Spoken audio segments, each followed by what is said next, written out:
This is just like a cliché story from a web novel. One day when I opened my eyes, I was already in a medieval fantasy world.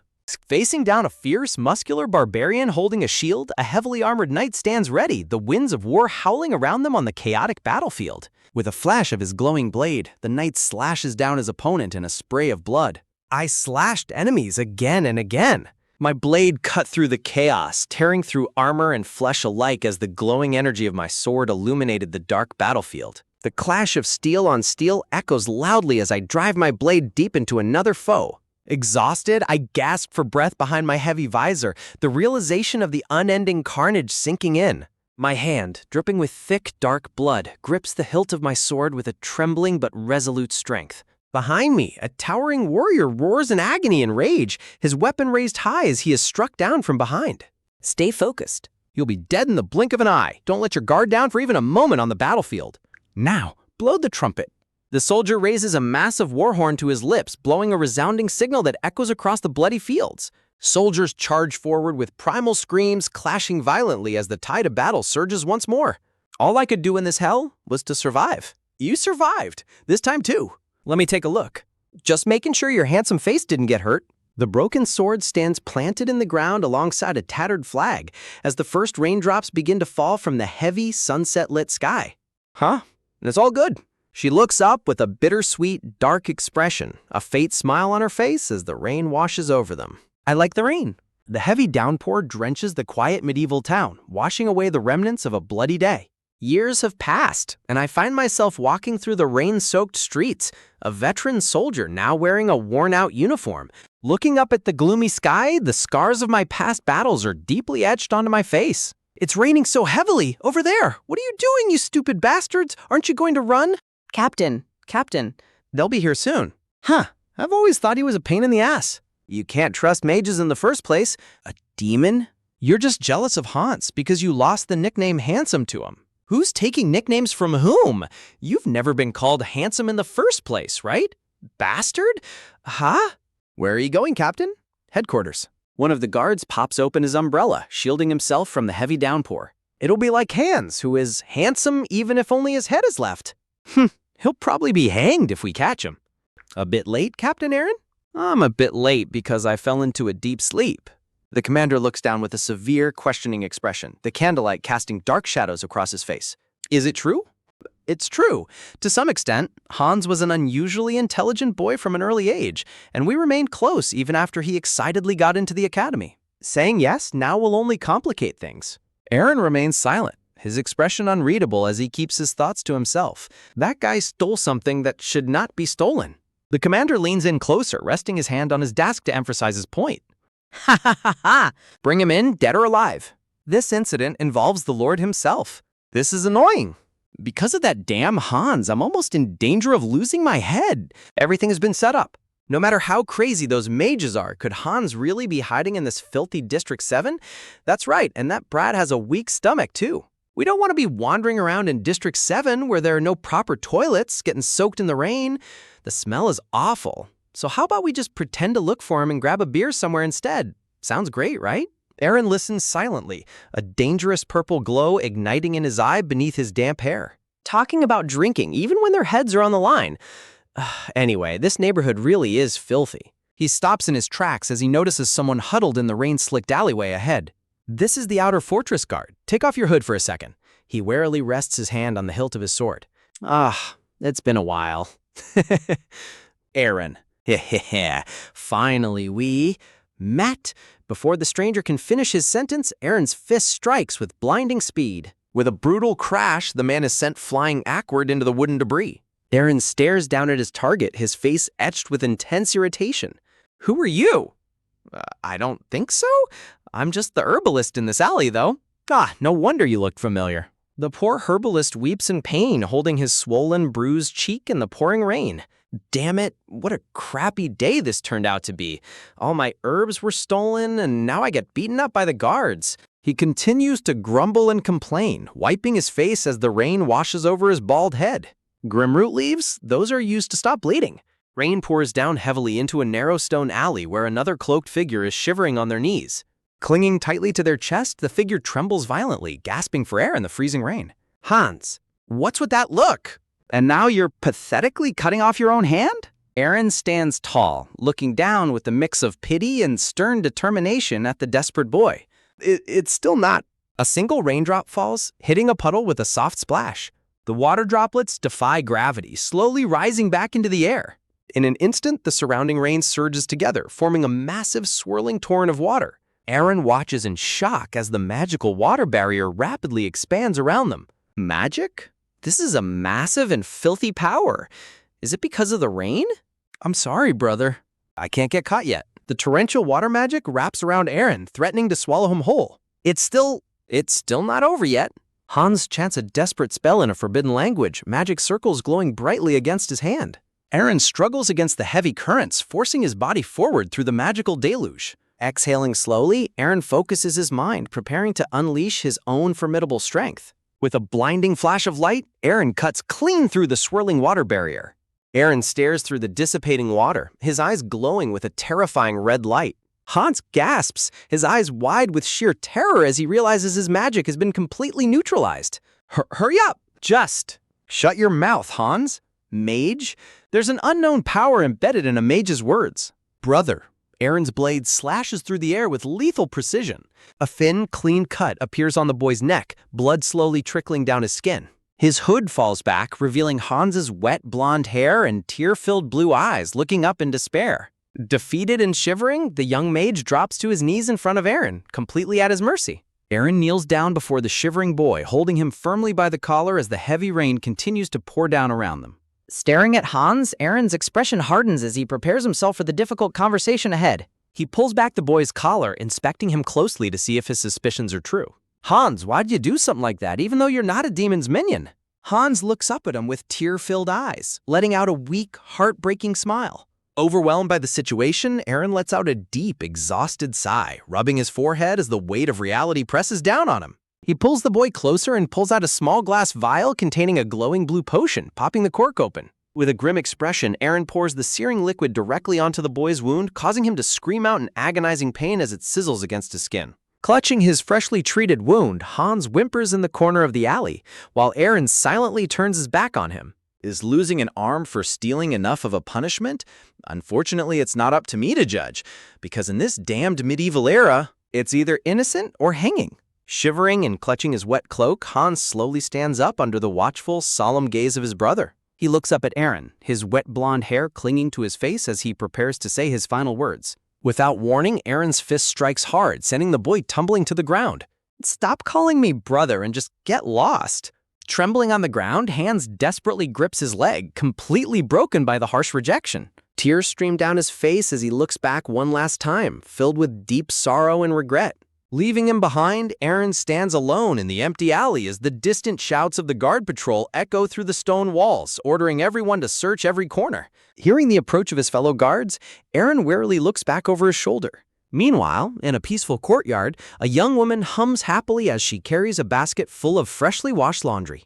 Suddenly, a sudden gust of wind sweeps by, blowing a delicate piece of clothing right out of her hands. She watches in sheer disbelief as the laundry floats high up into the air, completely out of reach. That pervert bastard. Standing out in the open, Aaron looks up at the sky, letting the cold air clear his troubled mind after the grueling encounter. Damn it. Just where did he disappear to? Hans, that punk is quite good, huh? Brig, the eager youngest member of Outer Fortress Guard Unit 4, listens intently to the conversation.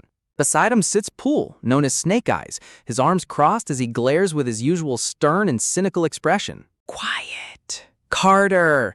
As the others talk, Carter, the legendary sleepyhead of Unit 4, lies completely face down on the wooden table, mumbling incoherently in his sleep. I wasn't even able to sleep for 5 hours over the past 3 days. I'm so tired, I feel like I'm dying.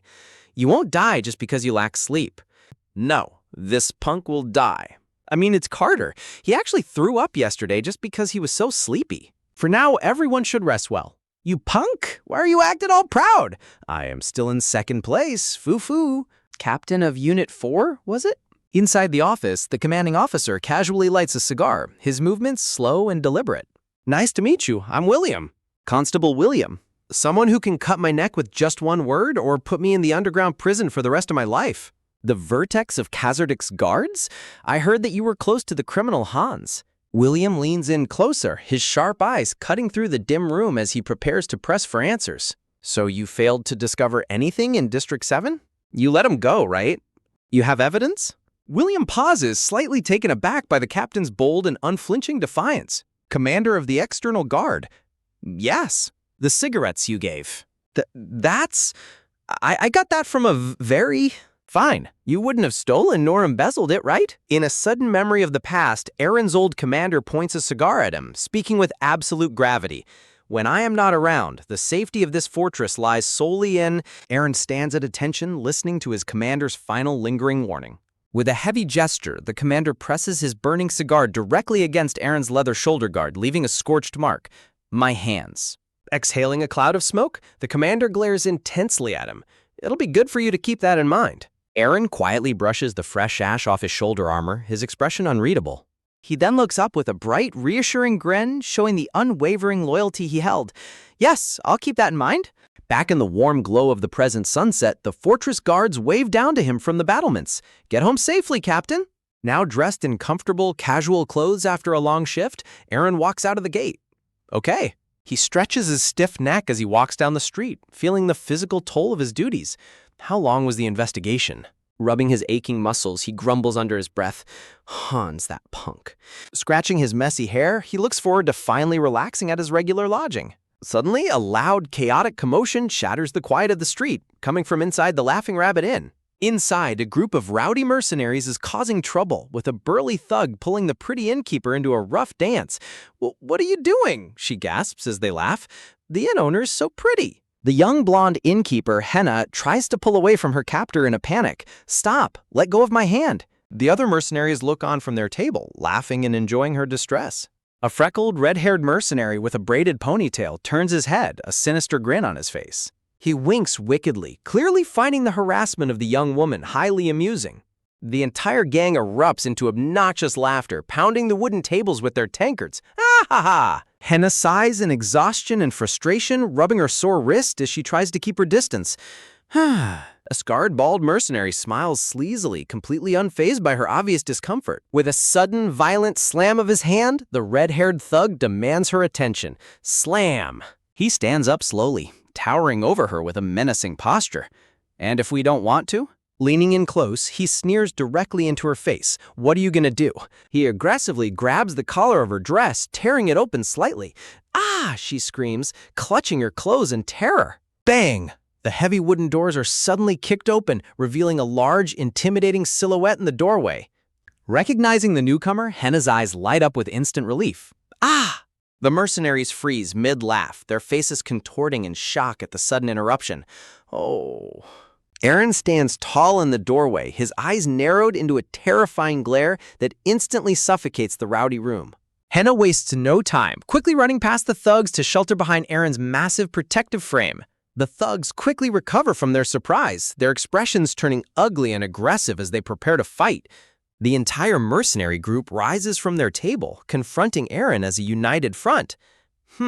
Aaron glances back at the trembling girl behind him, completely ignoring the thugs as if they were nothing more than annoying insects. Peeking out from behind his broad back, Henna watches him with wide, hopeful eyes. The mercenaries look on in confusion, sweating slightly under his overwhelming, silent pressure. Enraged by his complete lack of fear, the red-haired thug grits his teeth, his face turning red with fury. The giant bald thug steps forward first, throwing a massive punch directly at Aaron's face. Without moving an inch, Aaron calmly calculates. Then 8 days. Before the punch can land, Aaron's hand flashes forward with blinding speed. Catching the thug's fist midair, Aaron slams his palm directly over the man's face, completely halting his momentum. Aaron looks down at the struggling brute, his eyes glowing with a cold, terrifying intensity. Pressing the massive thug's head firmly toward the floor, Aaron negotiates his price with the innkeeper. Free lodging for 6 days and free dinner for today. He turns his head slightly to look at Henna, giving her a casual thumbs up. Deal? Completely thrilled and amazed by his strength, Henna eagerly mimics his gesture with a bright smile. Deal, although I don't know what a deal is. Slam. With the agreement sealed, Aaron ruthlessly bashes the bald thug's head directly into the hard floor. With a powerful, effortless sweep of his arm, he sends another charging mercenary crashing through the nearby tables. Enveloped in a terrifying dark red aura, Aaron stands over his victims, a single eye flashing a menacing pink. It's time to educate these horrible medieval people. The remaining thugs panic, their smug arrogance instantly turning into pathetic cries of terror. Aaron continues his relentless onslaught, smashing the mercenaries into their tables and scattering their drinks. Kya! Punches and kicks land with absolute precision and devastating force. There are no bad medieval people. There are only those who need to be beaten up more. Raising his heavy, clenched fist, Aaron prepares to deliver the final lesson. Once each of you takes a hit, you'll become nicer. With a deafening crash, Aaron's fist lands a devastating blow, sending his opponent crashing down. The tavern patrons erupt in loud cheers, raising their mugs in celebration. The reason why we become regulars in this Laughing Rabbit Inn is because there's a monster living here. Standing tall amidst the defeated troublemakers, Aaron looms like a silent monster, his eyes glowing with a menacing light. Aaron, kill him! Hit him one more time, Aaron! Those people are being like that again. One day I should give them a lesson too. The battered man looks up in sheer disbelief and fear, blood trickling from his nose and mouth. Are you gonna take that out? The boy just giggles innocently, raising his hands in defeat despite the painful bruise on his cheek. Captain of Outer Fortress Guard Unit 4, Aaron. Clock off. Success. Finally back in his room, Aaron lies exhausted on his bed, his arm draped over his eyes as he tries to find peace. He rests his hand near the hilt of his trusty sword, always keeping his weapon close, even during his moments of rest. Aaron! In his dream, a female knight in blood-stained armor stands amidst the pouring rain and burning embers, her head bowed in sorrow. Tears stream down her dirt-streaked face as she whimpers, completely broken by the tragedy around her. Waking up in a cold sweat, Aaron instantly draws his sword from under his pillow with lethal reflex. Panting heavily, he kneels on his bed, his blade gripped tightly in front of him as the nightmare fades away. Huff, huff. He tries to catch his breath, the terrifying memory still fresh in his mind. It's already been 6 years since I fell into this world. Until when will I be able to maintain this daily routine? As Aaron finishes his morning training, a mysterious knight clad in prestigious armor suddenly appears behind him. The knight claps his hands slowly, a pleasant but unreadable smile on his face. Aaron remains silent, warily wiping the sweat from his face as he sizes up the unexpected visitor. In armor with the symbol of Fenner family and a spiral rapier. Aaron's gaze intensifies, his mind racing as he recognizes the status of the intruder. Standing elegantly before him is a high-ranking knight, radiating a soft, dangerous energy. If that brat is from the Fenner family, then that guy is a knight from that faraway Bolt Fortress. Why did someone like him come all the way to Kasserdik? Don't tell me. The Empire sent him. The knight raises his hand in a friendly gesture, seemingly unaware of Aaron's extreme hostility. Ben! The sound of a voice cuts through the tension as long golden hair sways into view. How can an escort leave me behind? A beautiful, elegantly dressed young noblewoman stomps forward, looking deeply annoyed at her protector. I apologize for the interruption. Guard Unit 4, Aaron. The young lady of Kasserdik, Miss Vivian. Seeing Aaron's respectful gesture, Vivian bursts into a warm, bright laugh. Aaron looks up cautiously, hoping to get through this unexpected encounter without any complications. Training. She giggles playfully, thoroughly amused by the knight's flustered reaction. That guy is a guard member? It's strange. I'm sure he's... Aaron maintains his stoic posture, though his eyes remain sharp and defensive. It's not my business. Ah! A booming voice suddenly echoes through the area, shattering the fleeting peace. Huh? What happened? Kasserdik Inner Fortress. Standing outside the administrative office door, Aaron lets out a heavy, anxious sigh as he prepares to face the music. Hey, have you lost your mind, you bastard? Didn't I tell you to be selective about who you hit? Why did you turn the mercenaries that the Inner Fortress hired into corpses, huh? This time, go solve it yourself and come back. I can't believe those bullies are mercenaries hired from the Winter Fortress. And on top of that, the official in charge? Summoning his courage, Aaron knocks on the heavy wooden door with a loud, resounding thud. Inside the spacious, sunlit office, the administrative officer sits behind a massive desk, stacked high with paperwork, quietly writing. The scratching sound of the feather quill writing across the parchment echoes softly throughout the quiet room. What kind of guard captain is causing trouble all the time? If you don't think your job suits you, quit it quickly. Don't make it difficult for many people. Kasserdik Castle's administrative officer, Nova. As expected from Nova, the best officer that has a babbling spirit. Favor? It's not difficult at all, trust me. Aaron lets out a sly, mischief-filled grin as he formulates a plan to get on Nova's good side. Nova looks up from her work, her eyes wide with confusion at Aaron's sudden change in attitude. Today, your plump hair looks just like a perfectly ripened orange. Is this guy completely going insane? Nova clutches her forehead in sheer frustration, muttering about her growing headache while Aaron celebrates his small victory in the background. Ah, really? But just shut your mouth. Yes, I'll provide. Okay, it's all my mass after all. But under the cover of twilight, a large carriage escort makes its way down a quiet, winding road. The horse carriage moves along the dirt path, its lantern casting a warm, flickering glow against the dark trees. There are a lot of people for an escort carriage, no? Moreover, most of the escorts seem to be other mercenaries. It looks like they're gearing up for a battle or something big. Why don't I feel good about this one? Carriage? Huh? Then you thought, I heard all your... You can call me Weasel, older brother. I heard we'll be nearby, if it's a small village. Underneath a glowing purple sky and a giant bright full moon, the quiet town of Noctville Village appears. Did everyone run away together? It seems so. I thought it wasn't a bad harvest year or anything. Shh, don't say that. Huh? Seeing Aaron walk ahead, Weasel quickly runs after him to catch up. Older brother, Brother Aaron. Inside the passing carriage, a mysterious noblewoman parts the curtain slightly, a small, subtle smile playing on her lips. A lone black raven flies across the dark purple evening sky, letting out a sharp, ominous cry. Small village? Is there? All the people here Binti, by the way? A nostalgic vision shows hands presenting a beautifully bound red and gold book. The image of a young, freckled boy hugging the book happily flashes through Aaron's mind. Coming back to reality, Weasel looks down at the ground, his expression turning tense. What is that? Blood? Hey, Weasel! What? What happened? Inside the dark building, a horrifying sight is revealed. Several mutilated bodies are brutally strung up in a gruesome display. Weasel gasps in absolute horror, his face turning pale as he screams at the terrifying scene before him. Aaron stares ahead silently, his eyes dark and cold as the brutal reality of the situation sinks in. Guard Captain Aaron? Aaron's eyes widen in alarm as a voice calls out to him. He quickly spins around, catching a glimpse of a familiar figure approaching. Guard Captain of Casertic Fortress, what are you doing here? Asks the elegant noblewoman, her shadow stretching across the deserted street. Aaron remains silent, his expression turning grave as he tries to process her unexpected presence in such a dangerous place. Lady Vivian gazes back at him with a serene, almost unbothered smile, seemingly detached from the horror surrounding them. Later, back at the camp, a hot pot of meat stew bubbles merrily over the fire, sending savory steam into the cool night air. The mercenaries gather around, eagerly lining up to receive their warm rations after a long and exhausting journey. This is the first time I've seen a stew with this much meat, one mercenary remarks gratefully, while another replies, if the food had been awful too, I would have deserted. Meanwhile, Weasel sits by the fire, looking completely pale and traumatized, unable to shake the gruesome images from his mind.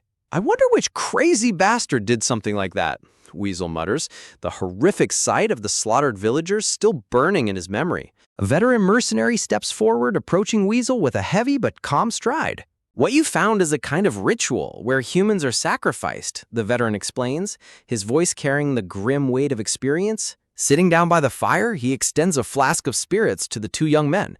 You two haven't eaten yet. Would you like a sip of wine? What about you? The old mercenary asks, prompting Weasel to cheer, I never turned down a drink. Hearing this, Aaron grumbles, if you throw up again, I'll kill you. The old veteran chuckles warmly at their banter, while Weasel trembles comically under Aaron's stern gaze. I'm not a mercenary, Aaron clarifies quietly, just doing part-time work. Anyway, make sure to eat well and rest whenever you can, the old man advises seriously. This journey might be tougher than expected.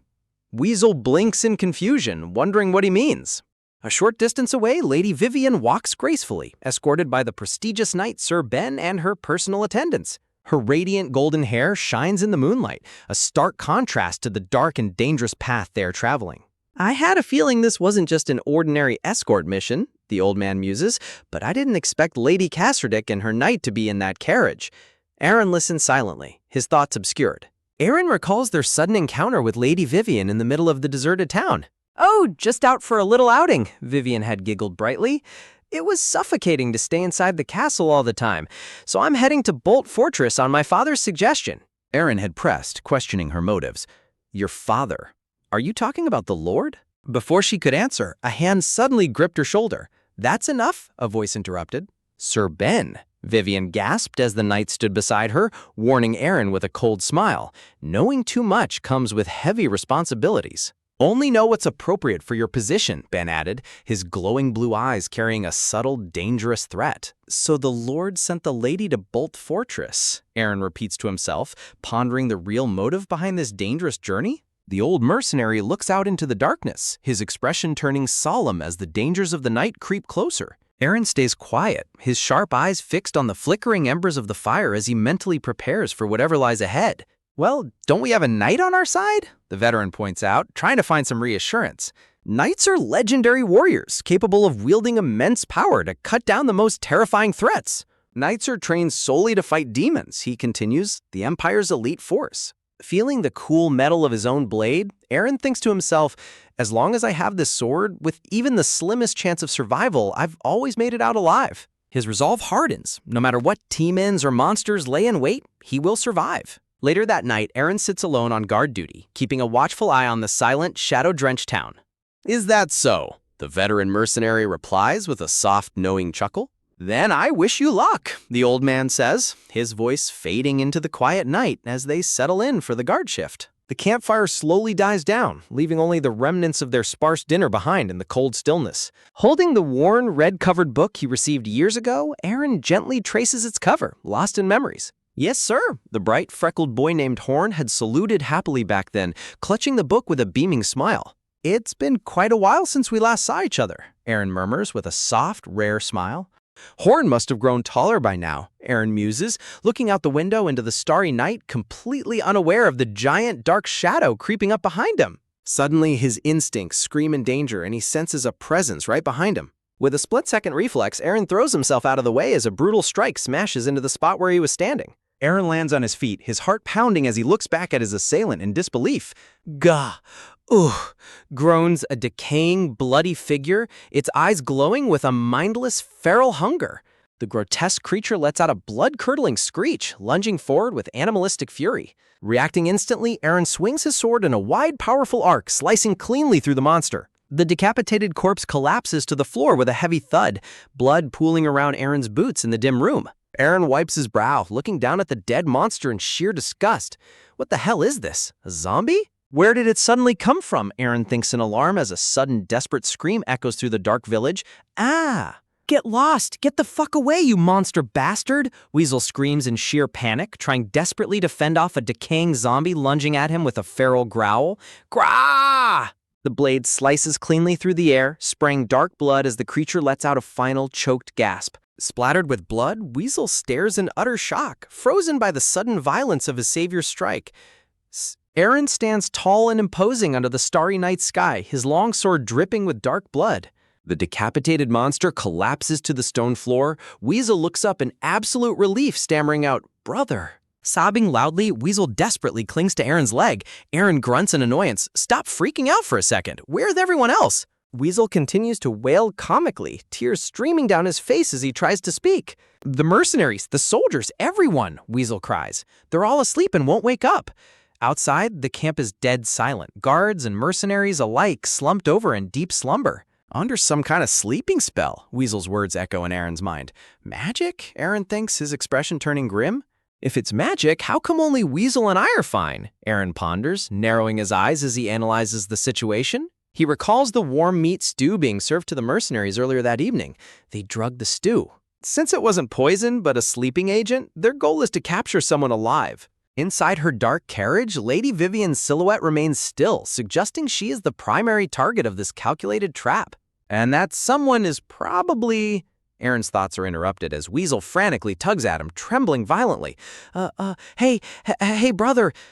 Aaron looks back, confused. Looking ahead, Aaron and Weasel find themselves completely surrounded by a massive horde of groaning zombies emerging from the shadows. Grah! A decaying female zombie screeches, lunging forward with bared teeth, prompting Weasel to shriek in terror. Heek! Extending his armored arm, Aaron holds Weasel back calmly. Time to come out. A cold, lethal smirk plays on Aaron's lips as he draws his sword back, ready to unleash his true strength.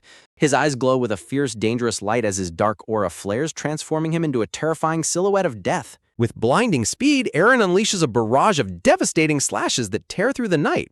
He moves like a whirlwind of destruction, his blade leaving glowing blue trails as he mercilessly cuts down the oncoming monsters. Slashes rain down upon the horde, completely overwhelming the undead with immense power. With a final, massive overhead strike, Eren cleaves another zombie in two, leaving a trail of dark blood in his wake. The streets are filled with the violent sounds of flesh being torn apart as Eren continues his brutal execution. Hidden beneath a veil of long, dark hair, a pair of dead, hollow eyes watch the carnage unfold. "It's the army's wake-up call, you little shits," Eren growls as he prepares to put an end to the remaining horde. He swings his sword in a massive sweeping arc, unleashing a giant shockwave that obliterates dozens of zombies in a single devastating blow. A powerful gust of wind and purple energy sweeps through the quiet streets, leaving a heavy silence behind. Dark storm clouds gather overhead as rain begins to pour over the empty village square, where Eren stands alone amidst a field of slaughtered monsters, breathing heavily. Raindrops wash away the blood on the stone floor, pooling around the silent corpses of the fallen undead. Eren turns his head sharply as his keen instincts pick up a faint sound.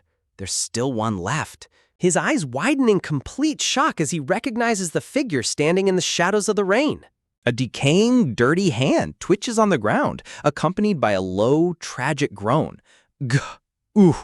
Grah, groans a young, blonde boy, his eyes blackened and bleeding, transformed into a mindless zombie. Eren's heart sinks, his voice barely a whisper in the pouring rain. As expected. Looking at the tragic state of the boy, Eren murmurs gently, "You've grown a bit taller." Raising his sword high above his head, Eren prepares to deliver a merciful end to his old friend, Horn. As the blade begins to descend, a blinding light transports Eren back to a warm, nostalgic memory. "Mr. Knight," a bright, freckled boy named Horn laughs, hanging upside down from a tree branch with a beaming smile. Resting under the shade of the trees, a younger Eren smiles back, hands behind his head. "Hey kid, who you calling Mr. Knight?" "Why? I saw it in a book," Horn insists, sitting on a rock beside Eren with a large textbook. "Knights are strong and cool." Holding up the page showing an armored warrior, Horn grins warmly. "It's because you're the strongest and coolest person I've ever seen." Eren reaches out, placing his palm on the young boy's head. "You really love to talk nonsense." "Ah, stop it," Horn protests, giggling, holding onto his book as Eren ruffles his messy blonde hair affectionately. Eren looks at the boy with a rare, genuine smile, enjoying the peaceful moment. Back in the cold reality of the pouring rain, Eren closes his eyes, a single tear mixing with the raindrops on his cheek. The grotesque, undead Horn continues to screech mindlessly, completely lost to the darkness. In Eren's memory, the young Horn's eyes sparkle with excitement. "Really?" "Yeah," a younger Eren replies as he chops firewood outside their peaceful cottage. "There is a library full of books in the city. And librarians at the library are buried between books all day long," the younger Eren explains warmly. I want to do that, to be a librarian," Horn declares with wide, sparkling eyes, thrilled at the thought of being surrounded by books all day. "For a bookworm like you, it must be a perfect fit," Eren laughs gently, raising his axe. "You should definitely try that." Back in the harsh, rain-soaked reality, Eren's blade descends with absolute finality, cleaving through the darkness to deliver a merciful end. The blade slices cleanly, but instead of taking his friend's life, Eren deliberately diverts the strike at the very last second. With a resonant clang, his heavy sword flies from his hand, spinning high into the rainy sky. Leaving himself completely defenseless, Eren walks forward through the pouring rain towards the mindless boy. Sweat and tears mix with the rain on Eren's scarred face, his expression contorted with an unbearable, deep-seated grief. In his memories, Horn had returned one day with a bruised cheek, sheepishly admitting, "I got a bit of a beating from my father after I told him I wanted to become a librarian." The boy had tried to put on a brave face, his small hands trembling as he clutched his shirt. But the pain and disappointment finally broke him, and he covered his eyes as the tears began to stream down.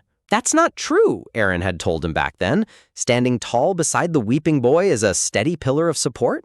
Dropping his weapon completely, Eren lets the blade fall to the wet cobblestones. He drops to his knees in the middle of the empty, rain-swept street, pulling the tragic, decaying boy into a tight, desperate embrace. Mindless and driven by primal hunger, Horn sinks his teeth viciously into Eren's armored shoulder, letting out a guttural growl. Eren doesn't flinch. He simply holds the back of the boy's head gently, letting him tear at the metal guard. Holding his beloved student close, Eren remembers his true promise to Horn to become a great warrior, a fortress guard captain. In the distance, the groans of the approaching horde echo through the dark, rainy streets. Suddenly, a loud, familiar voice breaks the solemn silence, shouting at the top of his lungs. I woke up all the guys who were just sleeping around, Weasel yells, leading a charge of fully armed mercenaries. Guys stab and beat them, wipe out all of the zombies. The sudden counterattack catches the mindless horde completely off guard as the mercenaries dive headfirst into the fray. In Aaron's arms, the undead horn continues to screech mindlessly, struggling against his grip. Aaron gently places his large, gloved hand over the boy's black, hollow eyes, offering him one last moment of peace. Just rest in peace, Horn, Aaron murmurs softly, laying the boy's body gently onto the cold stone ground. As the battle rages around them, Aaron looks down at his fallen friend. I hope nothing more will happen after death, he silently prays. Suddenly, a massive explosion of fire ruptures the night, engulfing a nearby building in towering flames. What happened over there? A mercenary shouts. Reaching down, Aaron grips the hilt of his sword once more, his fist trembling with a cold, simmering fury. I'll avenge you, his heart screams, fueling his resolve to hunt down whoever is responsible for this tragedy. With his sword dripping rain and blood, Aaron walks toward the blazing fire, leaving the battlefield behind as his shadow looms large. Elsewhere, in a dimly lit chamber, a sudden and brutal strike slits a guard's throat, spraying blood against the wall. The lifeless body collapses onto the plush red carpet as the cold-blooded assassin stands over them. Sir Ben stands amidst the slaughter, murmuring calmly, "Due to rumors that someone is targeting the young lady at Casserdick Fortress, we were secretly heading to Bolt Fortress." He winces slightly as he pulls a dagger from his own arm, a sinister black mist seeping from the wound. Raising his elegant rapier, Ben unleashes a brilliant, glowing green aura. The sword to protect a lady is capable of cutting down anything in its path, he continues, facing a massive red-haired demon with a grotesquely mutated arm perched on the rubble. Even if the opponent is a wicked demon, it doesn't matter. Step back now, you disgusting fellow, Ben sneers with a cold, arrogant smile. You certainly like to yap, the red-haired demon chuckles menacingly. But even if you try to buy time with that nonsense, you won't heal quickly. That was a dagger coated with a vicious, flesh-melting poison. Am I right? Thanks to the effects of that poison, your mind and body should be failing you by now, the demon taunts from the shattered ruins. Ben grits his teeth, sweat dripping down his neck as the toxic venom begins to take its toll on his body. Of course, your actions are just as vile to me, Ben retorts mockingly. Maybe it's because of your incredibly ugly appearance. This son of a bitch, the demon growls in fury as multiple grotesque purple eyes burst open along his massive mutated arm. Be careful with your words, the demon roars, plunging downward with a devastating, earth-shattering strike. The giant fist smashes into the floor, shattering the stone as Ben barely manages to deflect the monstrous impact. Is this only about half of my full skill level? Ben thinks in panic, noticing his glowing green aura flicker weakly. My aura is barely noticeable. However, Ben observes as the demon lunges wildly, driven entirely by rage, that guy still only has demonic erosion on one side. So I will quickly target the areas that haven't suffered demonic erosion as soon as he falls for my provocation. But before Ben can execute his plan, the demon suddenly freezes, a look of pure shock washing over his face. A suffocating, terrifying pressure suddenly floods the room, leaving both combatants completely paralyzed. There's still someone else here? A chance to win, Ben thinks as he lunges forward, seizing his moment to strike. Cough. Ben gasps, coughing up blood as the demon's mutated red arm suddenly clamps around his throat. Did you think I'd die if you stabbed the part of my body that hasn't transformed yet? The demon sneers, choking the life out of Ben as he struggles to breathe. The demon glares down at his helpless prey with a sadistic grin, his face splattered with blood. Ben's vision begins to blur as more blood chokes his throat, his body reaching its absolute limit. Suddenly, Ben's eyes widen in absolute shock as he senses an overwhelming presence. I came to avenge Horn. A cold, terrifying voice echoes from the shadows behind them. With a swift and brutal motion, Aaron unleashes a devastating slash. So accept it as you like, Aaron mutters, his face splattered with blood and his eyes burning with absolute hatred. The air screeches as Aaron's blade cuts through the darkness, aimed directly at the beast. Arg! The red-haired demon screams in agony as the blow connects. Who the hell are you? The demon roars, forced to drop his captive as he recoils from the unexpected attacker.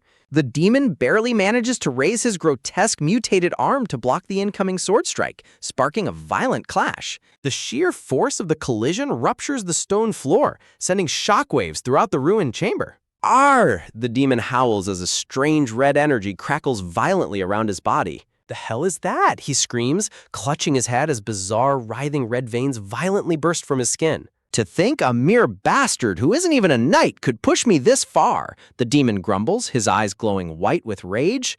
Before we run out of the blood offered as a sacrifice, we need to quickly hand over that woman, the demon mutters to himself. The demon wonders as he looks over at his opponent, who is leaning heavily on his sword. This revenge is for him, Aaron roars, raising his heavy sword once more with unyielding resolve. With a desperate leap, Aaron unleashes a mighty vertical slash, pouring all his rage into the blade.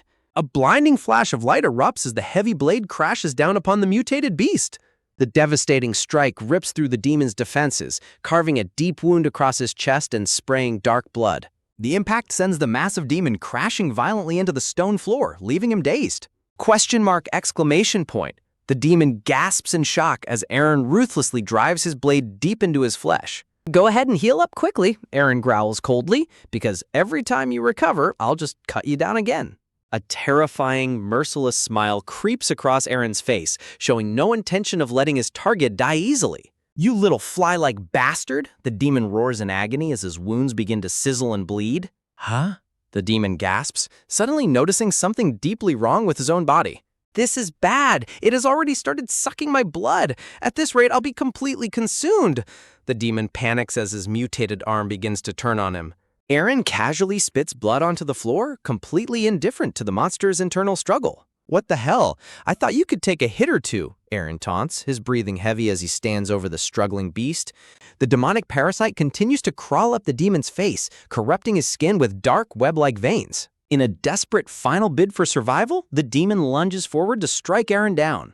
Aaron reacts instantly, raising his sword to block the monstrous claw in a flurry of sparks. This guy? He's not even a knight, so where is all this strength coming from? The demon grunts, his arm trembling under Aaron's sheer physical power. Aaron's grip on his sword tightens, his muscles flexing as he easily matches the monster's brute force. Beneath his messy hair, Aaron's cold, focused gaze promises nothing but imminent death. They trade a furious sequence of blows, the sounds of clashing steel echoing through the ruined chamber. Well, you're not just big, huh? The demon grunts, trying to find a weakness in Aaron's guard. Ho, you're sharp too, the demon sneers, his red eyes glowing in the dark. You might look like a lumbering bear, the demon yells as they trade heavy blows. But inside, you're a real fox. Since the villagers were sacrificed and you showed up right after, right on time, I can't help but suspect you, the one in charge, the demon declares, pressing his assault. The two blades grind against one another, sending brilliant blue sparks flying as neither side yields. Recovery Wait, no, the demon mutters in sudden dread as his body fails to heal properly. It's too late. A sinister, deep voice echoes from within the demonic arm. What? The demon gasps as the sinister voice whispers, your body is no longer needed. Wait! The demon screams in terror as the grotesque flesh spreads across his entire face, tearing his vocal cords. Now I've found a much more delicious-looking body, the entity declares, its giant, glowing eyes shifting to lock onto Aaron. A brilliant clash of steel erupts in a blinding shower of sparks as Aaron defends himself against a sudden attack. Aaron grits his teeth as he looks down at his sword, heavily fatigued.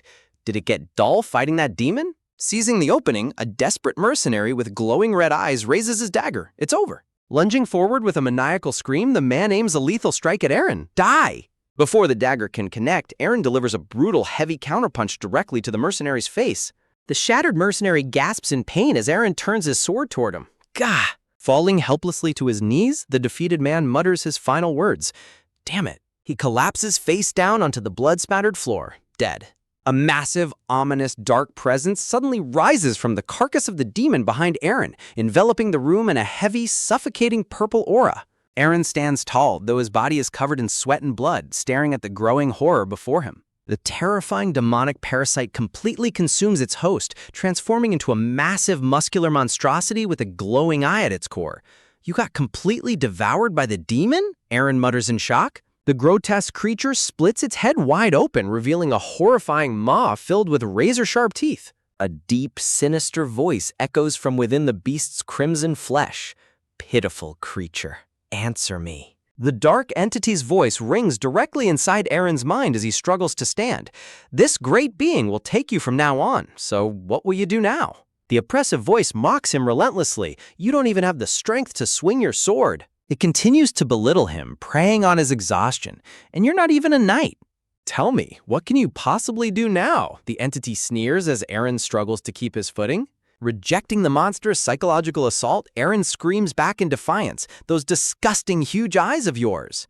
Gathering every ounce of his remaining strength, Aaron's eyes burn with furious resolve. I still have the strength to tear them apart. The demonic entity erupts into a chilling, distorted laughter. Ha ha ha ha! Dark red energy pulses violently through the room as the monster prepares to consume him. Suddenly, a surge of forgotten memories flashes through Aaron's mind. In his past, a heated dispute breaks out in a tavern. "I know you tricked me with the dice," a bald man yells. "What's all this fuss about? Can't trust your comrades?" A sleek-looking thug jeers. "Let's put this down and talk." But the bald man roars back, "Stop talking and give me my money before I crush you." The tension in the memory is palpable as the two mercenaries glare at each other in a deadly standoff. A young hooded woman smiles mischievously from the background, amused by the tavern brawl. She watches the chaos unfold with absolute calm, leaning comfortably against the wooden counter. A beautiful red-haired woman intervenes, her expression calm and composed. "Wait, that's enough. Give Gold Guy his money back." A younger, clean-shaven Aaron, then a deputy commander, looks on with a faint, knowing smile. "Ha, Deputy Commander, how can I give back the money I won?" Wei grumbles, just as a powerful punch lands with a loud crash. Ugh! Amidst the memory of his former mercenary crew, a hand gently pats Aaron's shoulder. "Kiddo." A towering man with a blurred, scribbled face smiles down at him. "Commander." The memory shifts to a tragic scene. The commander stands battered, his back pierced with countless swords and arrows from a devastating battle. Surrounded by the lifeless bodies of his fallen comrades amidst a blazing inferno, the final words of his commander echo in his mind. "You haven't forgotten, right? You must survive, at all costs." The demonic entity's giant pink eye flashes in his mind, bound by glowing chains. "You are truly delicious." Aaron's eyes snap open as he violently jolts back to reality. He sits up on a luxurious red carpet in a grand chamber. A voice calls out to him, "You've finally woken up."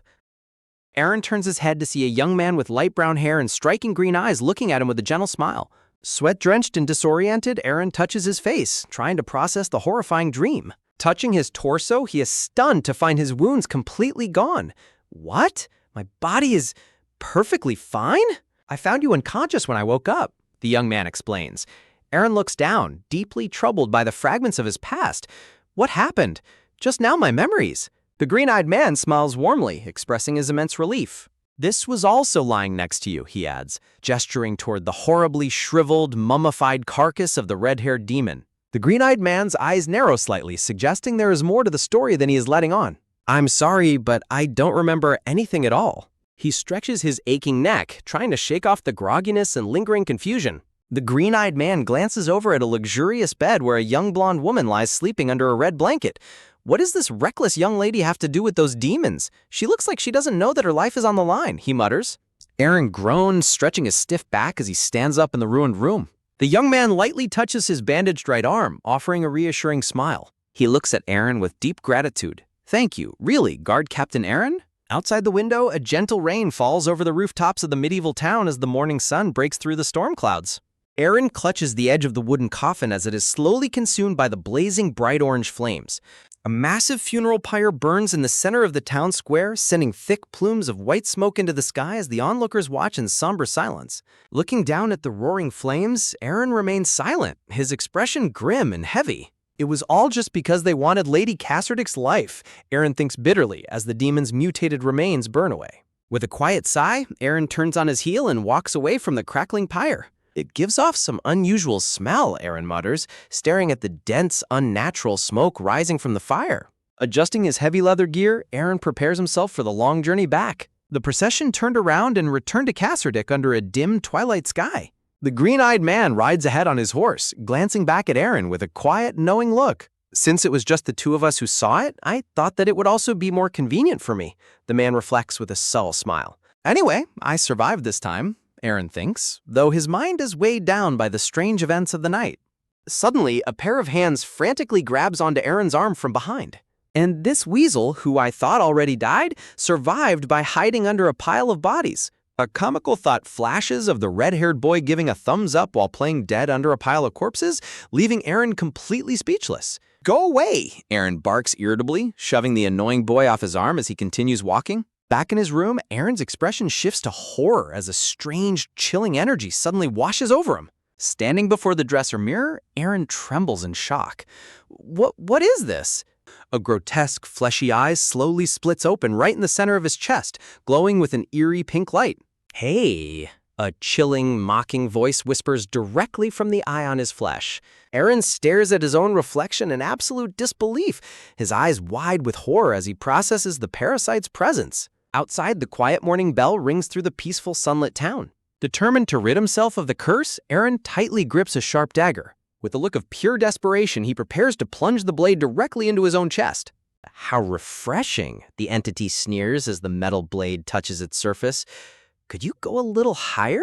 Infuriated and disgusted by the parasite's taunts, Aaron lets out a furious yell. Fuck! Aaron roars as he slams the dagger down, the violent crash echoing through the floorboards and startling the maid cleaning downstairs. Defeated and exhausted, Aaron collapses onto his bed, gasping for air as the pink glow pulses weakly on his chest. Are you the demon from that time? Aaron asks, raising his arm over his face. That's what the ignorant ones call me, the eye replies smoothly. Shit, Aaron groans, realizing the gravity of his situation. Did it latch on to me when I bit it off? Aaron remembers with sudden horrifying clarity. Don't get it wrong, it's not your will, the entity says from his chest. I'm merely taking over your body through my own will. Aaron sits up, glaring down at his chest. Otherwise, I'm going to skin all the flesh around you.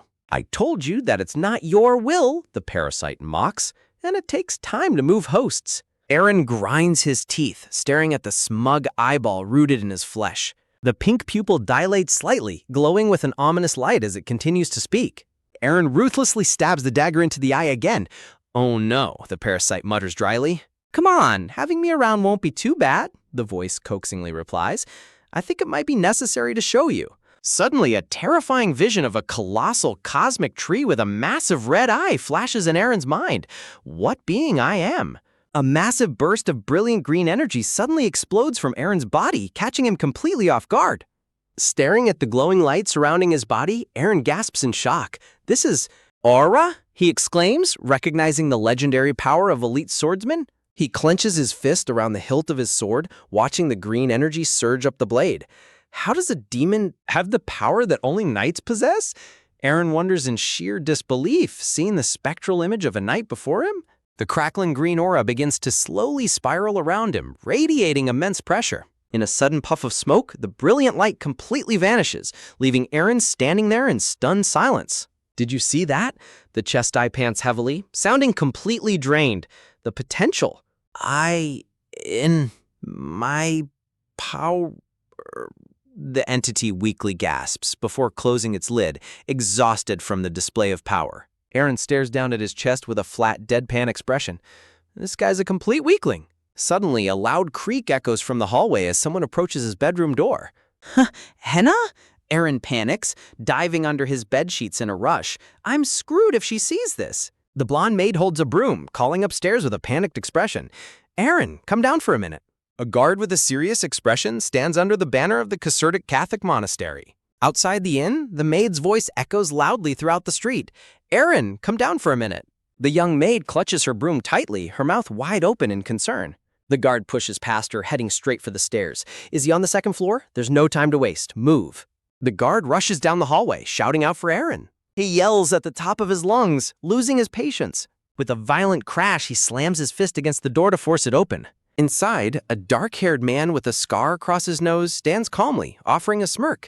Hey, you still have that ugly face on you. The title below him reads, Jace the Haffy.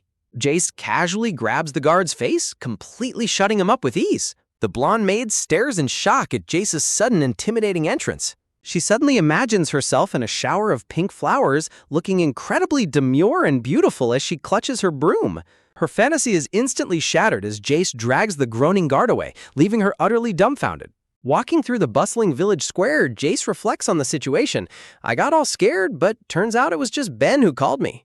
Jace grins, rubbing his chin as he schemes. Is he going to give me a reward for defeating that demon? They arrive at a luxurious but completely wrecked room where the floor is covered in rubble. Captain Aaron, are you really okay? The green-eyed Captain Aaron walks over, his arms still bandaged. You know about the glorious achievement of defeating a demon and how you'll let me have that title? Jace smirks, bargaining with him. Yeah, I don't want things to become noisy. If you feel bad for me, then why don't you share some of the rewards? I won't refuse money. Aaron smiles back, agreeing to the deal, while Jace watches him closely. All right, if I ever do receive a reward, I will definitely call you over. Jace notes internally, he is pretty sharp for a guard. The scene transitions with a dark cross-hatched background. On the other hand, Jace reflects on the legendary power, the power to destroy evil and enforce justice, Aura, a miracle and ability given only to knights. The vision of a grand knight holding a sword crackling with green energy appears. Only those who have been handpicked and trained by the Empire. The image shows an upside-down knight become knights. However, the method of training these knights is left unwritten. Jace scratches his head in deep thought. But there's something eerie about the demon's power being similar to the aura. Back in the present, the guard leads Jace down a path. We're almost there, commoner. The guard looks annoyed as Jace continues to tease him. Why, do you not like it? It means half of a half noble. Jace laughs heartily, mocking the guard's heritage. And it's the perfect nickname for you, the bastard of a noble's bastard. The guard sheds a single tear of frustration while Jace continues to laugh gleefully behind his back. Jace's expression suddenly freezes in horror as they arrive at their destination. They stand before a massive, breathtaking cathedral, the Solar Church Hall. Sweating profusely, Jace stares up at the grand structure in absolute terror. Inside the bright hall, Captain Aaron stands dressed in full gleaming blue armor. Captain Aaron! Aaron greets him with a warm, welcoming smile. Jace shivers as he steps inside, his mind racing with panic. That's because I'm scared I'm going to be exorcised. This place puts me in a bad mood. A jovial, elderly bishop clasps his hands together. Ha ha! It's nice to meet you, Brother Aaron. Heavy armor steps clank against the polished floor. A stern and imposing female knight in magnificent blue and white armor approaches them. She stands tall, radiating an intense and commanding presence. Jace and the female knight lock eyes in a tense standoff. Why is she staring so intently at me? Suddenly, she reaches for Jace, catching him completely off guard. Did she? To his surprise, she simply taps his forehead with her fist. A close-up shows her hand gently making contact with his forehead. Watching the interaction, the elderly bishop smiles warmly. I'm jealous of you, Brother Aaron. The female knight respectfully bows her head in prayer or greeting. Jace is left completely baffled by the encounter. So it was just some kind of religious ritual? I mean, how would I even know just by looking at it? Meanwhile, the parasite eye on his chest reacts in agonizing fury. How dare a god's underling place their dirty hands on me? Jace thinks to himself, it's very effective. The female knight speaks to Jace and Captain Aaron at the table. Sir Ben told me everything. He said that you refused to take credit even after defeating the demon. Jace is completely dumbfounded, his eyes wide with shock. The priest opens a small, ornate golden box that radiates a brilliant light. Inside lies a gorgeous gold brooch set with a massive glowing red gemstone. The church's golden brooch? Please, take it, the priest smiles, gesturing towards Jace. And all you need to do is lend us your strength when the church is in dire need, which is very rare. Priest Bland. I heard he's one of the corrupt power brokers behind Cassardick, Jace thinks as he clenches his fist tightly. He suddenly wipes a fake tear from his eyes, letting out a dramatic cry. In fact, he was a true religious person of this era. Long live the Solar Church, Jace shouts at the top of his lungs. The priest chuckles, amused by the display. The female knight watches Jace with a flat, completely unimpressed expression.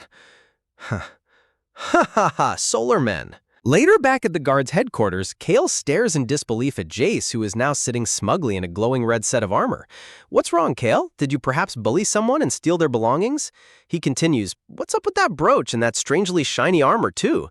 Jace smirks, retorting, why don't you take off that tacky flower scarf of yours first before talking? What's wrong with my scarf? Kale yells, shaking his fist in fury. Rosa bought it for me. Jace remains completely unfazed. Jace's red chest piece glints in the light. This armor was also prepared with sacred gold coins. Kale sweat drops. Why don't you just pay for your bar bills with that money instead? Suddenly, a beautiful pink-haired woman named Charlotte enters the room, carrying 2 large, overflowing mugs of beer. She places the drinks on the table with a soft smile. Oh, thank you, Charlotte, Jace says smoothly. Kale takes a swig of his beer. Briggs off duty today. Charlotte looks back, wondering, Jace takes a sip from his mug, his eyes drifting towards Charlotte's chest. I was wondering who Henna learned it from. He sets his mug down, his expression turning sharp as he changes the subject. By the way, he stares down at his drink. The beer's too warm. Charlotte looks back at him, her expression turning slightly serious. It seems like a group of scammers has appeared lately. Jace and Kale look up in surprise. You know the sick mermaid inn in District 5? She continues. Recently, a lot of outsiders happened to stay there, and gambling naturally took place. Ah, no way. He screams at his opponent, sweat pouring down his face. How did you get 5 times in a row? This is a scam, the man roars, pointing an accusing finger at the hooded figure sitting across from him. A sinister, knowing smile creeps across the hooded child's face underneath the dark cowl, is dominating the dice roll. Back at the guard post, Jace slams his mug onto the table in annoyance, splashing beer everywhere. What a cheeky little kid. Standing up, his metallic armor clanks as he prepares to head out. Huh? Kale stammers, completely taken aback by Jace's sudden shift in attitude. Captain, you can't. Kale cries out, falling to his knees as Jace begins to walk away. Charlotte is left completely dumbfounded. Jace cracks his knuckles, a devious, menacing grin spreading across his face. Let's go eradicate their gambling. Jace sneers, his aura turning dark and terrifying as he rubs his hands together. Please, Kale begs from behind. Outside the tavern, Aaron takes a deep breath, preparing himself. With a powerful kick, Aaron slams his boot against the wooden double doors, blowing them wide open as Kale covers his face in sheer embarrassment. The loud crash echoes through the tavern, causing a man to drop his glass in shock. Aaron? Aaron steps into the room, a warm, bright smile on his face as sparkles surround him. The smell of gambling. Hey, Joseph, it's been a while. The tavern owner, Joseph, sweat drops in panic, pointing a shaking finger at him. Hey, Aaron? Ignoring the owner's panic, Aaron and Kale confidently stride past the patrons, heading straight for the back tables. I think I smell money from this table here, Aaron says smoothly, placing his gloved hand on the back of a wooden chair. Aaron sits down, leaning back comfortably as he smirks at the hooded opponent. Hey, kid, I heard that you're quite good with the dice. He stares intensely at the mysterious purple-haired kid hiding beneath the hood. Let's see your skills. The cup rattles on the wooden table as the dice are shaken inside. Aaron lifts the cup with a confident grin, revealing a red die showing a 4. The hooded kid lifts their cup next, revealing a blue die showing a 6, easily winning the round. Okay, then let's add some more to the betting and go for double or nothing, Aaron suggests, pushing a pile of silver coins to the center of the table. Staring at him, the hooded kid thinks to themselves with a smug expression, what an idiot. I lost a few rounds on purpose, but now he has become arrogant and is just betting money left and right, the kid thinks, watching Aaron whistle casually as he shakes his cup. Behind the kid, a tall man clears his throat. Ahem. The man subtly taps the kid on the shoulder, giving a signal. Well, I guess there's nothing he can do. He wouldn't even dream that I could change the dice at will with magic. Purple magical energy flares around the kid as they prepare to cheat. Stop right there. Aaron's voice suddenly rings out, his gloved hand firmly grabbing the tavern owner's large beer pitcher. Are you trying to cheat through magic? Aaron asks, a powerful oppressive pressure suddenly slamming down onto the kid. Shocked and terrified, the kid instantly stands up, slamming their hands on the table. Do you have proof? Aaron simply takes another calm sip from his mug. He slowly gulps down his drink, his eyes hidden in shadow as a tense, chilling silence falls over the tavern. Sweat pours down Kana's face as the blue die rolls on the table. Oh no, she gasps in pure panic. Opposite her, Jace calmly lifts his cup, revealing his rolled die showing a 4. Jace demands to see the hand she used to cast magic, but Kana glares back stubbornly, snapping, "Fuck off if you're scared." It's quite common, you see, Jace says smoothly, using a young mage like you to run this filthy scam gambling ring. Behind Kana, a shady thug gives a sinister smirk as he slowly draws a sharp dagger from its sheath. Unfazed by the hostile crowd, Jace smiles knowingly as he casually clinks a pouch of silver coins in his gloved hand. He reaches inside his vest to pull out his next bet. Flipping a glittering gold coin in the air, he smirks. What do you think about playing one more round?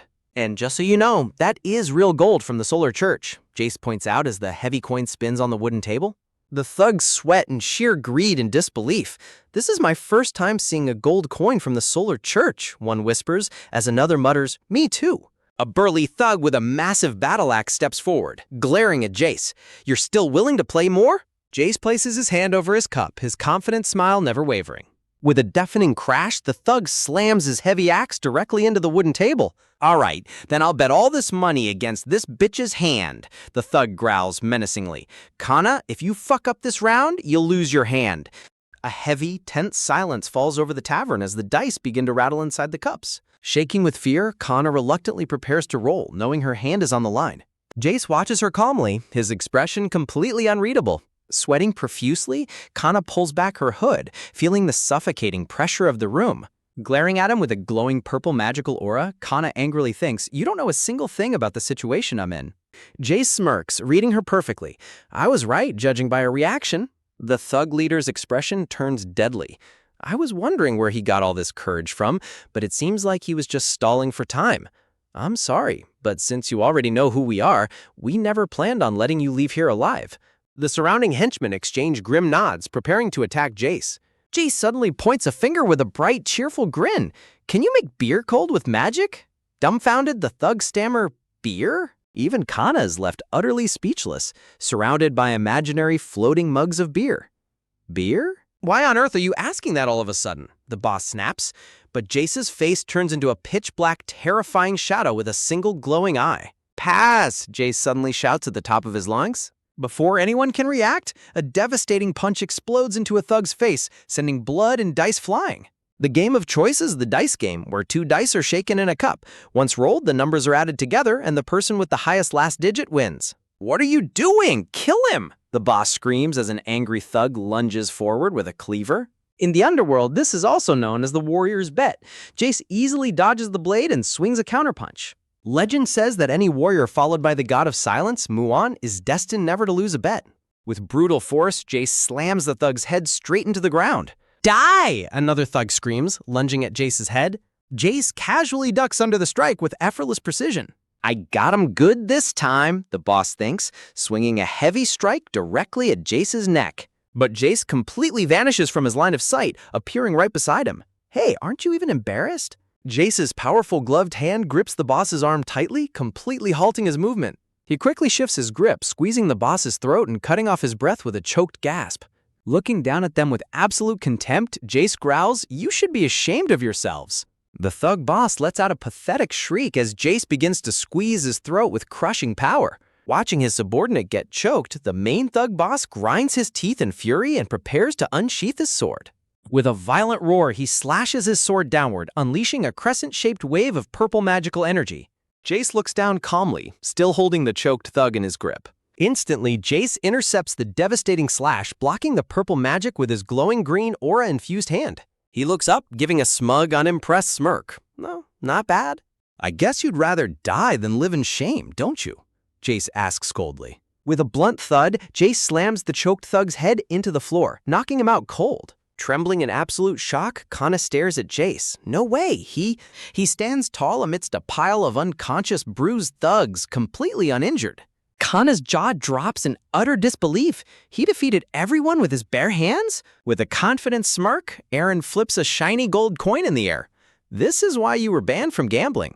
He catches the coin deftly, holding it up with a smug expression. Walking into a quiet corner, Aaron spots Kana huddled on the floor, shaking with hiccups. "Fridge kid, where are you?" "Ah, you were here." He looks down at her, offering a grin.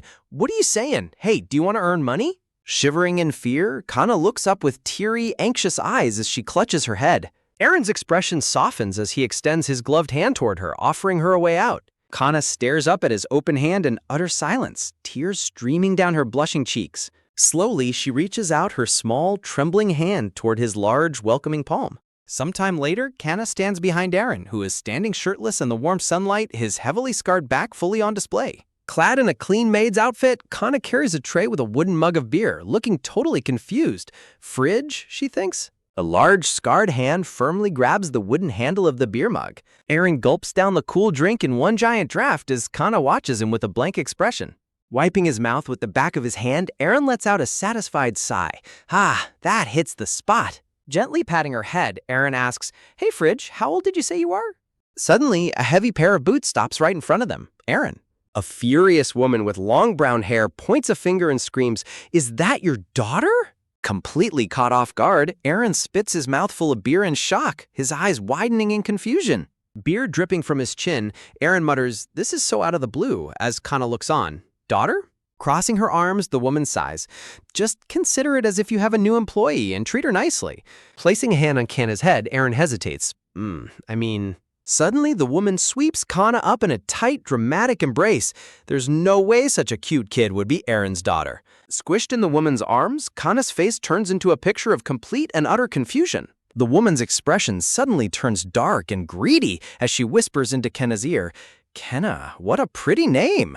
But Kenna, how many of these cold glasses of beer can you make a day? I can give you twice your pay. What do you think? She squeals, hugging her even tighter as Aaron breaks into a nervous sweat. Back in the present, a furious woman screams at Aaron in the background, "Please stop hitting people," while Aaron calmly cleans his ear. At the market, Aaron reaches out and grabs a bright red apple from Merchant's crate.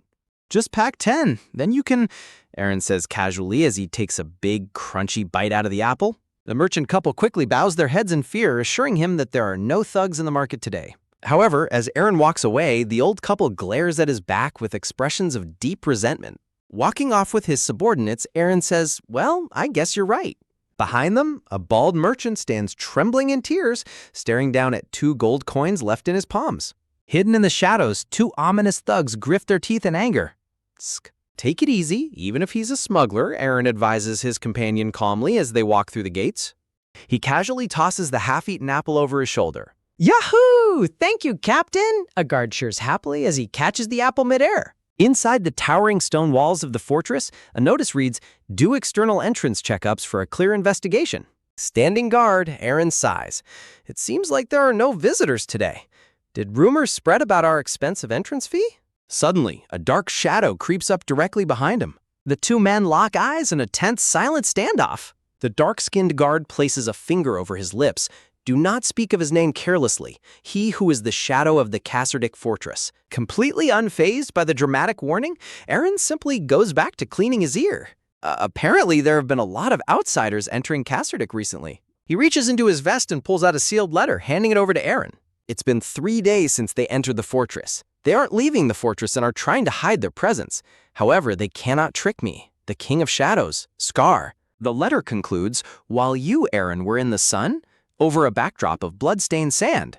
Aaron crumples the paper in his fist, his face darkening with annoyance. "Hey, go and tell Scar that I don't have time for his little games," Aaron snaps coldly. "King of Shadows, my ass." The dramatic guard drops to his knees in mock despair. "How could you say that?" Walking away, Aaron rolls his eyes. If the number of outsiders increases in this remote and rural place, it would just be good for our economy. What could possibly happen here? As the sun sets, Aaron notices a covered horse carriage slowly making its way across the stone bridge toward the fortress. "Hey, Carter, wake up!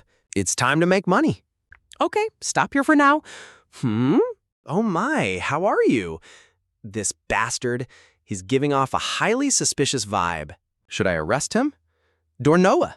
Captain, this is Dornoa. He transferred from the upper part of Mozark to the Kasserdik branch. I first saw him at a security checkpoint a while ago." Haha, he quickly slips a hefty pouch of clinking coins into the guard's open palm.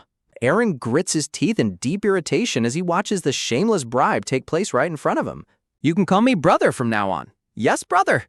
Seeing his companion fall for the cheap trick, Aaron can only sigh in disbelief. Dornoa slyly pulls out a small bottle filled with strange glowing purple pills, catching the guard completely off guard. "Huh?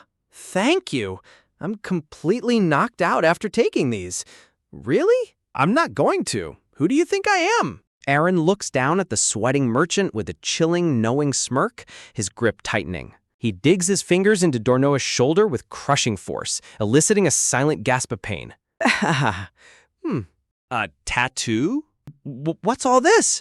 Blah. Stepping forward, Aaron pulls the heavy purple curtain aside to see what is hidden within. A horrific pile of mutilated, bloody carcasses lies rotting in a thick pool of gore inside the carriage. Flesh-eating worms squirm inside the dead beast's rotting eye socket, presenting a sickening sight. The carriage and meat are going to start rotting at this rate. What were you planning to do with all this? Dornoa's face contorts into a dark, sinister grin as he glares at the guards. Aaron grinds his teeth, his expression darkening with pure disgust. "So I had to bring them here in that state? Oh no, that's too bad. Welcome to Kasserdik." A creepy smirk spreads across Dornoa's face as he successfully gains entry. "I'll make this place a living hell very soon." I wonder if that guy likes high places. Apparently, there have been a lot of outsiders entering Kasserdik recently, and quite a few of them are pretending to be merchants and are acting suspiciously. You'll have to take good care of yourself, Dornoa, because in this damned medieval time, it's either innocent or hanging. Let me get this straight. Charlotte gave you a date request? She asked me to go watch an execution together. Charlotte, that girl's actions are remarkable.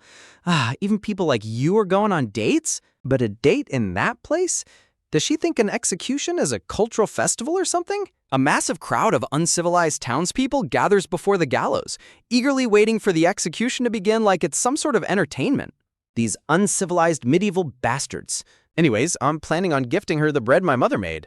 The bread that your mother made?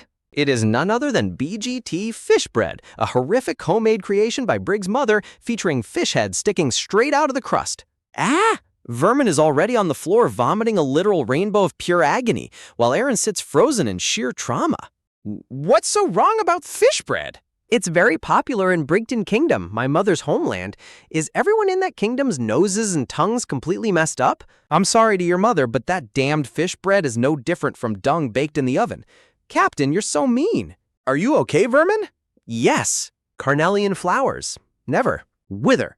Aaron's massive fist instantly explodes into the man's face, completely shutting him up. Looks like Scar is looking for me. Well, whatever. Just be happy, Brig. Be back safe, Captain. A silent, dark figure drags a limp body through the narrow cobblestone alleyways of the fortress under a crimson-tinged sky. Welcome, friend. We've been waiting for you. Do you remember the oath? I, who will rule the shadows, and you, who will stay in the light, promise to take over Casterdic Fortress together. This dramatic guy is Scar, the self-proclaimed Shadow King of Casterdic Fortress together. As Scar declares that the fulfillment of that promise is near, Aaron cuts him off with a terrifying glare, coldly asking, "Do you want to die?" which instantly makes Scar break into a nervous sweat. Aaron complains about being called over during his meal for this nonsense, immediately snatching away Scar's crappy hat. Aaron waves the cap around, demanding to know if they got them as a group like a bunch of varsity jackets, while the bald guy desperately cries out, "My hat, give it back, Aaron!" Not taking it off, Aaron threatens, his glare narrowing. The other members of his group stand in utter confusion, sweating profusely as they silently wonder, what on earth is a varsity jacket? I told you to quit this little role play, Aaron snaps, twisting Scar's ear as the self-proclaimed king squeals. Wait, listen to me. Do you remember what I told you in the letter? That recently the movements of the outsiders who entered Casterdic have been highly suspicious. Under the cover of darkness, cloaked figures gather in secret, whispering plans away from the public eye. Those guys have been meeting up every night, completely hidden away from our eyes. I really think something big is going to happen soon. Scar lets out an agonized yelp as Aaron finally releases his grip on his ear. The guards will deal with this, so stay out of it, Aaron commands as he walks away. Aaron points out, besides, you haven't even been going to the woodworking shop lately. Your father, Jackson, was looking for you. Are you sure you're going to be fine? Realizing the lecturing has begun, Scar quickly commands his squad to retreat, shouting, "We shall meet again next time, friend. Everyone, let's go!" Aaron scratches his neck, pondering, so something is going to happen soon, huh? Well, I guess there's no harm in being careful, he thinks as he walks through the quiet streets. Approaching a quiet house, Aaron raises his fist and knocks firmly on the wooden door. Who is it? A voice calls out from inside. It's me, Aaron replies. The door swings open to reveal Executioner Dallas and his young son Ted, who warmly greet him. Aaron, it's been a while. Ted's eyes sparkle with excitement. Aaron, your armor looks even cooler now. Aaron kneels down and hands the boy a fresh apple. Eat this. Wow, an apple, Ted exclaims as Dallas reminds him to say thank you. Staring at the terrifying collection of heavy axes and execution tools lining the wall, Aaron sweats nervously, thinking, this household is menacing as usual. I'm sorry for calling you over every time. Come, sit down, Dallas says warmly. Pouring a warm drink, Dallas asks, I heard you caught all 6 of the prisoners scheduled to be executed this time? I heard they were members of Karzan's lone wolf group. You're truly impressive, Dallas compliments. Aaron casually shrugs it off. Well, things just turned out that way. Ted has really grown a lot since I last saw him, Aaron remarks. Dallas smiles, agreeing that children seem to grow day by day, while Ted happily hums about his delicious apples. Dallas slides over a heavy pouch of coins, adding, Nova told me to pass this on to you. She said it's an advance payment for your request. Since the Lord himself is planning to attend the execution, they requested that the executioner show off his best skills, Aaron explains. Dallas silently stares into his cup, the reality of his grim profession weighing heavily on his expression. Actually, I'm planning on bringing Ted with me this time. He needs to start preparing to take over the family business soon, Dallas notes, prompting Aaron to respond, I guess he's already reached that age. A look of solemn determination mixed with sadness crosses Dallas's eyes as he looks at his innocent son. The son of an executioner must become an executioner. That is just the way things are. But Dallas trails off, watching his son happily slice an apple with a sharp dagger. In this harsh, unforgiving medieval world, the heavy mantle of taking lives is passed down from father to son, a bloody legacy that none can escape. The heavy blade is lifted high, ready to deal a swift, clean death to those condemned by the law. With a clean and effortless strike, Ted slices the apple perfectly in half. That's also the reason why my wife ran away from us, Dallas adds with a bitter smile, just as Ted cheerfully asks, "Would you like some apples?" "But I'm always grateful to you, Aaron. Unlike the other villagers, you treat us normally," Dallas says. Aaron laughs, waving his hand. "Why wouldn't I? Aside from that annoying underwear thief, you're the only sane person around here I can actually have a proper conversation with." Aaron recalls a young, crying boy standing in the pouring rain, a reminder of the harsh trials they've all had to survive. After all, anyone can commit a sin. Aaron grins as he takes a sip of his drink. "So if I ever end up becoming a criminal in the future, make sure you're the one to cut my neck cleanly." Dallas looks at Aaron with a warm, genuine smile of mutual understanding. Hearing this, young Ted pumps his fist and loudly promises, "If Aaron commits a crime in the future, I'll be the one to cut his neck."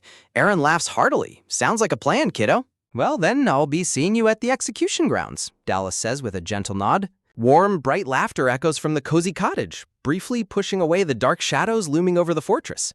Meanwhile, in a dark alley, suspicious outsiders whisper among themselves. Conducting covert operations here is extremely difficult because of that guy named Scar, who keeps constantly watching the area. And that's not all.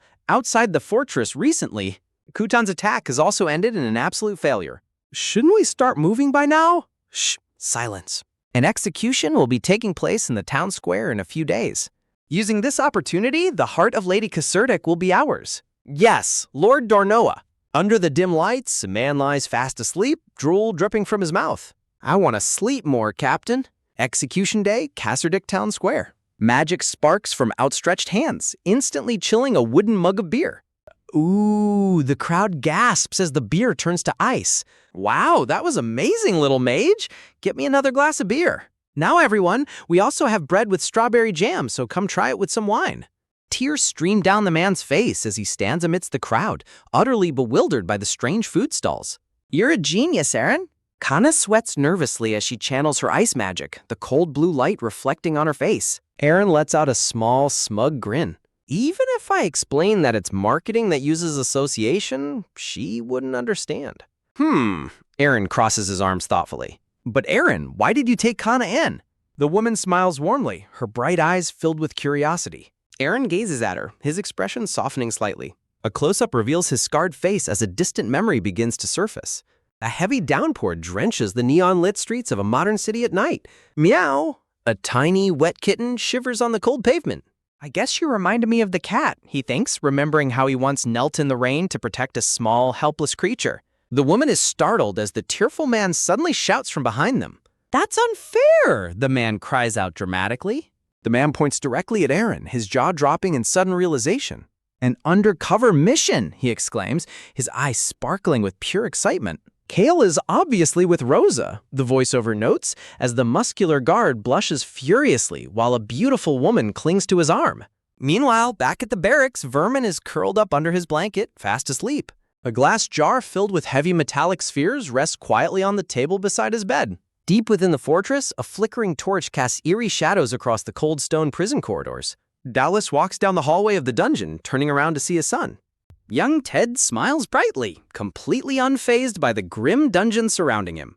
Dallas looks at his son with a warm, gentle smile. "So I was calming them down," Ted explains proudly. "Don't worry, dear guests," Ted calls out to the cell. "My father has chopped off over 100 heads until now," Ted boasts cheerfully to the prisoners. The terrified prisoners shiver violently as Dallas affectionately pats his son's head. One of the gagged prisoners lets out a muffled cry of absolute terror as Dallas steps closer. Hey, I don't understand a single word," Dallas says calmly. Dallas jingles the dungeon keys, a dark, chilling grin spreading across his face. Under a bright, sunny sky, the heavy executioner's axe is raised high above the wooden scaffold. Clad in his dark leather cowl, Dallas looks down at the condemned man with a cold, piercing gaze. With a swift, powerful strike, the heavy axe swings down. The bloodthirsty crowd erupts into wild, roaring cheers as blood splatters across the screen. The next prisoner is led up the blood-stained steps of the gallows, passing by the towering figure of the executioner. "We're a form of political festival," Aaron observes silently as the Lord of Caserdic watches the grim spectacle from his royal balcony. Used to relieve the citizens' suppressed violence, the narration continues, highlighting the crowd's dark excitement. You have to tuck your head in more, Dallas whispers to the trembling prisoner, preparing for the final strike. Aaron stands quietly as he reports to the Lady of Kasserdik in her study. The criminals you've caught are the bastards who killed a noble of Karzan, Nova explains, showing the wanted posters, and his lordship was already preparing to make friends with Karzan. In a way, this execution is a form of a diplomatic event, Nova continues with a serious expression. Aaron looks down, thinking, it really feels like something's going to happen when you say it like that.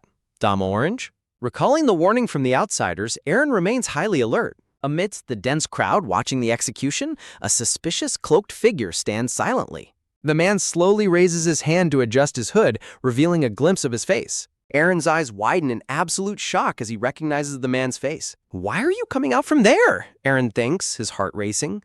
Suddenly, a massive explosion rips through the town square, sending fire and debris into the air. Ah, what's going on? What is that? Is there an explosion? The crowd screams in panic. It's an explosion! Ah, run away! People yell as chaos erupts everywhere. Damn it, Aaron grunts, immediately springing into action. An attack, he realizes, as another massive blast detonates nearby. Lord Fulptus, his lordship is flying away! Someone shrieks as the lord is violently blasted into the air. Secure Lord Fulptus, the guards shout in panic, while Aaron dryly notes, they say people live like their appearance. Staring up at the flying noble, Aaron can only sweat in disbelief. The bloody executioner's axe stands tall amidst the spreading chaos.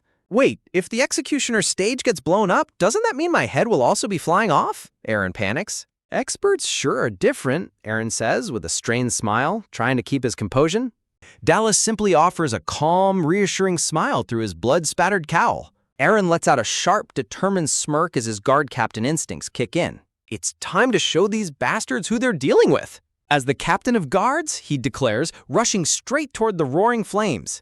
Run away! Ah! The crowd screams as the square descends into a fiery nightmare. Damn it, what is this mess all of a sudden? The guards shout, struggling to control the fleeing crowd. Everyone, calm down! Hey, you little shit, stop running! They command, but the stampede is uncontrollable. Lost children cry out in terror, sobbing as they are separated from their parents in the scramble. Everyone, please slowly exit through there. Hey, did you just steal bread? There! Voices cry out from the panic near the market stalls. Where do you think you're going? Canna barks, holding a shivering child tightly in her arms. Aaron, so this is where everyone was. Aaron grunts as he walks through the fire, easily carrying the two lost boys. Aaron gently hands the crying children over to his squad members to get them to safety. Scanning the chaotic square, Aaron looks for any sign of the main threat. Me neither, a guard murmurs as they search for the suspects among the stampeding civilians. Slipping away in the confusion, a cloaked figure carries the unconscious Lady of Kasserdik over his shoulder. Draped powerlessly, she is completely at the mercy of her kidnapper. So the target this time was also the lady? Aaron realizes, his eyes burning with fury. Outer Fortress Guard Unit 4, Aaron roars, gathering his men.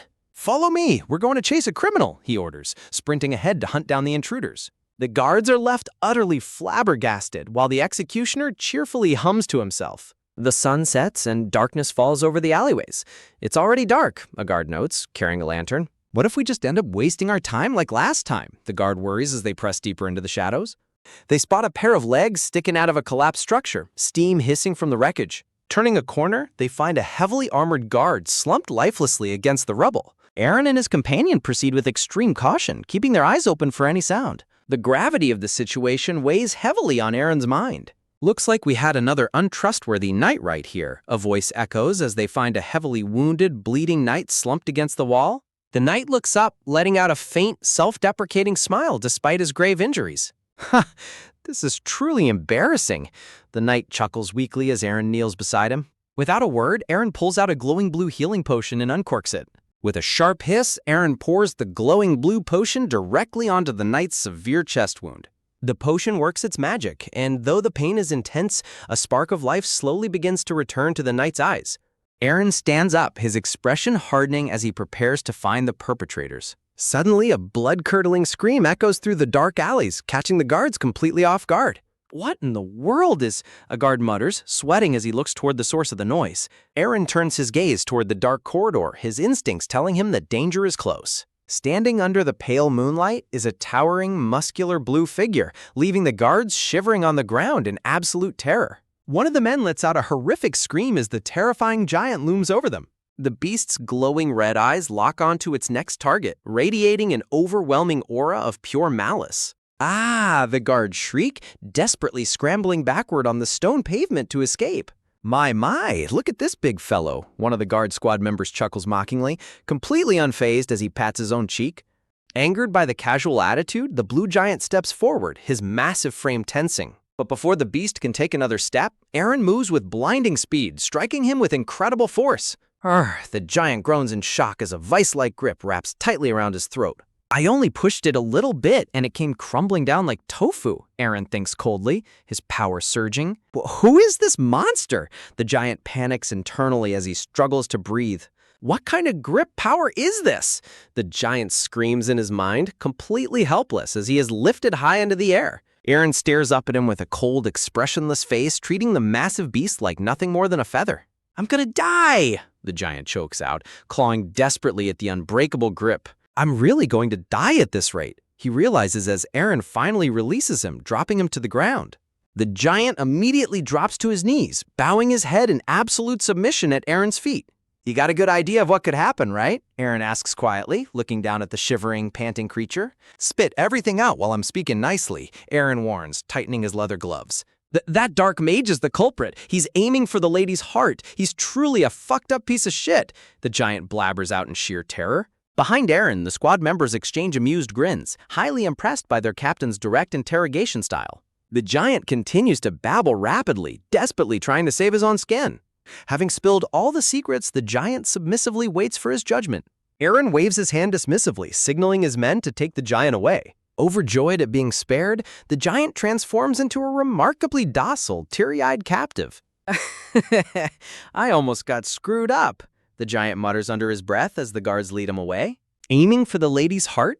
Aaron ponders, deeply troubled by the dark mage's true objective. He realizes the situation is far more dangerous than simple political sabotage. His thoughts are suddenly interrupted by the sound of approaching footsteps from the shadows. What a great night, isn't it? The handsome newcomer greets him with a gentle smile under the moonlit sky. Aaron's eyes narrow as he immediately senses the dense, hidden power emanating from the man. A heavy, suffocating silence falls over the narrow alley as the two men lock eyes. Do you know, Captain? The man whispers, stepping closer. I don't even feel awake when I'm lacking sleep. I'm lost in a dream. With a slow, deliberate motion, the man quietly draws his sword, the blade gleaming coldly under the moonlight. In an instant, his gentle expression vanishes, replaced by a wild, predatory glare. He strikes with blinding speed, but Aaron moves just in time to block the lethal blow, the clash of metal echoing through the street. Aaron grinds his teeth, channeling his immense strength to hold back the sudden, overwhelming onslaught. The man's smile widens as a sinister purple magical energy begins to flare from his eyes, revealing his true terrifying nature. Meanwhile, a distant memory of an impoverished, desperate village begins to surface. There's nothing to eat, so we not only eat tree roots, the voiceover narrates, recalling the absolute starvation. The famine was absolute, driving the desperate villagers to the brink of humanity. Hungry hands would snatch anything that moved, no matter how filthy, just to survive. But we also used to eat rats and cockroaches raw.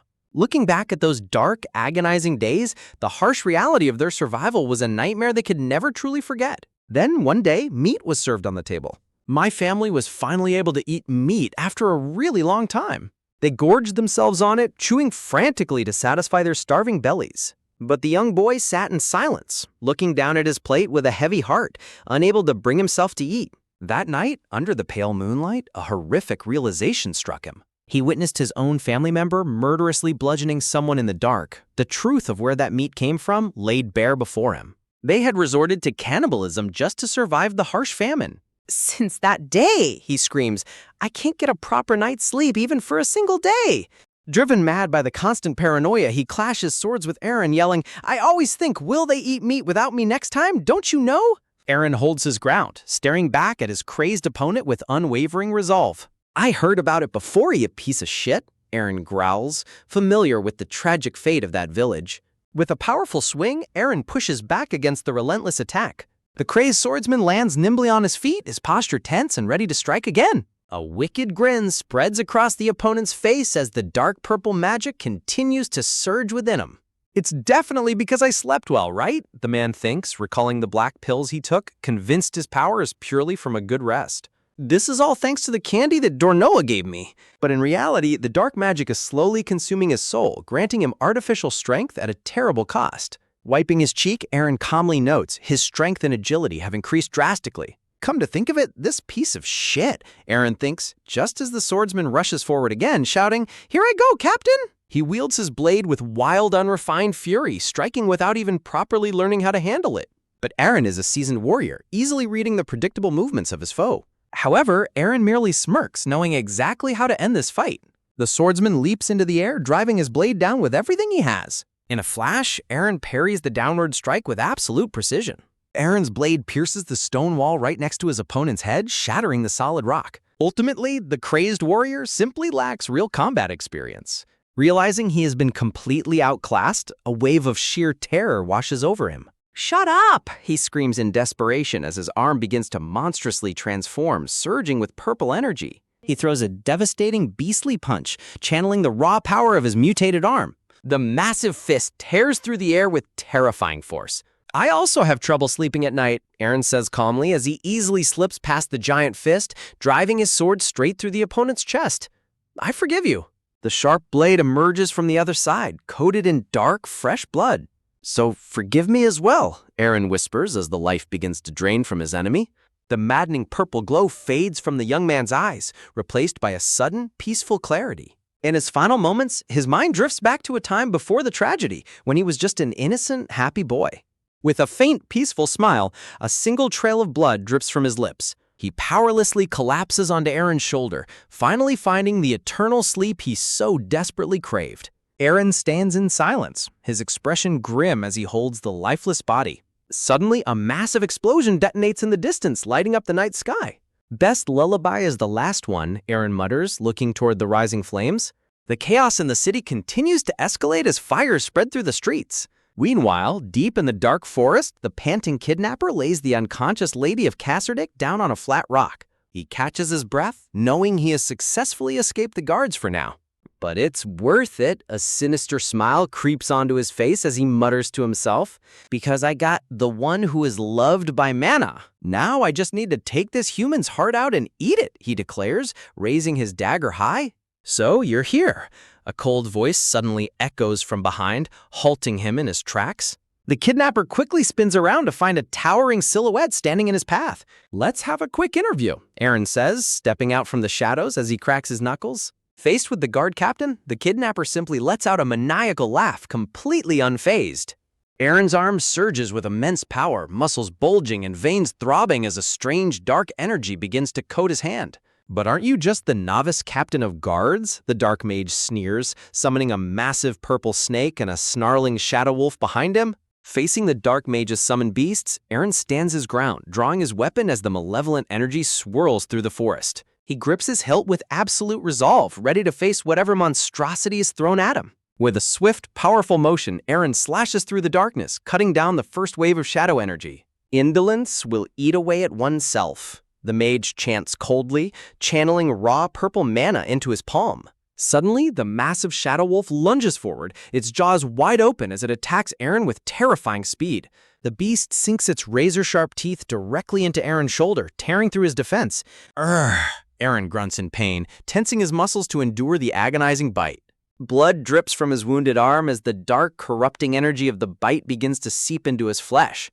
"My body feels heavy and it's painful when I move," Eren notes internally, realizing that dark magic is actively weakening his muscles.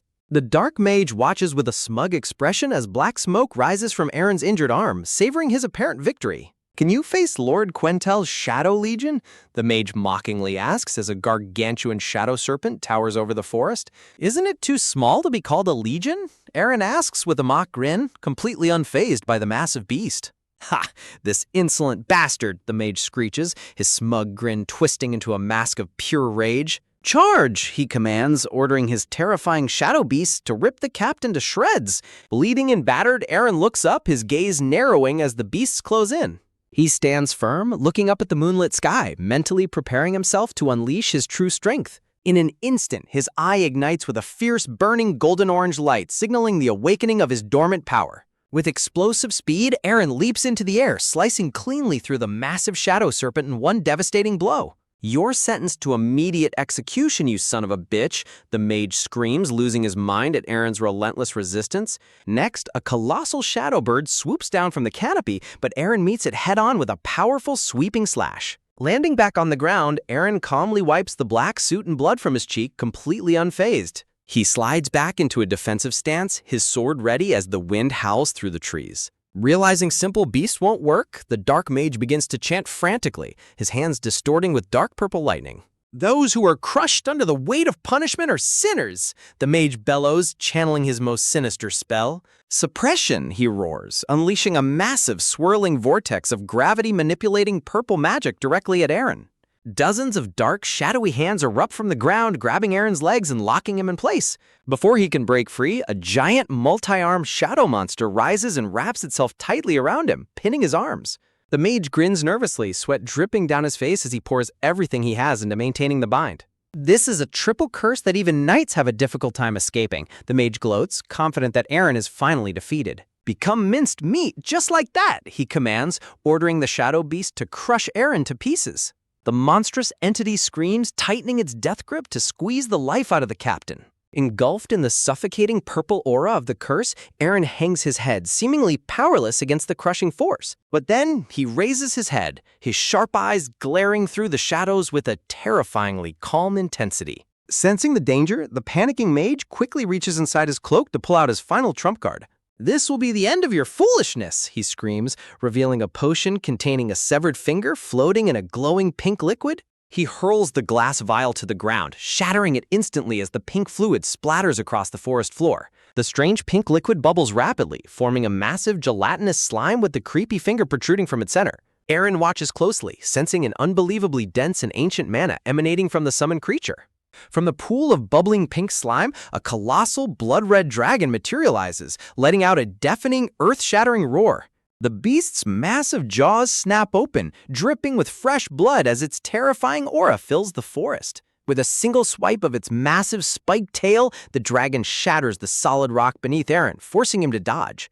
"You're just a measly guard captain in the end," the mage cackles, completely ecstatic as his ultimate summon wreaks havoc. But Aaron uses the debris to his advantage, leaping onto the dragon's tail and sprinting up its spine with incredible agility. Reaching the dragon's back, he spins mid-air, channeling all his remaining strength into his blade. He strikes with pinpoint accuracy, driving his sword directly into the dragon's open throat as it roars in agony. Aaron focuses deeply, shutting out all distractions as he prepares to deliver the final, decisive blow. Taking a deep breath, he puffs his cheeks and exhales, fully centering his body and energy. With a final fearless leap, Aaron plunges headfirst into the colossal dragon's gaping mouth, determined to tear the beast apart from the inside out. The massive red dragon swallows Aaron whole, its throat bulging as the captain is dragged down into its stomach. "Did that idiot just jump directly into my summon's mouth?" the mage thinks, a maniacal grin spreading across his face. "Ah ha ha ha ha, what a fool, he threw away his own life," the dark mage cackles triumphantly. Why is that bastard grinning, Aaron wonders as he stands inside the dragon's body enveloped in a strange pink energy. Either way, my infiltration was successful, Aaron thinks calmly. "Come out, you damn demon," Aaron commands, tapping on the armor where the entity slumbers. "You called?" A deep, ominous voice resonates from the swirling dark fog above him. Aaron glares up at the dark entity, completely unfazed by its terrifying presence. "You've been dead silent ever since you lent me a fraction of your power back then," Aaron thinks, recalling the time the entity's overwhelming strength almost consumed him. Suddenly, the sinister pink eye embedded in Aaron's chest plate snaps wide open, pulsing with dark energy. "How impertinent," the demon sneers. "You are truly a disrespectful and foolish human." "But I must admit, you are fascinating," the demon continues as Aaron's blade begins to surge with an intense, bright blue light. "I shall lend you my power," the demon offers, "but in exchange, you must promise me one thing."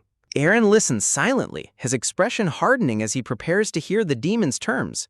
"I don't know what it wants, but this feels strangely unpleasant," Aaron thinks, sensing the dark intent behind the demon's words. Ignoring the bad feeling, Aaron tightly grips his hilt as surging blue lightning erupts from the blade. "My whole body is tingling as if I've been struck by lightning," Aaron notes as the immense power courses through him.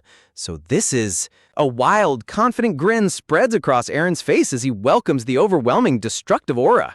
With a single, effortless swing, Aaron's lightning-charged blade tears cleanly through the dragon's thick internal hide. The colossal beast lets out an agonizing shriek as a brilliant blue light erupts from its chest, splitting it wide open. The dark mage's triumphant laughter instantly dies out as he stares in absolute horror at his ultimate summon being torn apart. Aaron bursts forth from the dragon's ruptured body like a bolt of lightning, descending gracefully through the air. He was a knight? The mage gasps in pure terror, finally recognizing the monstrous speed and power.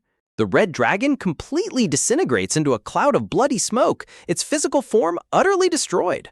Aaron lands calmly on the forest floor, his back turned to the decaying remains of the beast. Stumbling backward in sheer panic, the mage desperately tries to find a way to escape this living nightmare. Slowly, Aaron walks forward through the settling dust, his eyes burning with a cold, terrifying intensity. The captain's piercing gaze locks onto his target, leaving the mage with nowhere left to run. In a split second, a brilliant flash of steel cuts through the darkness, spraying fresh blood across the clearing. Aaron stands in silence, blood splattered across his cheek and armor as the battle finally reaches its end.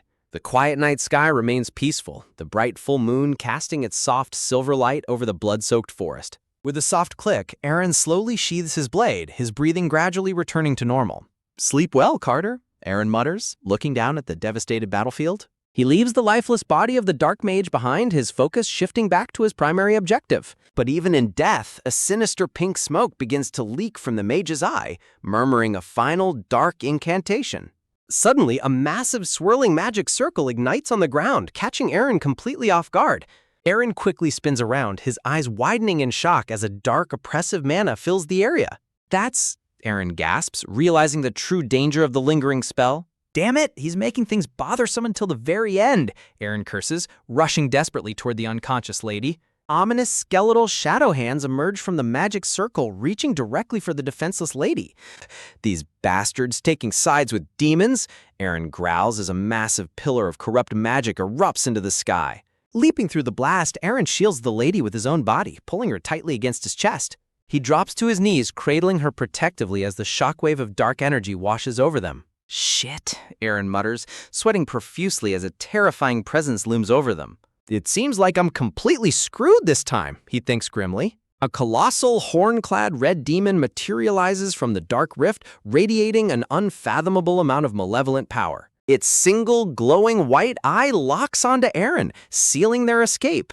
With no time to waste, Aaron desperately scoops the lady into his arms and leaps backward to dodge. The demon's colossal foot slams down with earth-shattering force, obliterating the solid rock below. Aaron crouches on the ground, completely dwarfed by the absolute monstrosity that now blocks his path. Aaron drops to his knees, his breathing heavy as he looks down at the unconscious lady he has just protected. His hand trembles with absolute exhaustion, but he tightly grips his hilt, prepared for whatever might happen next. Aaron's eyes widen in shock as a sudden, overwhelming surge of holy energy completely envelops the area. With a thunderous boom, a brilliant blast of light pierces through the dark night, completely obliterating the colossal demon. "Show yourself, you vile demon!" a green-haired knight screams, her blade crackling with sacred lightning. "Where are you?" another powerful warrior demands, cutting through the forest with immense force. She unleashes a devastating, crescent-shaped wave of pure energy, lighting up the entire dark canopy. The sacred energy crackles wildly as she drives her massive blade forward with unrelenting force. Together, the two elite warriors execute a flawless cross-strike, completely vaporizing the lingering demonic remnants. Hiding behind a massive tree, Aaron breaks into a cold sweat as he cradles the unconscious lady, trying to remain unnoticed. "A knight and an inquisitor," Aaron notes grimly, recognizing the terrifying status of the elite rescue team. Looking down at the lady, Aaron notices she has a massive, painful-looking swelling on her forehead. "If they find us like this, I'll definitely be arrested for kidnapping her," Aaron panics, imagining himself in chains. In his frantic state, he accidentally taps her massive head bump, causing her to twitch in silent agony. Oh crap, she's completely out cold now. Aaron sweats profusely as the lady goes entirely limp in his arms. Desperate to cover his tracks, he pulls out a red, floral-patterned handkerchief he had stolen from his colleague, Kale. Placing his hand against the rough bark of the tree, Aaron prepares to make his silent departure. "It's time for the guard captain to get off work, so see ya," Aaron mutters, leaving the unconscious lady behind. Behind him, another massive shockwave of lightning surges through the forest as the knights finish securing the area. As the morning sun begins to rise over the horizon, the two exhausted warriors stand victoriously atop the remains of the beast. The green-haired knight rests her hand on her sword, huffing heavily as her face flushes red from sheer exhaustion. The Inquisitor stands calmly, scanning the peaceful forest with a sharp, calculating gaze. Suddenly, she spots something unusual through the trees and points out toward a nearby clearing. Deep in the forest, she spots the pink dress of the missing lady lying motionless on the ground. "My lady!" the knight screams in sheer panic, sprinting desperately toward her side alongside the Inquisitor. But as they arrive, they freeze in absolute confusion, staring at the bizarre sight of the lady's face covered by a red floral handkerchief. "Is she dead?" the knight cries out, dreading the absolute worst. The two warriors stare in complete and utter disbelief, totally dumbfounded by the ridiculous presentation of the rescue. Meanwhile, at a local tavern, the guards are drowning their sorrows. "Darn it, I'm so pissed," one of them groans. "If that was the case, they should have done the inspection themselves," another guard complains loudly. Aaron stands quietly beside them, drinking his beer while gently patting the young tavern girl's head to comfort her. "The lord who flew across the sky like a hawk was miraculously unharmed," the narrator explains, recalling the chaotic battle. "And his daughter Vivian was brought back alive, so the situation was over," the story continues, showing Vivian safe in the knight's arms. "With my false testimony, Carter's case was handled as having died in battle fighting a demon." In a quiet village, Carter's father sits outside his simple home, holding a pouch filled with golden compensation. Thanks to that, Carter's family received compensation, Aaron thinks. Across from him, a guard sighs. That dumbass, running into a demon without an ounce of fear? The blonde guard looks down at his mug in solemn silence, deeply mourning the sudden loss of their comrade. Another guard grits his teeth, tears of grief welling up in his eyes as he struggles to accept Carter's death. Suddenly, a large, overflowing mug of golden ale is slid gently across the wooden table. "Carter," Aaron says softly, placing the heavy mug of beer directly onto the crying guard's head as a gesture of tribute. Beside them, Carter's unsheathed sword rests quietly on a wooden chair, glowing softly in the warm candlelight. Aaron raises his own mug to his lips, chugging the sweet ale in silence to honor his fallen companion. The grieving guards look up at their captain, comforted by his strange but deeply heartfelt way of paying respects. Suddenly, the tavern door is violently slammed open as a guard screams, "Sire!" A young, red-haired guard with freckles stands at the entrance, laughing cheerfully with flowers floating around him. Aaron instantly spits out his drink in pure shock, his eyes bulging as the solemn mood is shattered. The hyperactive guard steps inside, completely oblivious to the somber atmosphere as he smiles brightly. The blonde guard looks on with sheer annoyance while his partner whispers frantically about the sudden interruption. "If it weren't for me back then, even someone like Brother would have," the rookie boasts, but is immediately cut off with a furious "shut up." "Your thoughts left your mouth, Aaron," the deadpan waitress remarks, as Aaron realizes he accidentally mumbled his panic out loud. "Another serving of beer," the rookie demands, loudly slamming his empty mug onto the wooden table with an oblivious grin. The tavern waitress stares back at him in dead, icy silence, her piercing eyes casting a terrifying shadow over the room. "Wait," the rookie stammers, instantly sweating as he senses the incredibly cold, murderous aura radiating from her back. She slowly glances back over her shoulder, her dark glare promising absolute violence if he doesn't watch his mouth. The rookie mumbles, his voice trembling as he breaks out in a frantic, nervous sweat under her gaze. With the entire tavern watching in tense silence, the rookie desperately bows, completely terrified of the waitress. "I'm incredibly sorry," he screams, bowing his head as low as possible to beg for her forgiveness. The waitress remains completely silent, looking down at his pathetic apology with an expression of utter disbelief. She scoffs softly, letting out a quiet sigh as she prepares to teach the rookie a lesson he'll never forget. Suddenly, a sharp click echoes through the quiet room as a deadly weapon is pulled out and aimed directly at his forehead. "Clashing into bastards like you while working in a tavern is a daily occurrence," she says with a sweet, menacing smile as she aims her handheld crossbow. The senior guard can only offer a weak, nervous chuckle, realizing how quickly things have spiraled out of control. "Whoa, let's all just calm down," the rookie pleads, backing away with his hands raised in absolute surrender as she keeps the crossbow trained on him. Stepping in to defuse the situation, the senior guard suddenly draws his sheathed blade, pointing it directly at the rookie. The rookie blinks in utter confusion, completely caught off guard by a senior's sudden action. "Take this," the senior guard says calmly, taking a slow sip of his beer while presenting the sword. The rookie holds the beautifully crafted sheath sword, his eyes practically sparkling with awe and excitement. Overwhelmed with emotion, tears of pure joy well up in his eyes as he tightly clutches the precious gift to his chest. Yes, I'll work hard, the rookie screams proudly, saluting with high energy while his senior continues chugging his beer. Ah, yes, the rookie laughs merrily, clinking mugs with his fellow guards the next morning as they prepare for duty. Ah, shit, I should have made a run for it back then, the rookie thinks, his bright smile hiding his internal dread. With a sudden, brutal strike, the senior guard suddenly decks an approaching carriage driver right in the face. The poor driver collapses onto the wooden deck of the carriage, groaning in absolute agony as the senior guard stands victoriously over him. The rookie gasps in horror, his hands trembling as he looks at the bruised and battered faces of the townspeople. Other travelers watch in absolute confusion and horror, completely baffled by the sudden outbreak of violence at the city gate. Make sure to tighten up the inspection since we had that demon incident recently, the senior guard instructs calmly. Is this really how it's supposed to be done? The rookie screams. And you're punching innocent people under the excuse of checking if they're a demon? To think that... This is the best, the rookie suddenly cackles, his eyes turning red with absolute greed. Geez, don't be so cold. I said you can pass for the price of 2 silver coins, so what is this all for? Extortion is seriously his talent, the senior guard thinks deadpan as the rookie laughs hysterically. A sly, corrupt grin spreads across the senior's face as he realizes the rookie has learned the ropes of abusive power incredibly quickly. Their corrupt scheme is suddenly cut short as a massive, heavily armored carriage bearing a grand holy crest rolls up to the gate. You still plan on inspecting us? A powerful, heavily armored knight booms from the carriage, his voice echoing with absolute authority. If you got a problem, pay up the fee, the rookie snaps back, completely oblivious to who he is talking to. Act! The rookie shrieks as his senior brutally punches him across the face, sending him flying across the wooden floor. That guy's still new, so he doesn't know anything yet, Your Honor. The senior guard frantically apologizes, bowing deeply while the rookie lies unconscious on the floor. Peering inside the carriage, he realizes it's filled with elite inquisitors and holy knights staring back with icy, murderous glares. A cold sweat runs down the guard's face as he instantly recognizes the severe danger they've just stumbled into. What? The lead knight growls, his jaw clenching with pure indignation. Looks like the executioner will be getting busy, brother, the rookie says with a sinister smile, completely ruining any chance of survival. They changed their attitudes so quickly upon learning that no nobles are present here, the knight thinks in sheer panic as the rookie's demonic laughter echoes in his mind.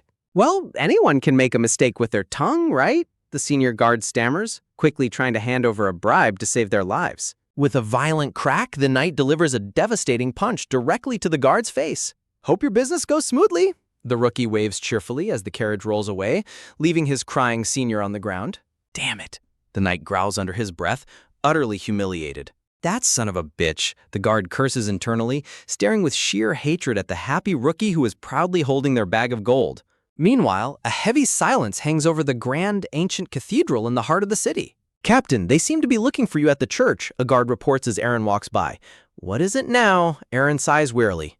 This is a place I didn't want to revisit, at least for the sake of this thing inside me. Aaron thinks grimly as the demonic eye beneath his armor begins to throb with a sinister red light.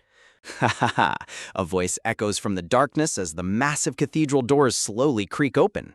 Aaron freezes, his eyes widening in pure shock as he comes face to face with the one person he never expected to see here. Priest Blyan calls out, introducing the solemn, dark-haired inquisitor standing right beside him. She was just standing there, Aaron thinks, sweating profusely as he is caught completely off guard by her sudden presence. Fought against a demon? Aaron repeats nervously, a cold sweat running down his face as he tries to keep his composure. Apparently, the inquisitor saw clearly with his own eyes, Aaron realizes with dread, staring wide-eyed in absolute panic.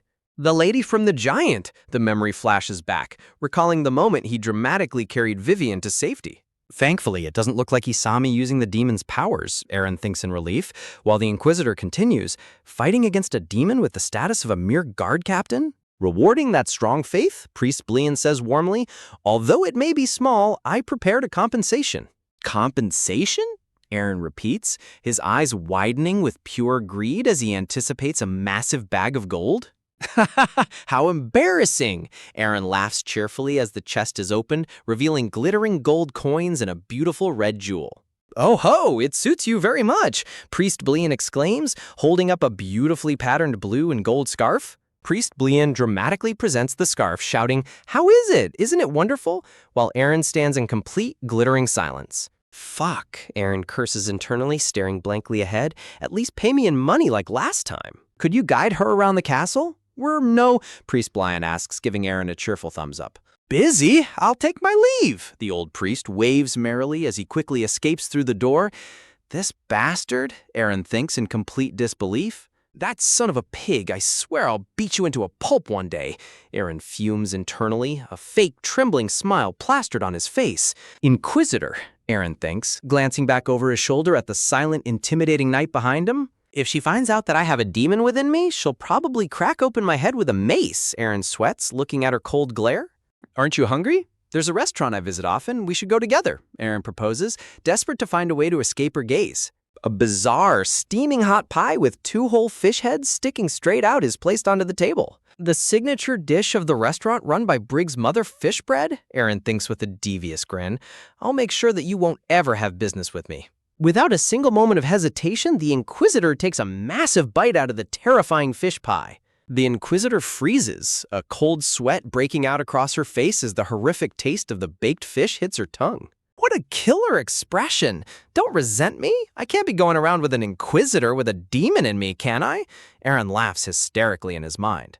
Aaron smiles triumphantly, fully expecting her to immediately spit out the disgusting meal and run away. Are you not going to eat? She seems to ask with an icy glare, aggressively swallowing another bite of the horrific dish. Yes, I need to eat, Aaron stammers nervously, forced to join in on his own twisted trap.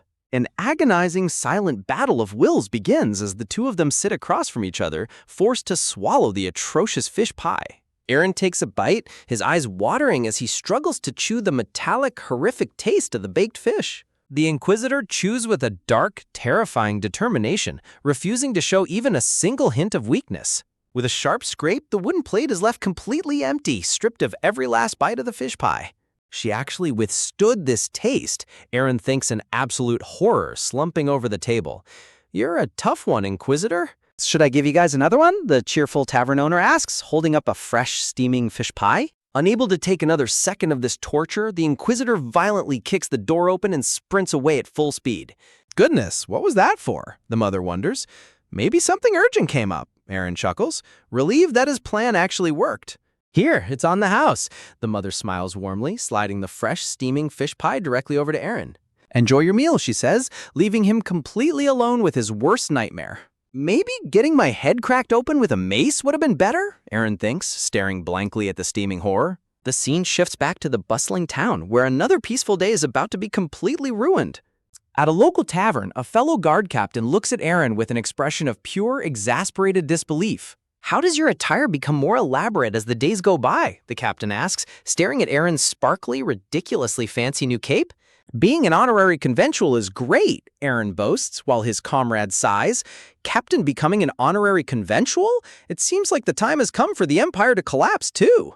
Want another fish bread? The owner asks. I'm all right, Aaron declines in a panic, as his friend asks, right, have you heard? And that we could get an aggravated punishment if any fights arise, the captain explains. Why are you emphasizing that? Aaron asks. Suddenly, the tavern door is kicked open as a massive, heavily armored knight with a shadowy face steps inside.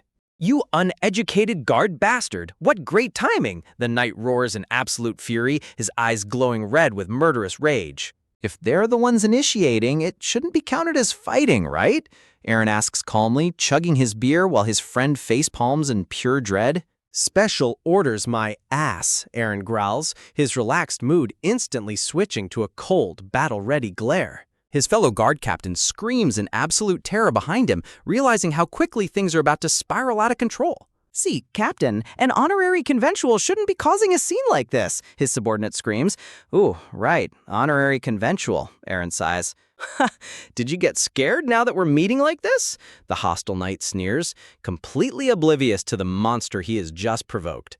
Know your place as a mere guard, got it. The aggressive knight barks, poking Aaron repeatedly in the head.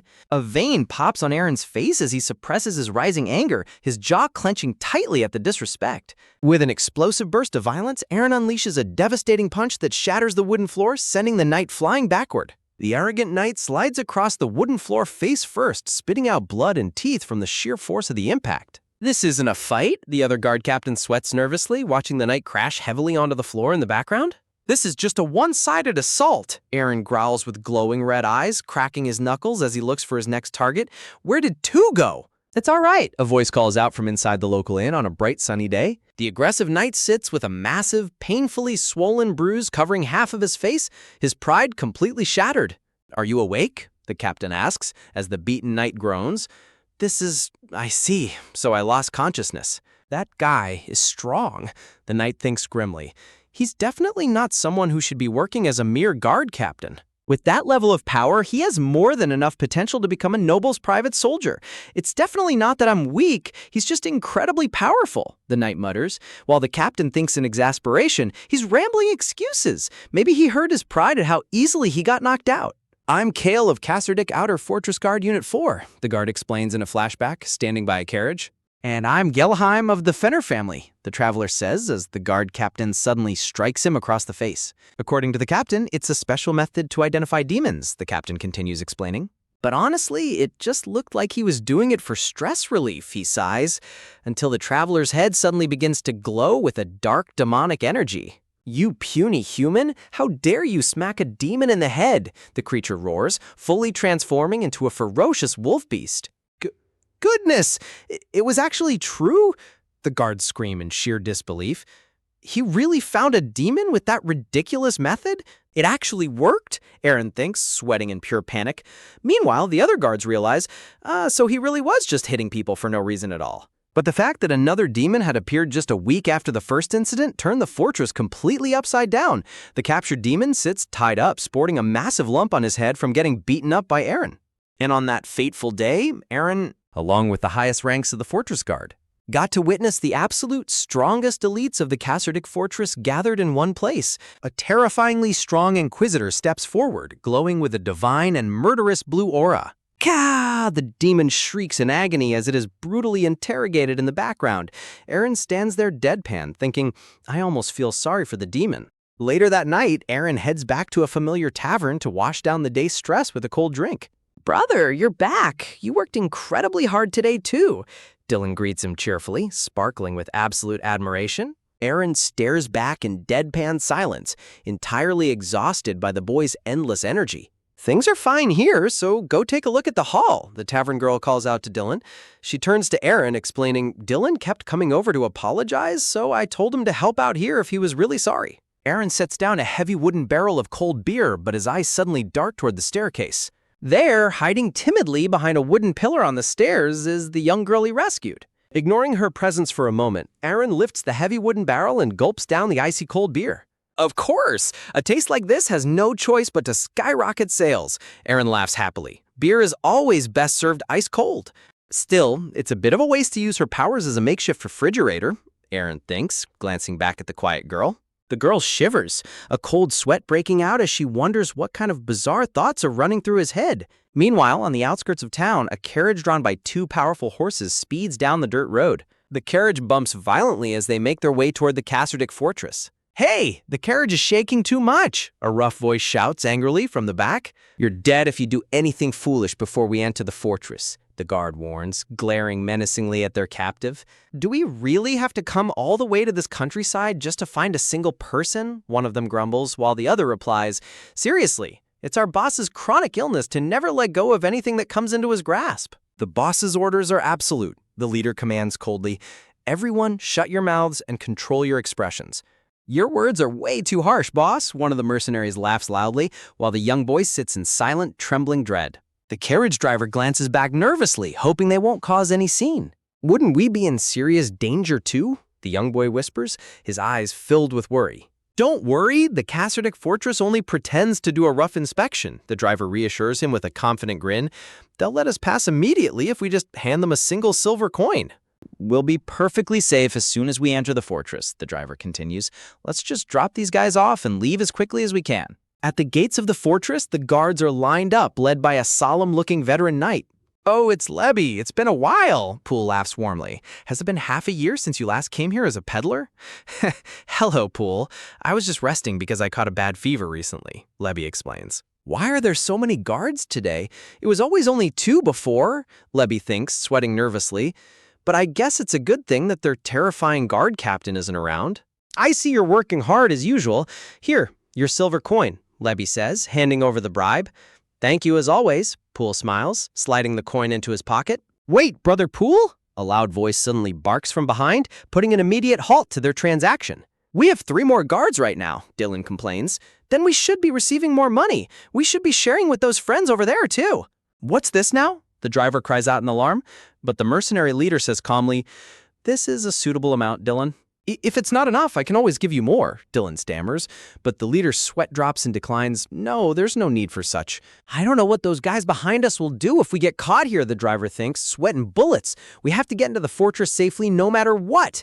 Did you hear that, Captain? His subordinate asks, while Aaron replies with a simple, "What?" The inspection method has changed as per the commander's orders, Dylan explains with a bright smile.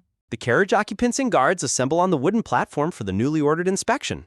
And if there's even one suspicious person among them, the guard warns.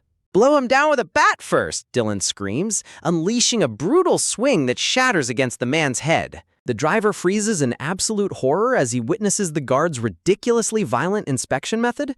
Didn't you start that method? The other guard captain's sweat drops as a hostile combatant lunges forward in retaliation. What kind of fool just stands still while being hit in the head with a wooden bat? Dylan retorts as the knocked-out mercenary lies face down on the ground. Demon! It's a demon! Dylan screams in absolute hysterics. They are demon bastards! A spearhead slices through the air at high speed, gleaming with a deadly light. A chaotic, bloody brawl instantly erupts as the mercenaries unleash their true monstrous strength against the guards. The driver looks back through the carriage window, trembling in absolute dread as blood splatters across the wood. "We got a suspicious-looking guy," Dylan shouts proudly, standing over the beaten mercenaries. One of the captured mercenaries lies defeated on the floor, panting heavily as blood drips from his mouth. Did Jake just faint? The boss thinks to himself. Then things should work out one way or another. I'm leaving the rest to you, Jake. Aaron turns his head, a grim and calculating look settling over his face as he processes the situation. A chilling, mischievous grin spreads across Aaron's face, hinting at the devious plans forming in his mind. I have to bring that kiddo to the boss. Connor recalls the mercenary's words, her heart racing with fear. Her heart beats violently in her chest, a cold sweat breaking out as she fears for her safety. Meanwhile, Aaron continues to happily chug down his ice-cold beer, completely oblivious to her inner turmoil. Aaron flashes her what he surely believes is a very kind smile, but it only terrifies her even more. "It's Kana," she introduces herself nervously. Right, Kana," Aaron chuckles softly. "What are the magics you can do at the moment?" Aaron asks, gently patting her head. "Magic dice? Making things cold?" she mumbles softly. A man who knows romance, she thinks, touched by his surprisingly gentle gesture. "What romance?" Aaron asks, completely ruining the sweet moment with his typical bluntness. I was good at everything after all," she squeals, desperately trying to prove her worth. "How did you learn magic?" Aaron's voice echoes from Kana's past memories. "Why do you ask? You don't have the brains to learn anyway, Aaron," the genius sneered. "Anyways, I was just desperate. On top of that, I was smarter than others. No, I was a genius. So please, don't abandon me," Kana pleads, looking up at him with teary eyes. "Don't say stuff that can make others misunderstand," Aaron groans, turning away. "Anyways, you're saying that you're at least willing to learn magic, right?" "Just give me the orders," she declares, fired up and ready to do whatever it takes. "She's been strangely influenced by that weasel," Aaron sighs in exasperation as Dylan pops up behind him, eagerly asking, "Should I hit him, brother?" "There's something I haven't told you yet," Kana says, holding her hands tightly as she hesitates to share her secret. Suddenly, the heavy wooden door of the tavern is violently blasted open, unleashing a powerful shockwave. "Bro," Kana stammers in shock, while a voice screams out, "Brother!" "We've got an issue, a big one," Dylan gasps, collapsing onto the wooden floor in absolute panic. "All the guys that we caught escaped." "Bit and broke apart the wooden shackles and ran away," Dylan explains, visualizing the terrifying prisoner who easily overpowered the guards. Not only that, he fought the armed guards without even a weapon. "This is bad. What should we do?" Dylan screams in pure terror, but Aaron coldly replies, "Dunno. What happens to you isn't any of my business." "Anyways, guard captain, they said we should gather at the headquarters right away," Dylan frantically adds while Aaron groans in annoyance. "Kanu, since you have clairvoyance, keep an eye out if anyone comes knocking," Aaron orders, while Kanu cheerfully waves, "Yes, have a safe trip." "You need to go patrolling," Aaron says flatly, dragging Dylan away by his collar while the boy desperately claws at the air. A violent storm rages over the fortress town as lightning cracks through the dark, rain-slicked sky. "You fools!" the commander roars in absolute fury. "The imprisoned guys escaped? Are you in your right mind? Who are you to be talking back?" the commander barks at the captured guards. "Do you know how much iron shackles cost?" Aaron and his fellow guard captains stand in silence, enduring the commander's ridiculous lecture. That means they must have something going on, as they couldn't just be obediently locked up, Aaron thinks. Meanwhile, the veteran captain says, "Speaking of, I did some searching on the guy that escaped first. Turns out he's a fixer from Karzan," the veteran captain explains. "It seems like he's pretty infamously notorious over there." Weasel actually managed to catch a guy like that? Aaron thinks in surprise, remembering how terrified Dylan was earlier. He must have at least given him a good smack on the head. Just then, a firm step echoes as someone enters the room, catching the attention of the guard captains. "Who's the guard boss here?" a young red-haired boy demands, pointing directly at the veteran captain. "Hey, you scary-looking muscles, is it you?" Aaron stares at the rude kid with a completely blank, deadpan expression, processing his sheer audacity. "What is this little shit doing, talking so rudely to adults?" Aaron shouts, happily grabbing the boy's head with a vice-like grip as the boy squeals in pain. "Is discipline here all self-taught?" Aaron mutters as the boy drops to the floor, clutching his throbbing head in pain. "Our teacher didn't do anything wrong," the boy pleads, looking up at Aaron with tearful, desperate eyes. "Please save him. We were being threatened, so we had no choice but to let them in," the boy explains frantically, as the veteran captain stands quietly behind him. "Did you say that stingy guy Lebby?" Aaron asks, his expression turning sharp and serious. "Kiddo, as unfortunate as it is," the veteran captain sighs under the pouring rain, "we can't let him off, regardless of our relationship, now that he's escaped." Deep within the rain-drenched streets of the fortress town, two figures sprint desperately through the downpour, fleeing from their pursuers. "Let's take a break before moving on," one of the mercenaries pants, seeking shelter under a wooden roof. "Damn it, those persistent guard bastards won't leave us alone." "I wasn't even thinking of escaping," Lebby pants heavily, his face drenched in cold sweat and rainwater as he struggles to catch his breath. "They already know us too well," one of the mercenaries grumbles to his partner. "We're not treated like humans if we just let them hit us in the head and walk away. Wasn't that captain just hitting us for no reason?" Suddenly, a tense silence shatters as a heavy sound echoes through the rainy alleyway, catching the mercenaries completely off guard. "Run in the opposite direction," they scream in panic, turning on their heels as a terrifying presence looms. "No, this is bad," Lebby gasps, his eyes widening in horror as he realizes they are trapped. "They're luring us," the mercenary screams as a massive, imposing silhouette blocks their path in the alleyway. "Just force your way through," the purple-haired mercenary roars, throwing a desperate, powerful punch at the giant figure blocking their way. But the massive figure easily catches the punch, his glowing eye gleaming through the darkness with a chilling intensity. With a brutal, fluid motion, the guard slams the mercenary headfirst into the stone-slit ground with bone-shattering force. The other mercenaries freeze in sheer terror, their faces turning pale as they witness their comrade get effortlessly obliterated. Is that giant even human?" Lebby stammers, trembling violently from head to toe. "The tearaway Aaron?" Another mercenary gasps in horror, recognizing the monstrous strength of the guard captain standing before them in the pouring rain. "You fucker!" a mercenary screams, unleashing a desperate swing with a heavy wooden club.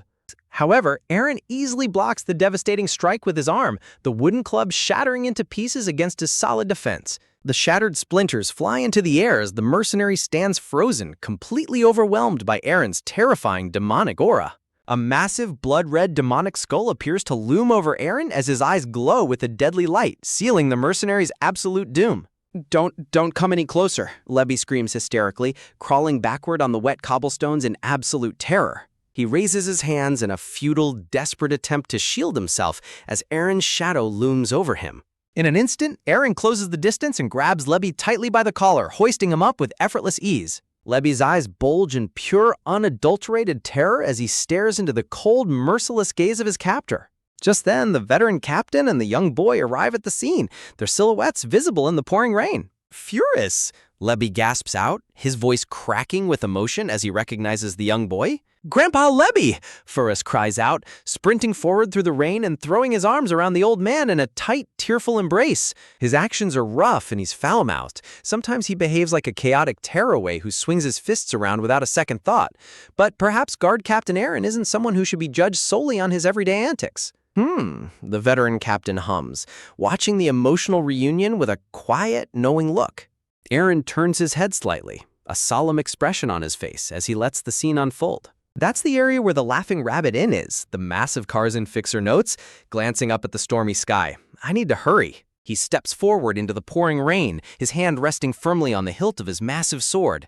His eyes narrow into sharp slits as a deadly focus settles over him, his target drawing nearer. Suddenly, he launches himself forward with incredible speed, a powerful shockwave erupting from his feet as he charges. "Beat him to a pulp!" Dylan screams hysterically from behind his fellow guards, pointing towards the incoming threat.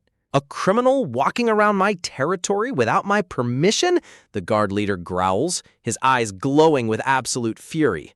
"I am none other than the shadow of Kasserdick Fortress," he bellows, unleashing a devastating heavy swing of his weapon. "It's Scar," the Karzon Fixer roars, easily deflecting the massive strike with a brilliant flash of sparks.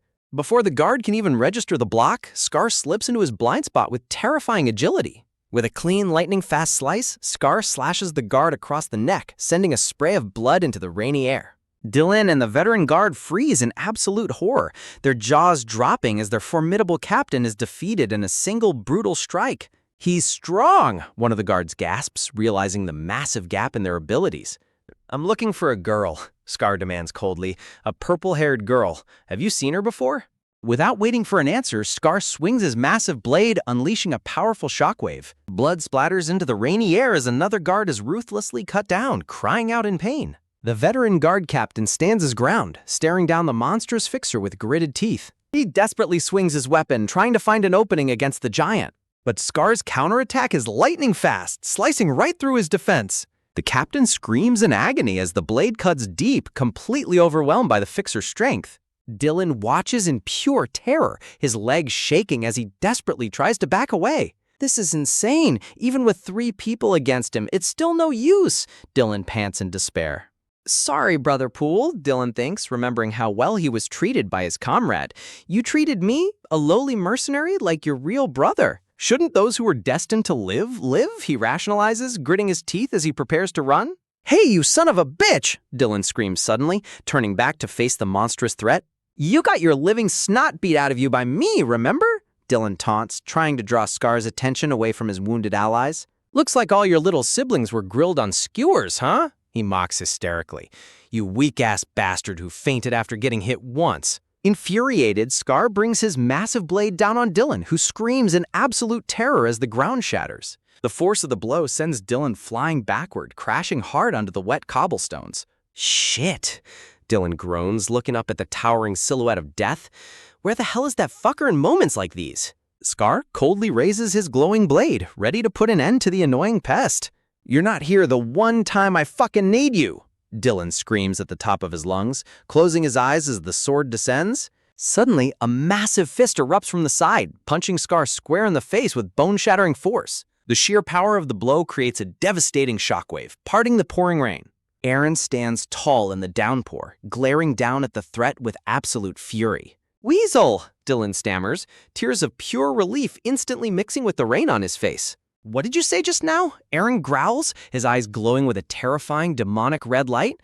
"Aaron? Shithead? Look at this guy," Aaron sighs in exasperation, completely ignoring the massive threat standing right in front of them. Overwhelmed by relief and exhaustion, Dylan instantly passes out right on the spot. Aaron turns his head to face Scar, his expression hardening into a deadly focus. "This guy and that guy," Scar mutters, rubbing his bruised jaw. "Looks like all of you are desperate to die." Instead of being intimidated, Aaron just smirks, completely unfazed by the Fixer's terrifying presence. Scar glares at him, highly annoyed by the guard captain's smug confidence. In an instant, the two clash, their attacks colliding in a brilliant explosion of sparks. "You despicable little," Scar grunts, barely managing to block Aaron's swift follow-up strike. "The real fool is the one who gets deceived," Aaron sneers, his smile widening. With a deceptive shift in his stance, Aaron slips past Scar's guard and unleashes a devastating punch. The monstrous Fixer is sent flying backward, spitting blood as the brutal strike connects. Without giving him a moment to recover, Aaron presses the attack, shattering the wooden structures around them. Aaron lands heavily, kicking up a massive spray of water as he closes the distance. Scar's heavy weapon clatters onto the wet ground as he struggles to regain his footing. "I wonder how a guy like you got knocked out because of a mere weasel," Aaron mocks, looking down at the defeated Fixer. What business did you have in this remote area to crawl in for? To return to farming? Aaron asks coldly. I'm looking for a person, Scar answers, his icy blue eye narrowing. A short girl with purple hair. Have you seen her before? The memory of Kana's past and the people hunting her flashes through Anne's mind. He remembers the shady figures who were desperately searching for the genius mage. But to send a whole fixer because of one beggarly mage? Aaron thinks to himself. Whoever sent him sure is one frugal guy. It seems like you do know her, Scar growls, his aura exploding into a violent, blood-red flame. I won't be holding back anymore unless you obediently lead me to. The monster unleashes his true, terrifying power, his eye glowing with a deadly red light. Aaron stands firm, his eyes narrowing as he prepares for the real fight to begin. This bitch, Dylan thinks in horror as he slowly regains consciousness, realizing the true terror of the enemy. He dares to target Purpley? Aaron growls, his eyes glowing with a terrifying, deadly light as his fury reaches its peak. Aaron's brutal punch connects with bone-shattering force, leaving the monstrous fixer spitting blood in shock. I'm going to kill you, Scar groans, his head slamming heavily against the wet ground as he loses consciousness. The chaotic alleyway falls dead silent as the rain pours heavily over the fallen combatants, bringing a sudden end to the brutal clash. Aaron exhales deeply, letting the cool rain wash over his face as he stands victorious in the downpour. Meanwhile, inside a cozy, well-lit building nearby, the sound of the pouring rain is muffled by the sturdy wooden walls. He charged at me while kicking at the wall, but who do you think I am? Dylan boasts proudly, sporting bandaged cheeks and a missing tooth. I grasped the situation right away and dodged with a smooth slide. Blood gushed out, then I stabbed again, and blood went pouring everywhere, he continues hysterically, gesturing wildly as he tells his exaggerated tale. Suddenly, the door creaks open, and Dylan's boastful grin instantly freezes as Aaron steps into the room. This is a visiting gift, Aaron announces with a smug, teasing grin, holding up a woven basket. Ah, it's the killer bread! Dylan screams in absolute terror as he sees the monstrous fish head pie. Think of my sincerity and eat every last bit of it, Aaron chuckles mischievously. You bought 3? The bandage guard asks deadpan. I can't eat right now because I'm fasting. The veteran captain stares down at the terrifying delicacy in his lap, completely speechless and paralyzed by its horrific appearance. Looks like there's a portion for Captain to eat too, The veteran guard grins wickedly, while the captain mentally cries out, "Damn it!" Just then, the door creaks open again as the young purple-haired girl quietly walks in, carrying a large wooden mug of beer on a tray. Aaron hums, watching in mild surprise as she walks right past a blushing Dylan and heads straight toward him. Oh, thanks, Aaron says, taking the mug. I needed something to clean my mouth with. Aaron looks down at her with a quiet, surprisingly gentle gaze, the coldness of his usual guard captain persona completely melting away. Do you have any dreams for your future? Aaron asks out of the blue, placing his mug down on the wooden table. Something you want to become, or do stuff like that, he explains. For example, a knight, a lady of a house. The young girl blinks, her large purple eyes staring back at him in quiet confusion as she takes in his unexpected question. "Want to live," she replies softly, her simple yet incredibly profound answer catching Aaron completely off guard. Aaron stares at her in stunned silence, realizing the heavy, tragic reality behind her seemingly simple wish. A soft, genuine smile slowly spreads across his face, a rare warmth shining in his eyes. "So you gotta do your best too," Aaron says gently, placing a large, reassuring hand on her head. Aaron turns and walks out of the room, leaving the young tavern maid watching his retreating back with a soft, curious look. "Do my best," she whispers softly to herself, touching her hair where he had just patted her. "My lady, perhaps a glass of juice with me if your time allows you?" Dylan tries to flirt with her, but she instantly smacks him over the head with her wooden tray, perfectly remembering Aaron's advice to target the back of his head if he started talking nonsense. Forget about high-quality ones. We don't even have many lowest-quality potions left. The bald alchemist sighs lazily, resting his cheek on his hand. Aaron just smiles back patiently, remaining completely unfazed by the shopkeeper's terrible attitude. "Conventual ketup. Why are you giving the regular price?" A friendly monk suddenly chimes in from the side. "That person is obviously an honorary conventual." "Honorary conventual? That isn't even funny," the grumpy shopkeeper growls, crossing his arms in annoyance. "Would it be all right for conventuals to beat each other up?" Aaron sneers, a terrifying, dark aura flaring around him as his veins pop with frustration. "Not only that, Priest Blean and the Inquisitor?" the young monk whispers, leaning in close to Aaron. 50 silver coins? That's almost half the price. Aaron gasps in pure, unadulterated joy, his dark mood instantly vanishing. Is this the holy cartel? Thank you, Conventualanes. I got these for cheap thanks to you, Aaron says happily as they walk down the hall. It's nothing. Having that as authority you're entitled to, Ains replies warmly. Everyone is quite busy with preparations, Aaron observes, watching the other monks busily rushing around the temple. So it's return home safely, honorary conventual Aaron. Ains bids him farewell with a warm, respectful smile. Ains bows politely, wishing the captain well on his journey back. I thought there were only humans like Priest Blyan or the Inquisitor in this place, Aaron muses to himself as he walks away. Suddenly, Aaron's eyes widen in absolute shock as he spots a familiar figure in his path. Sitting on the steps in full golden plate armor, the legendary black-haired Inquisitor is happily stuffing her face with a massive wheel of cheese. Speaking of the devil, the guy with no common sense appears, Aaron thinks in despair, a large sweat drop forming on his temple. The Inquisitor stops mid-bite, her sharp golden eyes locking onto him as she continues to chew her cheese. Suddenly, she stands up in an instant, her imposing silhouette towering over the staircase as she confronts him. Aaron stands completely frozen in surprise, unsure of what the eccentric knight is about to do. Before he can even utter a word, she strides forward and aggressively shoves a massive wedge of cheese right into his mouth. She looks up at him with a soft, surprisingly warm and gentle smile. Without saying a single word, she turns around and walks away, leaving Aaron completely dumbfounded. This is sweet, Aaron thinks with a grumpy face, chewing on the delicious cheese as he watches her go. The peace officer is very angry, a voice observes, although it's the mistake of those guys from the Fenner family rather than from our side. What can we do? We should just do as we're told. So, another sighs, looking down at the quiet town. For the next month, there will be no off-duties, the chubby commander bellows, raising a finger. What is this nonsense? The guards scream in despair, clutching their heads. There is a limit to how evil one can be. A demon! He's a demon pig! Aaron and a veteran guard listen to the hysterical shouting of the other guards with completely blank expressions. Isn't it not the commander's fault? Aaron mutters, his expression deadpan. Still, 1 month of no off-duty is too harsh. The eldest son of the Fenner family is said to be visiting soon, the veteran guard mentions. It's not accurate, but that's right. The one that graduated from the Imperial Institution, the guard continues, imagining a flashy, handsome noble wielding a rapier. Now it's the Fenner family's eldest son? Aaron thinks, resting his chin on his gloved hand. Annoying things just won't stop happening these days. Suddenly, the commander pops up right behind Aaron with a goofy smile. "All right, Aaron." "They seem to be calling for you," the commander chirps, catching Aaron completely off guard.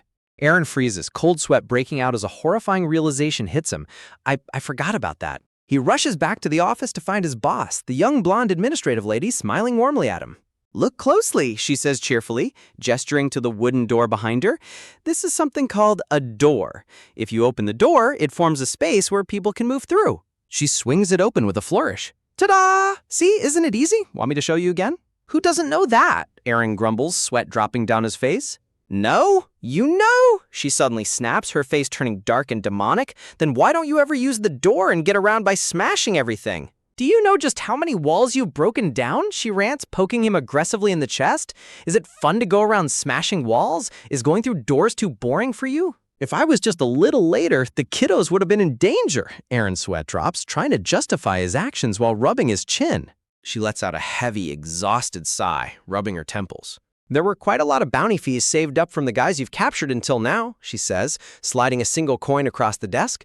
"Here, the money left after the repair fees." Aaron stares down at the single, lonely silver coin, a vein popping on his forehead in disbelief. She casually tosses the coin back up, catching it with a calm expression. "Go buy yourself delicious things and have a glass of beer while you're at it," Aaron tells her with a cheeky, smug grin. "Don't you know that people get bone disease when they stay in their room too much?" "I'm going to die of anger instead of bone disease because of you," she roars. "I didn't break the door this time," Aaron yells back as she kicks him out of the office. "Get out!" "Well, something along those lines," Aaron chuckles, walking down the street with a fellow guard. A wicked, greedy glint sparkles in his eyes as he thinks about the patrol duties. "Inspections where I could legally get money are more fun," he muses, stretching his arms behind his head. "But patrolling has its own way of fun, too. Because medieval bastards cause all kinds of trouble every day."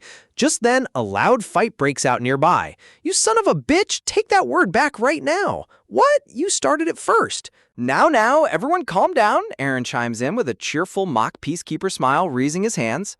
However, his sinister smile suggests he has absolutely no intention of stopping the fight.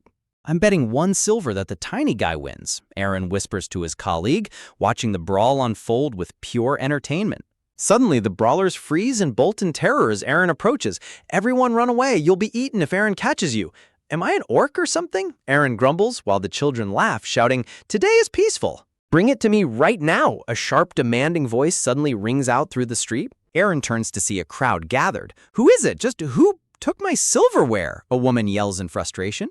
Is there a problem? The guard Kale asks, stepping forward. Oh, Kale, Aaron, good timing. Come take a look at this, the woman cries in relief. Those guys stole my silverware, she accuses, pointing at 3 suspects. The silverware that's been passed on with each generation in our family. It's not me, the bald man shouts defensively. Who would even steal those rusty silverware in the first place? I even have a silver mirror at home, the freckled woman sneers. Why would I need those silverware? It's not me either, the pale-faced man stammers, looking extremely nervous. Captain, there's no need to take on such an annoying job, the guard whispers, but Aaron is already hooked. The culprit is among them, Aaron declares dramatically, pointing a finger at the 3 suspects. Time of the crime? Aaron questions, getting into detective mode. Oh, when did it disappear? The woman blinks, caught off guard. But when I was about to eat breakfast today, they weren't there, she explains. I'm sure it was done by those guys that live near me. Aaron narrows his eyes, carefully observing each of the suspects to spot any lies. Then I returned home and went to sleep right away. I didn't even eat dinner, says culprit 1, a bald man with a goblin-like physique. That's suspicious, Aaron thinks, stroking his chin as he looks at the goblin-like suspect. It's a personal matter, why should I be telling you, snarls culprit 2, a freckled woman with crooked teeth. A silver mirror that can't even compare to those measly silverware, she boasts. A silver mirror isn't an item that suits a commoner, Aaron muses silently. I'm only outside in the first place because that woman forcefully dragged me out, protests culprit 3, a pale-skinned man with red eyes. It's my first time seeing his face, one of them accuses, pointing directly at the pale-faced, red-eyed man. I have no other option but to use the last resort, Aaron thinks to himself, rubbing his chin as he comes to a decision. It will show up once we dig around, Aaron announces to the suspects. Everyone, lead the way to your own homes.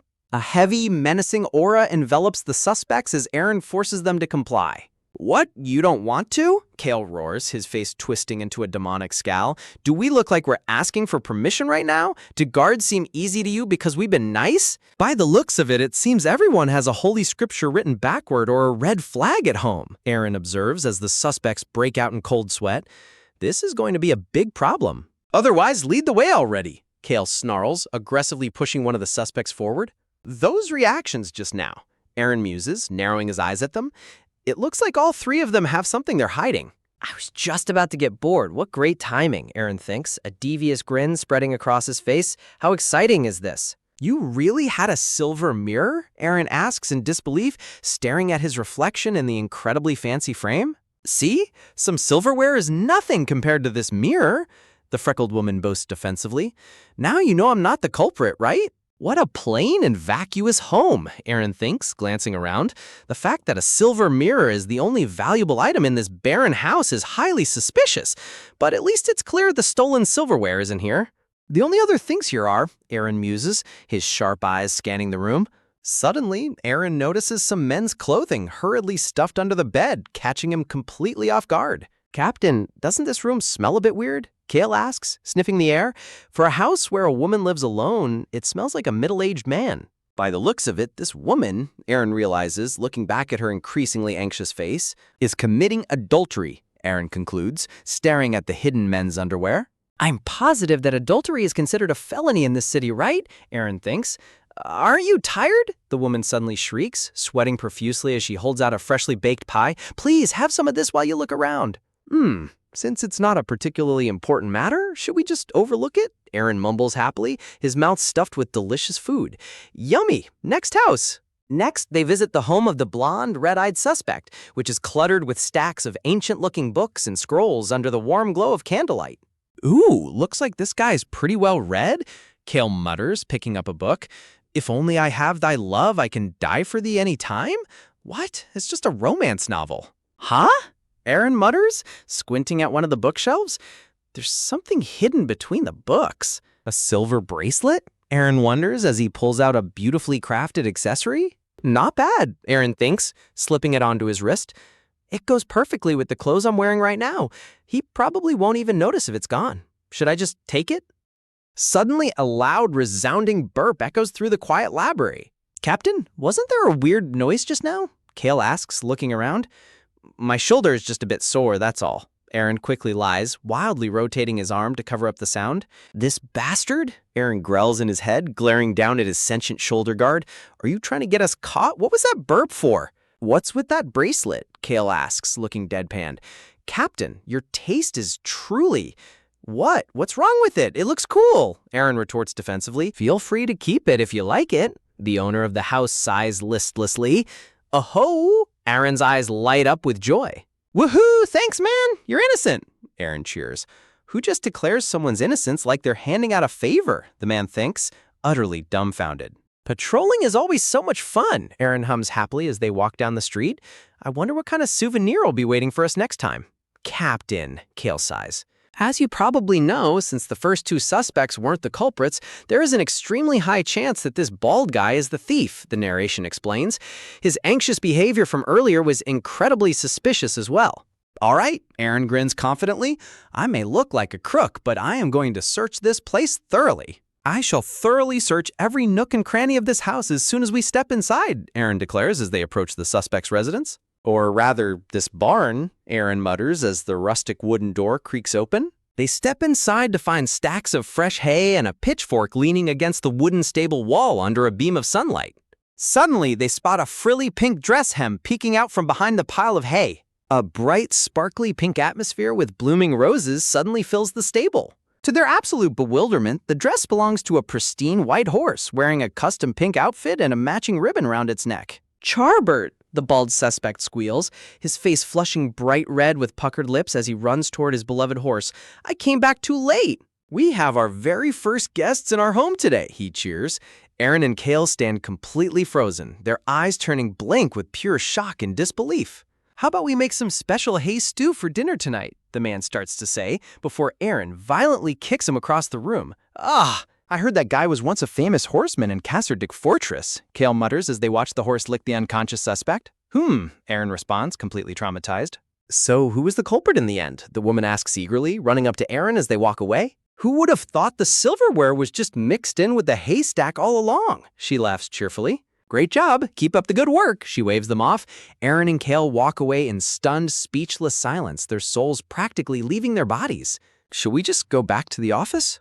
Kale asks weakly. Yes, Aaron groans, looking up at the fading evening sky. Night falls over the bustling town as people gather in the local tavern to wind down after a long day. Damn it, I went through all that trouble for absolutely nothing because of that scatterbrained woman, Aaron grumbles, chewing on his food at the tavern. Well, at least the patrol shift went by quickly thanks to that. Aaron mutters a quick, "Oh, thanks," as the tavern maid sets down a fresh, foaming mug of beer. She stands before him, a proud, rosy-cheeked smile plastered on her face as if expecting some grand praise. Aaron takes a sip, completely baffled by her intense gaze. What's with that expression, he wonders silently. Suddenly, his eyes widen in pure shock as he looks down into his drink. This is, flower-shaped? He gapes in disbelief at the incredibly intricate glowing ice cubes floating in his beer. The maid stands tall with her hands on her hips, puffing out her chest with immense pride over her creation. Is that so? Aaron stammers, sweating profusely. Good job. I see you worked very hard. But isn't the direction of this work a bit wrong? Aaron sweats. What use is pretty ice put into beer? She looks up at him with sparkling, expectant eyes radiating pure innocence and joy. Seeing her adorable, sincere expression, Aaron's expression softens into a warm, gentle smile. Yeah, no need to ruin the mood, Aaron decides, resting his chin on his hand. I should just get her that magic book as soon as possible. Suddenly, Aaron notices the stolen silver bracelet glinting brightly on his wrist. The maid's eyes lock onto the sparkling accessory, her curiosity piqued by the beautiful craftsmanship. Seeing her stare, Aaron casually waves his hand to show it off a bit more. Do you like this bracelet? Aaron asks, seeing her nod vigorously. This girl's got some weird tastes, he thinks. Though I suppose I'm the one who brought it because I liked it too. Sliding it off his wrist, Aaron holds it up over her head. Here, keep it, he offers. Her eyes sparkle like starlight as she carefully cradles the precious silver bracelet in both hands, letting out a gasp of pure delight. She likes it so much, Aaron notes, watching her cheer. Is it an unexpectedly nice bracelet for something so old? That whitish guy, maybe he was a better guy than I thought. I should get him some fish bread later in return, Aaron muses. Meanwhile, back in his room, the pale-faced man shivers in pure, unadulterated dread. I'm getting chills all of a sudden. Did I catch a cold? The man mumbles, hugging his books tightly. Crap, this is why I didn't want to come to the frontier. The fortress is seriously filled with ignorance and barbarism. A commoner dares to grab the collar of the White Magic Tower's mage? He snarls to himself, his blood boiling. This is completely unimaginable back in the capital. And that guy who is the epitome of primitiveness and the embodiment of ignorance? That insolent guard captain, to think he'd dare barge into my home. I already cast a differentiation spell for these kinds of situations, he thinks, remembering Aaron flipping through his library. Since magic books will look like regular novels, there's no worry about getting caught. Even so, treat them more gently, you ignorant fools. But his thoughts are interrupted by the memory of Aaron stopping in his tracks. There's something in between the books, Aaron had muttered. To the mage's utter horror, Aaron's hand had reached right into the secret crevice between the spellbooks. That bastard, the mage shrieks in fury. How dare he touch that bracelet? A powerful blazing red defensive magic circle erupted from the artifact the moment Aaron's hand clamped down on it. But instead of being blasted back, Aaron simply lifted the bracelet, completely unfazed by the powerful spell. He didn't even flinch, looking at the glowing accessory as if it were nothing more than a common trinket. With a simple slide, he casually wore it, completely shattering the ancient defensive spell with raw, passive physical resistance. The mage's eyes nearly pop out of his skull as he witnesses the impossible. He ignored the magic? The mage trembles, a cold sweat breaking out all over his body. He's not even a knight who can control aura. Yet the captain stood there, a towering wall of sheer, inexplicable power that completely disregarded the laws of magic. And he ended up taking that bracelet too, the mage whispers, his voice trembling with a mix of fear and confusion. Just who is that mysterious guy? Let's stop thinking about it, he mutters, closing his eyes to calm his racing heart. It wasn't to the point of risking revealing my identity. My mission is always, he reminds himself, to investigate the one who is loved. The next day, Kale looks over at Aaron as they stand at the city gates. Captain, isn't this a little strange? Why are those Fenner family soldiers distancing themselves this much from us? He asks, gesturing to the heavily guarded soldiers keeping a nervous distance. Well, maybe they got beaten to a pulp by a guard while picking fights at a tavern or something. Aaron grins smugly. The Fenner family soldiers? No way, Kale chuckles. Suddenly, the loud, thundering sound of hooves echoes across the stone bridge as a luxurious carriage approaches at full speed. Aaron shields his eyes against the bright sunlight, his expression instantly sharpening. That's the carriage that nobles of the Fenner family ride in, Aaron realizes, watching it speed past. Is that the eldest son that Philip was talking about? Brig, lower your head, one of the nearby guards quickly whispers. A noble is passing by. Inside the carriage, a young noble with long, flowing silver hair looks out the window, his gaze cold and full of aristocratic superiority. An arrogant smirk plays on his lips as he gazes down at the common guards lining the path. Without slowing down for even a second, the carriage rattles through the gates, leaving a cloud of dust behind. Forget about inspections. Look at him passing by without even slowing down, Kale grumbles, shaking his head. As expected, nobles have no manners, Aaron grunts in agreement. Before Aaron can even sigh, his sharp senses pick up another rumbling sound coming from the distance. What's that this time? Aaron wonders, squinting as a dark, mysterious carriage comes hurtling down the road. The dark carriage comes to a halt right in front of the city gates, its cloaked driver sitting silently under the watchful gaze of the guards. Sliding the carriage window open, Aaron asks firmly, "Where are you from?" "My name is Shone." The blonde youth introduces himself with a polite, rosy-cheeked smile. "I am the third-level administrator of Karzan." So that was a carriage from Karzan, Aaron thinks to himself, getting major city guy vibes from him. "I came to receive the bounty rewards," Shone explains, prompting Aaron to point him inside. "Please head into the inner fortress." Shone walks off with a bright, cheerful stride, leaving his mysterious hooded driver behind at the gates.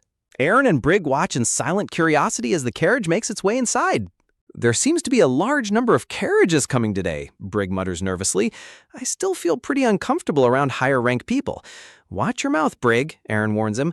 "You're going to jinx yourself if you keep spewing stuff like that." Almost on cue, another luxurious white carriage comes hurtling through the gate.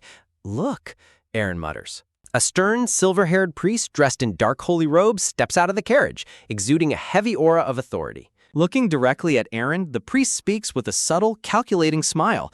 By the looks of it, are you the honorary conventual Aaron? May the sun shine upon you.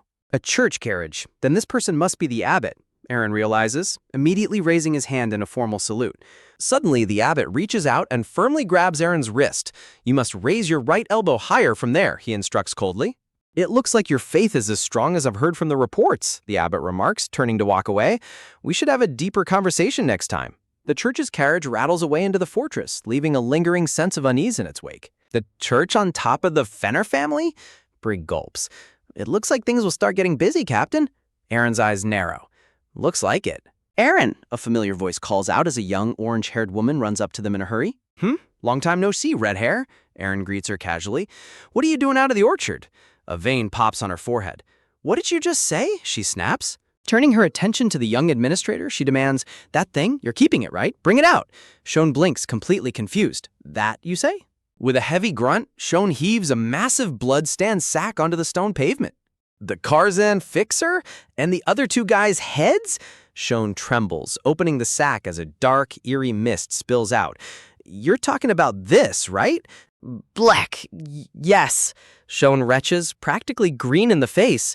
The bounty rewards? Blah! Aaron watches him, utterly deadpan. Looks like you have a talent for talking while gagging. Inside the towering, majestic walls of Kasserdik Fortress, the unusual group makes their way to the administrative area. You can leave it here, Shone sighs in relief, wiping his brow. Thank you, it's just that I have a weak stomach. Aaron shrugs, carrying the heavy sack. Don't mention it, this is just an errand. It's a relief that at least this guy was caught, Shone continues as Aaron sets the bag down. He was so notorious that he was even called the Wolf Ghost, and the organization he was involved in was also a big problem back in Karzan. An organization? Aaron muses silently. Come to think of it, this guy was looking for Kana. Will another fixer come again later on? Now that the work is finished, Shone sighs happily, stretching his arms. Is there any place I can check out here in Kasserdik Fortress? Shone asks with sparkling eyes, his hobby being exploring restaurants. Restaurant? Aaron repeats blankly, a horrifying image of local cuisine featuring fish heads poking out of a baked pie immediately flashing through his mind. Quickly waving his hand to banish the horrifying thought, Aaron grins. Well, the most popular spot around here is Hessen Bakery of District 3. Want to go together? It's close by, Aaron offers. It would be my pleasure, thank you, Shone cheers before pausing. But aren't you working right now? Inside the warm bakery, a beautifully baked golden brown cake sits fresh out of the oven, radiating a sweet and irresistible aroma. This is our shop's signature menu, cheesecake. The massive, muscular baker beams proudly, crossing his thick arms. Even my wife, who was once the famed beauty of Kasserdik Fortress, had this cake, the baker boasts. Don't mind his rambling and just eat already, Aaron tells Shone. Taking a bite, Shone's face lights up with joy.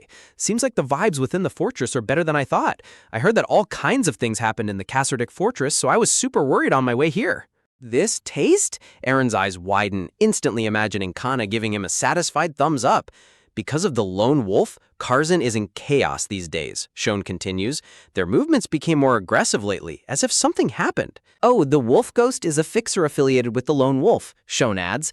Chewing on his cake, Aaron sighs, even thugs live complicated lives alongside one another. Suddenly, a cold, serious silence falls over the table as Aaron stops chewing. He is a guy named Philip, Shone whispers, his expression turning grim, and according to rumors, he's the bastard son of some noble family. He was likely banished after failing to poison the eldest son. The scariest thing about that guy is his extreme possessiveness, Shone warns. Aaron raises an eyebrow, licking his glove. Possessiveness? It was an insignificant matter that anyone could have brushed off as a joke, Shone explains, but Philip felt that they took something that belonged to him. Under the cold moonlight, a group of shadowy, cloaked figures with glowing eyes stood over the lifeless bodies of the thugs. And in the end, Shone finishes quietly, he managed to take back the sword. Aaron stares ahead silently, processing the dark nature of the man they had let walk into their midst. Does he think of that mini refrigerator as his possession? Aaron wonders, his eyes narrowing with a dangerous protective spark. Looks like he doesn't know that he could die from his teeth being ripped out if he bites into the wrong thing, Aaron thinks coldly, picturing the innocent girl. No matter how much I think of it, Aaron grins, a cold, predatory smile spreading across his face. I think I'll need to visit there sometime. How about a 3-day city business trip? Aaron plans with a devious smirk. Now that things ended up like this, she mutters, watching the carriage get packed with crates. Let me come along, Aaron laughs boisterously, waving his hand. You said you're going to export oranges, right? She glares at him with deep suspicion. What wind blew all of a sudden? Just because, Aaron grins, his eyes flashing with hidden intent. I have a business to take care of in Karzan. The orange-haired woman glares at him with a cold, piercing intensity, silently questioning his sudden change of heart. Do that then, she relents, placing her hands on her hips. I trust that you at least came with the Outer Fortress Guard Commander's permission? Oh, of course, Aaron replies confidently, rubbing the back of his neck. Watching them from a distance, another guard asks in disbelief, "Are you really going to take Guard Captain Aaron?" If the guards leave their posts, we have to leave them to the Fenner family soldiers, she reasons calmly. In that case, it's better to run the outer fortress over the inner. For many reasons, it's more efficient to just take Aaron.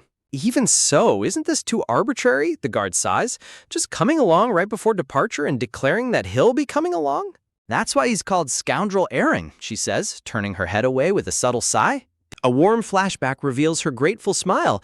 Thanks to you, the problem was solved well this time again. With this, the guard leader promotion is just a matter of time, she says, sitting at her grand wooden desk covered in paperwork. No, maybe an even higher position. Standing before her, Aaron dismisses it casually. I don't need any of those. My current position is enough for me. For a scoundrel like me, Aaron grins, cleaning out his ear with a smug expression, the guard captain is perfect. She stares at him in stunned silence, completely caught off guard by his lack of ambition. I have to accommodate his actions, she thinks to herself, watching his retreating figure, as long as the scoundrel Aaron can stay for a long time in Kasserdik Fortress. Now let's set off, the driver calls out as the carriage gates open, to Karzan. Sitting inside the carriage, Aaron teases her. But red hair, what's with the dress instead of a shirt? Did you dress up for the city? A box pops up confirming correct. Veins popping on her forehead, she snaps, shut up. Miss Orange, Shone beams, holding up a large, freshly baked cake with a starry-eyed smile. I bought a delicious cake yesterday. Would you like to try some? You see, I'm a little busy right now, she groans, buried under a massive stack of paperwork inside the carriage. If you need someone to play with, do so with the guy next to you. Slumping back in defeat next to Aaron, Shone whimpers, Did I do something wrong? I called her by her nickname like you did because I wanted to get closer. Leaning in close, Aaron whispers deviously, Oranges aren't all the same. You pronounced it wrong. It's not just orange, it's orange. Is that so? Shone gasps, totally falling for the trick. Miss Orange, please try some cake, Shone calls out innocently as the carriage speeds down the road. Miss Orange? Miss Nova? Why are you suddenly staring outside? Aaron laughs to himself in the corner.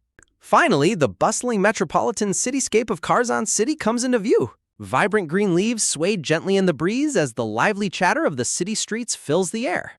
I'll be in the council while I'm working, so I won't need an escort, she instructs as they stand before a brick tavern. Go city touring in the meantime or something. Just come in front of this tavern by tomorrow afternoon. Leaning in close, she points an accusatory finger at Aaron.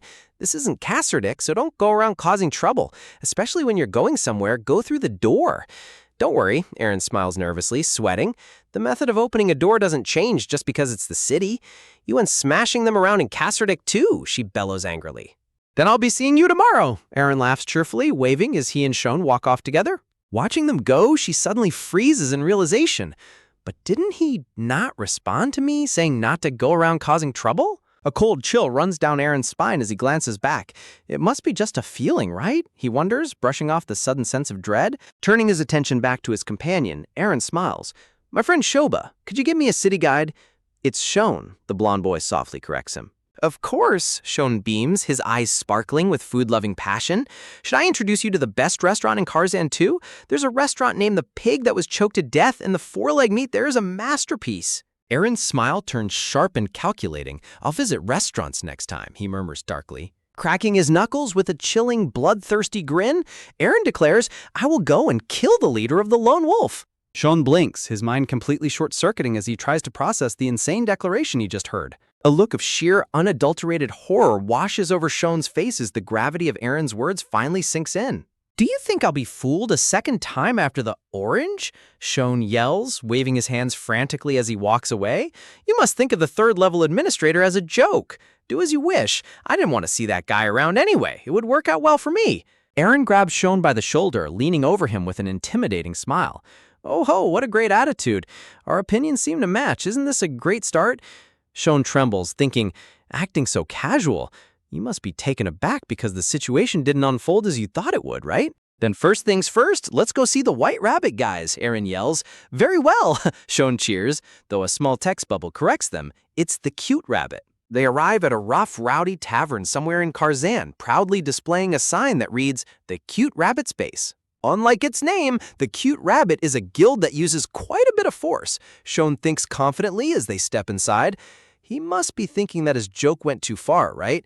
If he admits to it now, as the third-level administrator, I will... But Shone's thoughts trail off into pure dread. Intercede? He stammers internally, his face turning pale and blue. I'll be staying outside, Shone retches, covering his nose and bolting for the door. The smell of alcohol on top of sweat, it's just so horrendous. Inside the tavern, a massive thug cracks his knuckles, glaring with glowing red eyes. These bastards? Are you picking a fight right now? Aaron stands his ground, his eyes wide and wild as the thugs whisper, That bastard just... Next, they visit a different tavern labeled Drunken Widows, where attractive, alluring hostesses serve drinks under glowing chandeliers. This is a place the Frosty Dagger painstakingly takes care of, the narration explains, and the #1 tavern that Karzan should avoid. Shone tries to hold back, sweating. This time I will really stop myself from entering, but he is instantly swarmed by the hostesses. Oh my, isn't this the administrator? One coos. Guys, bring the drinks, a VIP came by. Another cheers as Aaron watches with a cold, deadpan expression. Under the cold, silent glow of the full moon, the city of Karzan holds its breath as midnight approaches. All right, this should be good for the preparations, Aaron grins, walking ahead with his hands behind his back. Completely drunk and swaying on his feet, Shone stammers, Preparations? Yep, everything's going very smoothly, Aaron smiles deviously. Next up, the lucky gambler. Lead the way, Shonaby. Wait up, Shone cries out in a panic, trying to hold Aaron back. That's the casino run by the Lone Wolf. It's even more dangerous than the taverns we visited before, you know? What are you talking about when we're this far in? Aaron scoffs, a wide, predatory grin spreading across his face. All the more reason to go. In order to catch that boss who could be anywhere, Aaron says, his eyes flashing with a cold, terrifying light.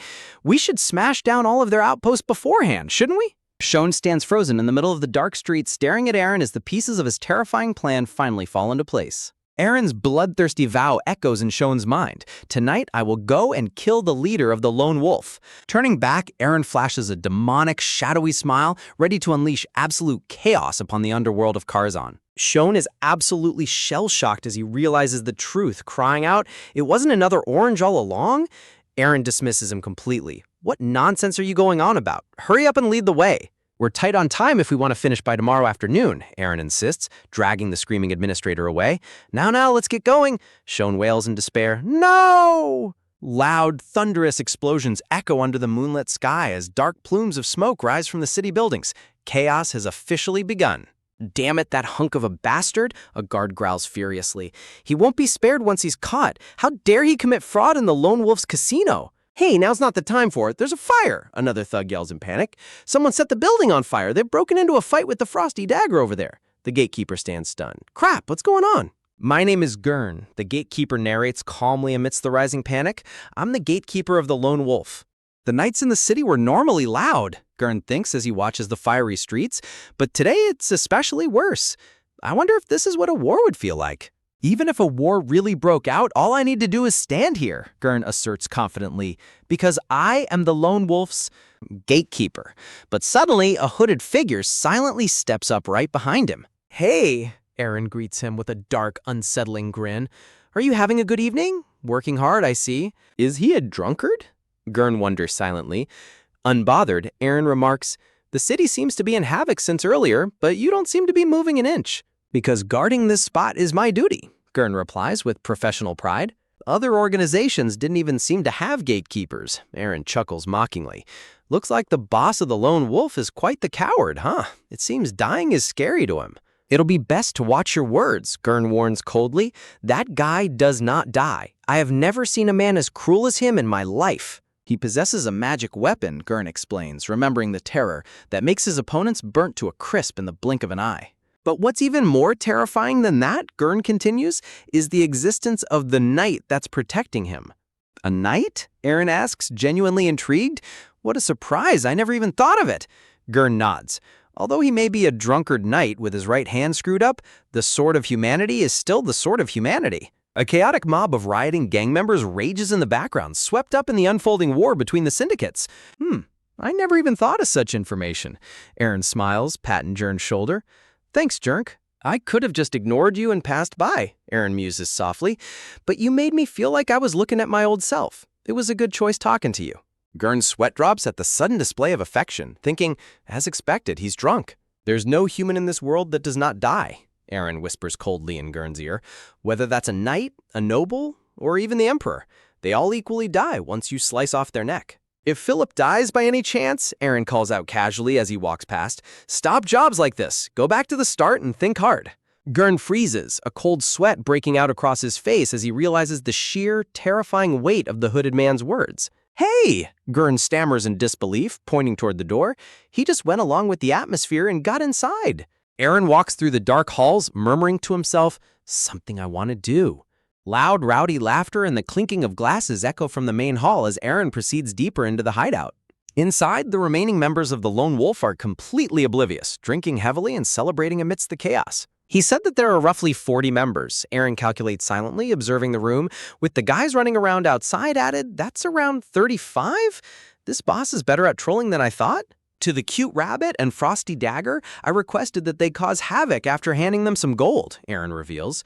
Those guys seem to have quite a bit pent up against the Lone Wolf, so they accepted it much faster than I imagined. Thanks to that, most of the organization members are swept up in the chaos outside, Aaron notes with satisfaction. At the end of a long, dark corridor, a lone warrior sits slumped against the wall, drinking straight from a bottle amidst empty liquor containers. Hearing footsteps, the drunkard stops mid-drink and grunts, huh? In a low, raspy voice, the man asks, "What are you?" You're that knight? Aaron grins, pulling his leather glove tight. Looks like I won't be passing through that easily. Aaron's battle lust flares up as his focus narrows down to one goal. I just need to fight well. Psh, the drunk knight snorts, chuckling softly as his hands tremble around his bottle. He's a disabled bum, just as I've heard, Aaron thinks, drawing his sword with steady precision. Compared to him, I have a body that is trained every day. But as the man stands up, a terrifying, suffocating pressure fills the hallway. This damned aura, victory won't be easily guaranteed. With a sudden crash, the glass bottle shatters against the floor, spilling alcohol as the battle begins. A blinding clash of steel erupts in the narrow corridor as the two swords collide with explosive force. The drunk knight's eyes widen with feral excitement, a maniacal grin spreading across his face as he locks blades. Movements as though he became a different person, Aaron analyzes in shock. And this destructive power. Unlike an ordinary sword, if you clash against an aura-infused sword, Aaron is forced on the defensive, gritting his teeth as the knight's heavy downward strike threatens to crush his guard. With terrifying speed, the knight spins, unleashing a horizontal slash that tears through the air. Grip! Aaron gasps, barely reacting in time to deflect the lethal blow. Huh? He quickly backs away, his hood flying back as the knight's raw speed continues to push him to his absolute limit. Aaron grits his teeth, his survival instinct screaming as he realizes just how incredibly dangerous this disabled knight truly is. Once again, the corridor is illuminated by a shower of sparks as their swords violently collide in a life-or-death struggle. The drunk knight groans, his eyes roll back as he stumbles backward. Staggering from the impact, the knight looks up in shock as Aaron's blade looms right before him. He was once a formidable knight, now reduced to a miserable drunkard drowning his sorrows in a dark corridor. But even against such a broken opponent, the gap between a trained master and a regular warrior is a minor gap. With a swift, decisive strike, Aaron's blade cuts through the darkness. Blood sprays violently across the floorboards. The drunk knight collapses heavily to the ground, lifeless, as Aaron stands over him in silence. Breathing heavily, Aaron stares down at his fallen opponent, his face covered in sweat. It's chipped now, Aaron mutters, tossing his damaged weapon aside. He picks up the dead knight's sword, swinging it through the air to test its weight and balance. What a nice sword. I'll be taking this, Aaron grins deviously, examining the blade. I'll pray that you rest in peace in return. Meanwhile, a young girl with bright blue eyes is suddenly jolted awake by the commotion outside. Ugh, so noisy, she grumbles, completely annoyed. Are cities usually like this? I can't sleep because of all the noise, she mutters, getting out of bed. Just what are you doing this late at night? She starts to yell as she flings the window open. But her words die in her throat as she is greeted by the sight of roaring flames devouring the city buildings under the moonlight. The night sky is painted a chaotic red as explosions and raging fires consume the neighborhood. Down in the streets, a massive street brawl is underway as rival gang members clash with unsheathed blades. Huh? She stammers, completely shell-shocked by the sudden war zone outside. What's all this mess? She wonders, a cold sweat breaking out as a familiar, troublesome face immediately comes to mind. Why did Aaron's face come to my mind all of a sudden? Nah, no way. But maybe... Still, even if it's Aaron, he wouldn't do something like this, she tries to convince herself. Back in the hideout, Aaron stands before a pair of lavish gilded doors. What's with this door now? Thug bastards like in gold is unchanging no matter the era. Without hesitation, Aaron kicks the heavy golden doors wide open. He steps inside, observing the lavish interior. He decorated his room like that of a noble. Who are you? A voice demands from the shadows of the luxurious study. Where do you think this is to dare step your foot in? A group of burly thugs growl, stepping forward to block his path. As long as you have caught the eyes of the 4 heavenly kings, you better not think you'll be leaving here in one piece. Hearing their ridiculously cringe title, Aaron struggles with everything he has to hold back his laughter. Bahaha! 4 heavenly kings my ass! Isn't it the 3 piglet brothers? One guy is so cringed out that he's standing all the way over there. This guy, the bald thug snarls, ready to attack, but a cold voice from behind halts him. Wait. Sitting on a luxurious chair, the blue-haired boss of the Lone Wolf grins. How did you manage to get into this room? Knight B. Hatton should have been guarding the... He smiles confidently, fully expecting his expensive bodyguard to have taken care of any intruder. I didn't see anyone who looked like a knight, Aaron replies casually, resting a familiar sword on his shoulder. That sword is the one that Knight Hatton was holding, the thug stammers in shock. The boss's smile falters slightly. He was a knight I brought in for a pretty penny. How unfortunate. Very well. What business do you have with me? Aaron's grin turns incredibly dark and predatory. Isn't it obvious? I came to kill you. The boss's smug expression instantly vanishes, his eyes flashing with lethal intent. But instead of being intimidated, the boss bursts into hysterical, mocking laughter. Ha ha ha! Hilarious! This is so hilarious! All right, do you have the confidence to kill me? The boss sneers, standing up from his chair. He steps right into Aaron's face, whispering with supreme arrogance. Behind me are Count Behart, first-level administrator for Noi, and even the mayor, Gurrum. Just a little further and I would have connections in the imperial family. Will you be able to handle them? Don't be too scared. I will especially forget about your offense. If you kiss my feet, that is. Before the boss can even finish his sentence, Aaron's blade flashes in a brutal, lightning-fast arc, slicing clean through him. The thugs watch in absolute horror as a fountain of blood erupts, splattering across the ceiling. Did he really think those kinds of threats would work? The remaining thug thinks, completely paralyzed by the sheer ruthlessness of the intruder. Unfortunately, I'm wanted by an even worse guy right now, Aaron thinks with a dark chuckle. With his eyes glowing with an unsettling, demonic light, Aaron stands victorious amidst the carnage. Blood slowly drips from his newly acquired steel, cementing his absolute dominance over the syndicate. But suddenly, a massive explosion of flames erupts right before his eyes, catching him off guard. Oh, is this the magic weapon that Gurn talked about? So he didn't approach with no emergency measures, huh? Hey, you 4 heavenly kings! From now on, I will be holding an interview for the boss position of the Lone Wolf. Everyone is free to show off their merits as much as they like. The long-haired warrior stands in tense silence, sweat dripping down his face as he processes the absurd situation. This guy, he didn't even flinch at Philip's threats and just cut off his neck. Just what is it that he wants? Oh, the punishment is being burned at the stake, for reference. My nickname is the Human Grinder Knife. I have destroyed over 100 heads. I can kidnap anyone without leaving behind a single piece of evidence. Chaos erupts as the remaining members immediately turn on each other, desperately trying to prove their worth. Sweat pours down his face as he realizes the sheer, terrifying absurdity of the situation he's trapped in. Suddenly, a lethal flash of energy erupts as another contender gets violently struck down. Ah, you son of a bitch! My name is Dante. I have been in charge of the actual work of the Lone Wolf. Please entrust me with the position of the boss. The 3 organizations had an all-out war yesterday. The exact number of casualties hasn't been tallied yet, but thankfully they seem to have made a rule amongst themselves, as there were no civilian casualties. Suddenly, the heavy wooden doors of the administration office creak open, interrupting the meeting. I apologize. I was late because I overslept. Who might you be? Yes, my name is Shone, the 3rd-level administrator. Very well shown. There's no need to be apologetic, especially since you brought that many presents. Oh, this isn't something for everyone, but a gift I received from a friend on the way here. I ended up bringing it with me since I was in such a rush. My apologies. On top of being late, you're slow at catching on to things. All right, go and take a seat already. Let us continue the meeting. Yes, unlike the other two organizations, we weren't able to get in contact with the lone wolf. Since he's not someone who would be staying still, we must find Philip as soon as possible. Wow, our amazing commoner shown. You have some nerve being late with a commoner background? And what, a gift from a friend? How could anybody be this senseless? Oh, I guess it doesn't matter since you're far from promotion anyway. Shon's eyes darken, a cold rage building up inside him as his colleague continues to mock his background. Does that have anything good inside? In that case, you should have offered it to the concierge even more. How stupid of you.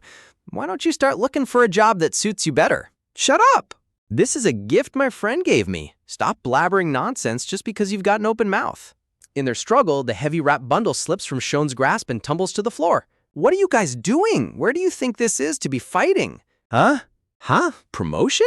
There's no way since I'm from commoner origins. A sudden, terrifying memory flashes in Shon's mind as the reality of the gift sinks in. Unless I bring that guy Philip's head or something.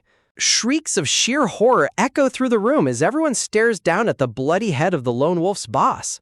We found him. Philip is here. Wrap it up nicely, because it's gonna be a gift. Yes, if there's something you want. Figure it out and do well on your own. Now that there's no bastard to bother the mini-fridge, my business is done here. Mini-fridge? Oh, and watch over the back of the third-level administrator, Shon, and let the gatekeeper Gurn do what he wants to do. Do your best for whatever you want to do now, new boss. Don't make me come back all the way here again. It's too bothersome. Dante watches Aaron walk away, beads of sweat forming on his brow as he remains completely dumbfounded. Then I will periodically send reports even after you return. I shall also send some gold coins along with it. Oh, will that be all right? It was said that not even a single speck of dust was brought with him when he was born. Ha! Dante gasps in alarm as a surge of energy suddenly targets his forehead. What? This impertinent little... Stay still, I don't want to waste money. A dark orb of magical force explodes directly before Dante's face, catching him completely off guard. Thank you. That would be 20 silver coins. By any chance, do you go on business trips? There's a mage that I'm training right now. If you come to Kasardek and teach her a few magic spells, I will pay you in gold coins. The bald man eagerly responds, How could I not? I'll move my entire residence to Kasardek Fortress while I'm at it. Oh, please wait a minute, the man calls out as Aaron begins to walk away, leaving Aaron completely puzzled. The bald man eagerly leans down and breathes on Aaron's leather boot, preparing to shine it. It's on the house, the man grovels, thoroughly polishing Aaron's boot. Aaron can't help but think, wow, this place has some great service. Thanks, Aaron says, walking away as the bald man lies face down on the floor with a gold coin clamped in his mouth. Once you're ready, come to Kasardek Fortress and look for Aaron. Meanwhile, the next morning arrives with a heavy, quiet sigh. The whole city's a total mess, she mutters as she walks through the streets. It just had to be like this the very day I came over. She flings the door open, calling out, Did you wait long, Aaron? My work finished a little late. But as she steps inside, her eyes widen in sheer shock. Sitting quietly in a chair with his arms crossed and eyes closed is Aaron, fast asleep. He looks surprisingly peaceful, a stark contrast to his usual rowdy self. She approaches him quietly, staring closely at his sleeping face. So he can actually make this kind of peaceful expression when he's asleep, she thinks to herself. Refusing to wake him up, she quietly sits on the adjacent sofa and begins sorting through a massive stack of paperwork while he continues to doze off. To think that you'd sleep for half a day just because you stayed up all night, she sighs, looking out at the bright, sunny sky. Inside their carriage, the journey finally resumes. In the end, we ended up spending one more night, but I slept well thanks to you, my considerate orange, Aaron teases. Shut up, I just had some remaining work to finish, she snaps back, blushing. That aside, you spent an all-nighter? You didn't cause any trouble in the city, did you? She asks suspiciously. I didn't smash any walls, Aaron defends himself. Wait, anything else? She demands. No, actually, don't say anything. I don't want to become an accomplice, so just be quiet, she groans, rubbing her temples. You were probably picking a fight somewhere anyway. Aaron mutters, well, sure, while thinking, although I did pick that fight directly in the headquarters of the lone wolf. Her expression suddenly hardens, her bright blue eyes narrowing as she looks down. Let me ask you one more thing. Just what in the world are all those colorful armors? She asks, pointing at a pile of vibrant, shining shoulder guards stacked next to him. They're excellent souvenirs, Aaron grins proudly. Iron is the only thing that does its worth properly in this day and age. She sweat drops, grumbling, I'm really not sure what your standards of a souvenir are. I got one for you too, Orange. Here, Aaron says, tossing a heavy leather chest piece onto her lap. You should at least be able to wear a hard guard. She inspects it with a sour look. This looks a little small to me. Nah, that should be more than enough, Aaron laughs. I don't think so. Look carefully. The chest area obviously looks like it's going to get stuck, she barks back. Orange, you have a habit of overestimating yourself, Aaron chuckles. I said no, you bastard, just look closely, she screams as the carriage travels down a forest road. Suddenly, a terrifying, high-pitched screech pierces the air. Several crude wooden spears smash violently through the carriage windows, splintering the wood. One of the spears lodges itself firmly into the backrest, barely missing them. What? She gasps in pure terror, falling back onto the carriage floor. Aaron steps toward the carriage door with a cold, calm demeanor. It's an attack. The only guys who would use these trash-quality arrows that not even mercenaries would use are goblins. As Aaron steps out of the carriage, he finds himself completely surrounded by a horde of ugly green monsters wielding clubs and rusty blades. There are roughly 20 of them, Aaron calculates. What kind of goblins move around with 20 of them grouping together? It's as if a goblin village formed somewhere around here. Go back inside, Orange, Aaron commands, his hand moving to unsheath his sword.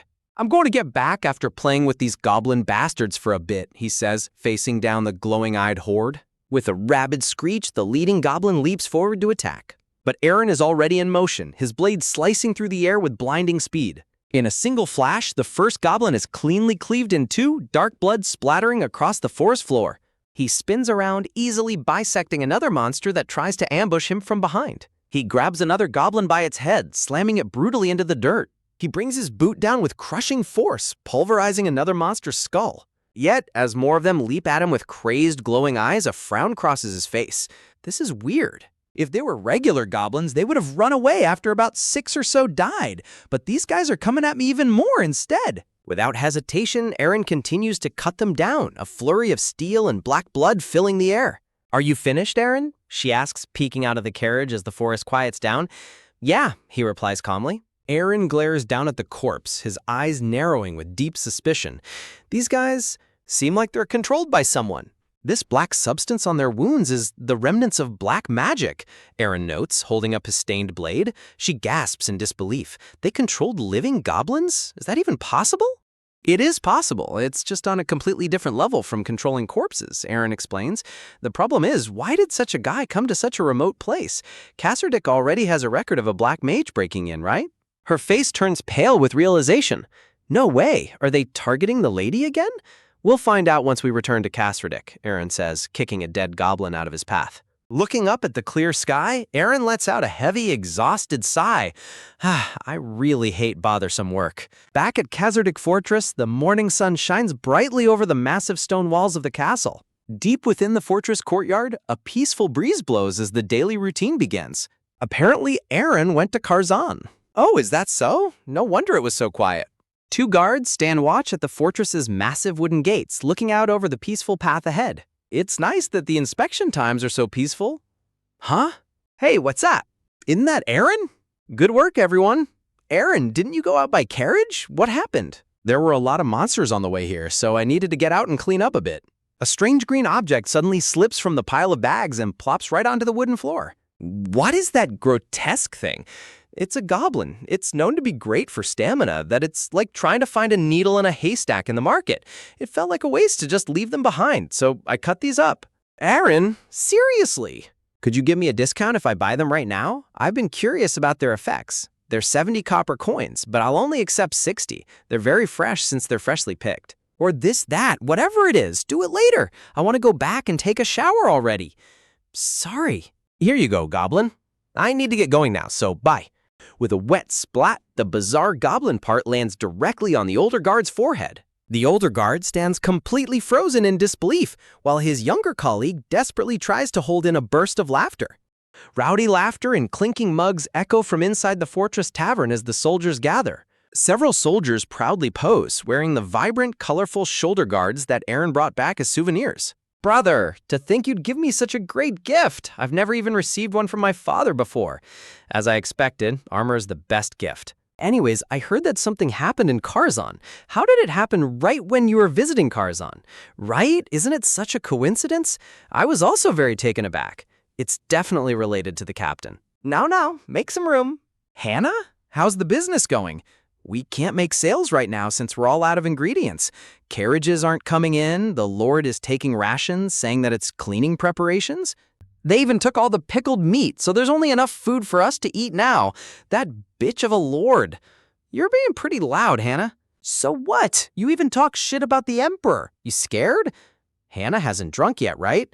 It's best to avoid her. Hannah, I haven't seen that headband before. It suits you very well. This, Aaron brought it as a gift.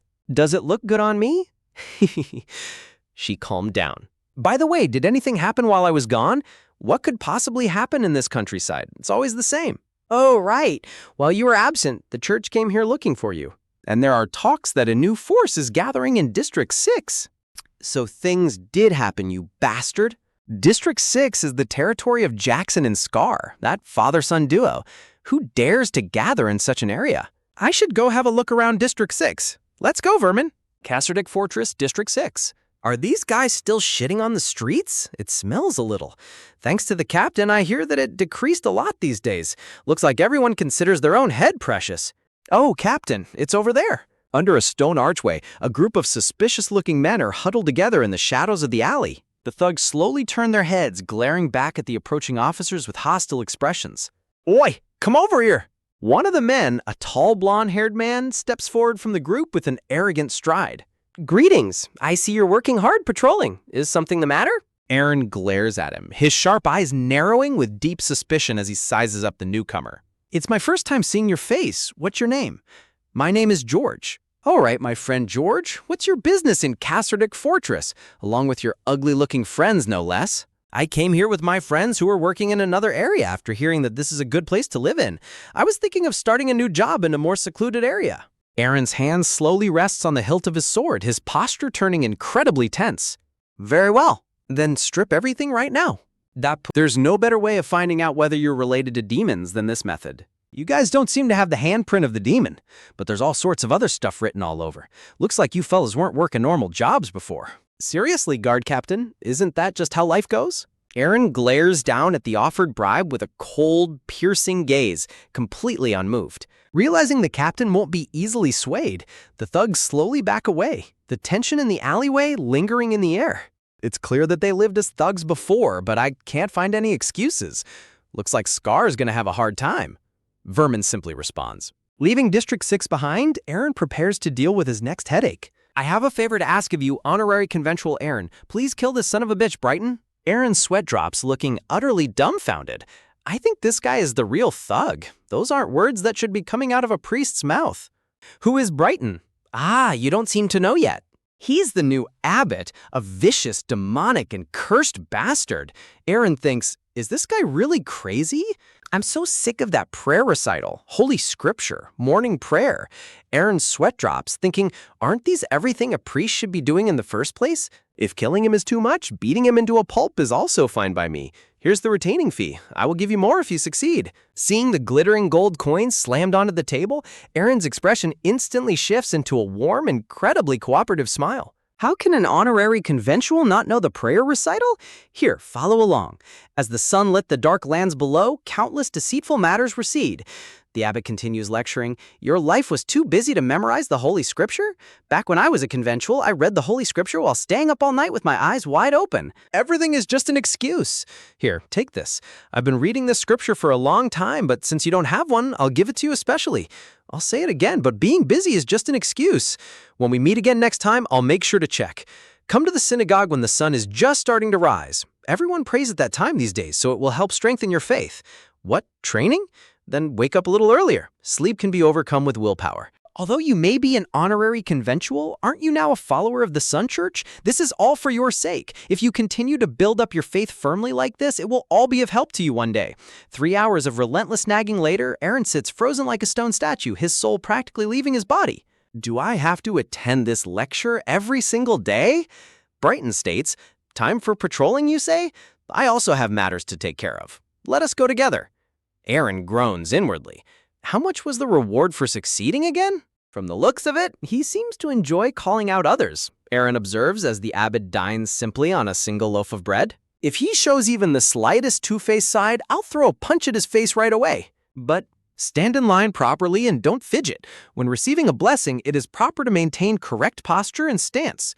Aaron watches him bless the local children, thinking in frustration, this guy, why doesn't he have a single loophole? Abbot Brighton's eyes reflect nothing but absolute, unwavering sincerity and devotion to his duties. Good work. I thought that you weren't a character that suited the role of an honorary conventual at first, but seeing how you were with me until the end of today, you also appear to have quite a strong faith. Although faith does not come from how much knowledge you have of the Holy Scripture, still it does have many good sayings, so I recommend reading it.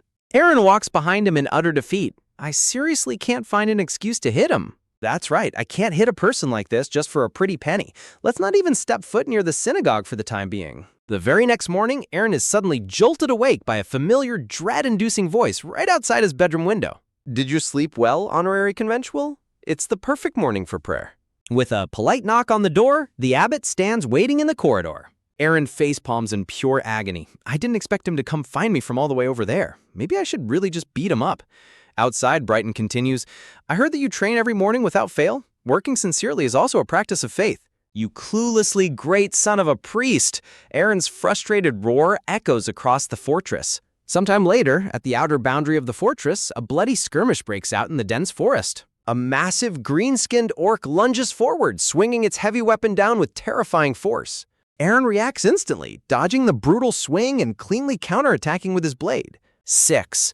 Aaron counts coldly as the monster's blood sprays across the grass. 2 more orcs roar in fury, charging at him simultaneously from both sides. Aaron easily sidesteps the first beast's clumsy attack, his movements fluid and precise. He drives a powerful, bone-shattering fist straight into the second orc's face. Pivoting on his heel, his sword slices cleanly through the monster's torso, painting the forest red. With one final, devastating slash, the last of the beasts is cleaved in half. 7. Done, Aaron mutters, sheathing his bloody sword amidst the pile of corpses. Draw. He's gone, just like that. He was a diligent and nice guy. What a shame. Shouldn't we increase the patrols along the outer fortress? I know this is the edge of the fortress, but to think orcs would appear all the way over here? There has been an increase in monsters lately. Is farming more important than people's lives? These damn noble bastards! Vermin kicks the dirt in frustration while another soldier's sweat drops. We heard that the Fenner family's eldest son is preparing to clean up the surrounding area. Captain, we cleaned up all the bodies. We're also done finishing up. Should we head back now? Aaron's eyes suddenly narrow as he notices a strange detail on Pra's body. All right, Aaron spots a faint, glowing residue of purple-black magic stained on the dead guard's finger. Goodbye, Pra. This should be enough to cover the beer you paid for last time. Up in the trees, a mysterious, dark-haired knight in ornate blue and gold armor giggles quietly to herself while snacking on some food. From below, Aaron looks up with deep annoyance, completely unamused by her presence. Aaron turns away with a sigh. Seriously, this place only has crazy people. There were traces of a dark mage found on the orcs' corpses this time too. Although it's bothersome, this isn't something that can just be kicked under the rug. The only person I could talk about this with is... Suddenly, an angry shout echoes from inside. How could you not know that? That's... Since our imports and exports are very small, the abbot snaps back furiously. You call that a valid excuse? And why is the account book written so messily? To think that the person in charge of the blood of God potion would be this much of a joke. Aaron's face lights up with a devious smile. Isn't that guy the one who was selling potions before? I meant to take care of him anyway. I will take charge of the import and export of potions from today, so go out and sweep the yard or something. The abbot turns around, his stern expression softening slightly as he notices Aaron standing at the entrance. Ah, you're here. Have you read the Holy Scripture? As I said last time, saying you were too busy to read it is just an excuse. I believe you also have time to read the Holy Scripture during inspections from what I've seen when I was entering the fortress. Aaron sweat drops, thinking, did he already prepare what to say? I came because I had something urgent to tell you. The tenant farmers were attacked by monsters today, but from those monsters, traces of the dark mage were found. Evidence of the ungodly one? I see. So the reason why there has been an increase in monsters around Kasserdick Fortress was... Then what happened to the tenant farmers? A total of 4 people died from the orcs. Is that so? Thank you for telling me. Please look over this place for a little while. I have somewhere I must go. Oh, have you seen the Inquisitor by any chance? I've been looking for her since earlier, but I can't seem to find her. Seeing her sweating nervously right behind him, Aaron realizes, so she was hiding from this guy. The abbot seemed to have gone off to find the Lord. The Lord, who did absolutely nothing about the current situation, prohibited the movement of tenant farmers until the cleanup was complete. That single word from the abbot had an incredibly massive impact, even more than the lives of the farmers. The abbot personally took charge of the funeral. What a strange man. Thanks to that, a funeral of unprecedented scale was held, considering this is just for some tenant farmers. So when is the cleanup, illegitimate child, squared? You uneducated son of a commoner, it was supposed to be 3 days later but got pulled ahead to tomorrow. Is the lady coming too by any chance? No, only the Fenner family and the inner fortress garrison. The outer fortress guys are in their homes again, milking the job as always. Aaron thinks, it looks like the lady fortunately remains inside the fortress. Well, if you think about it logically, it's obvious she would.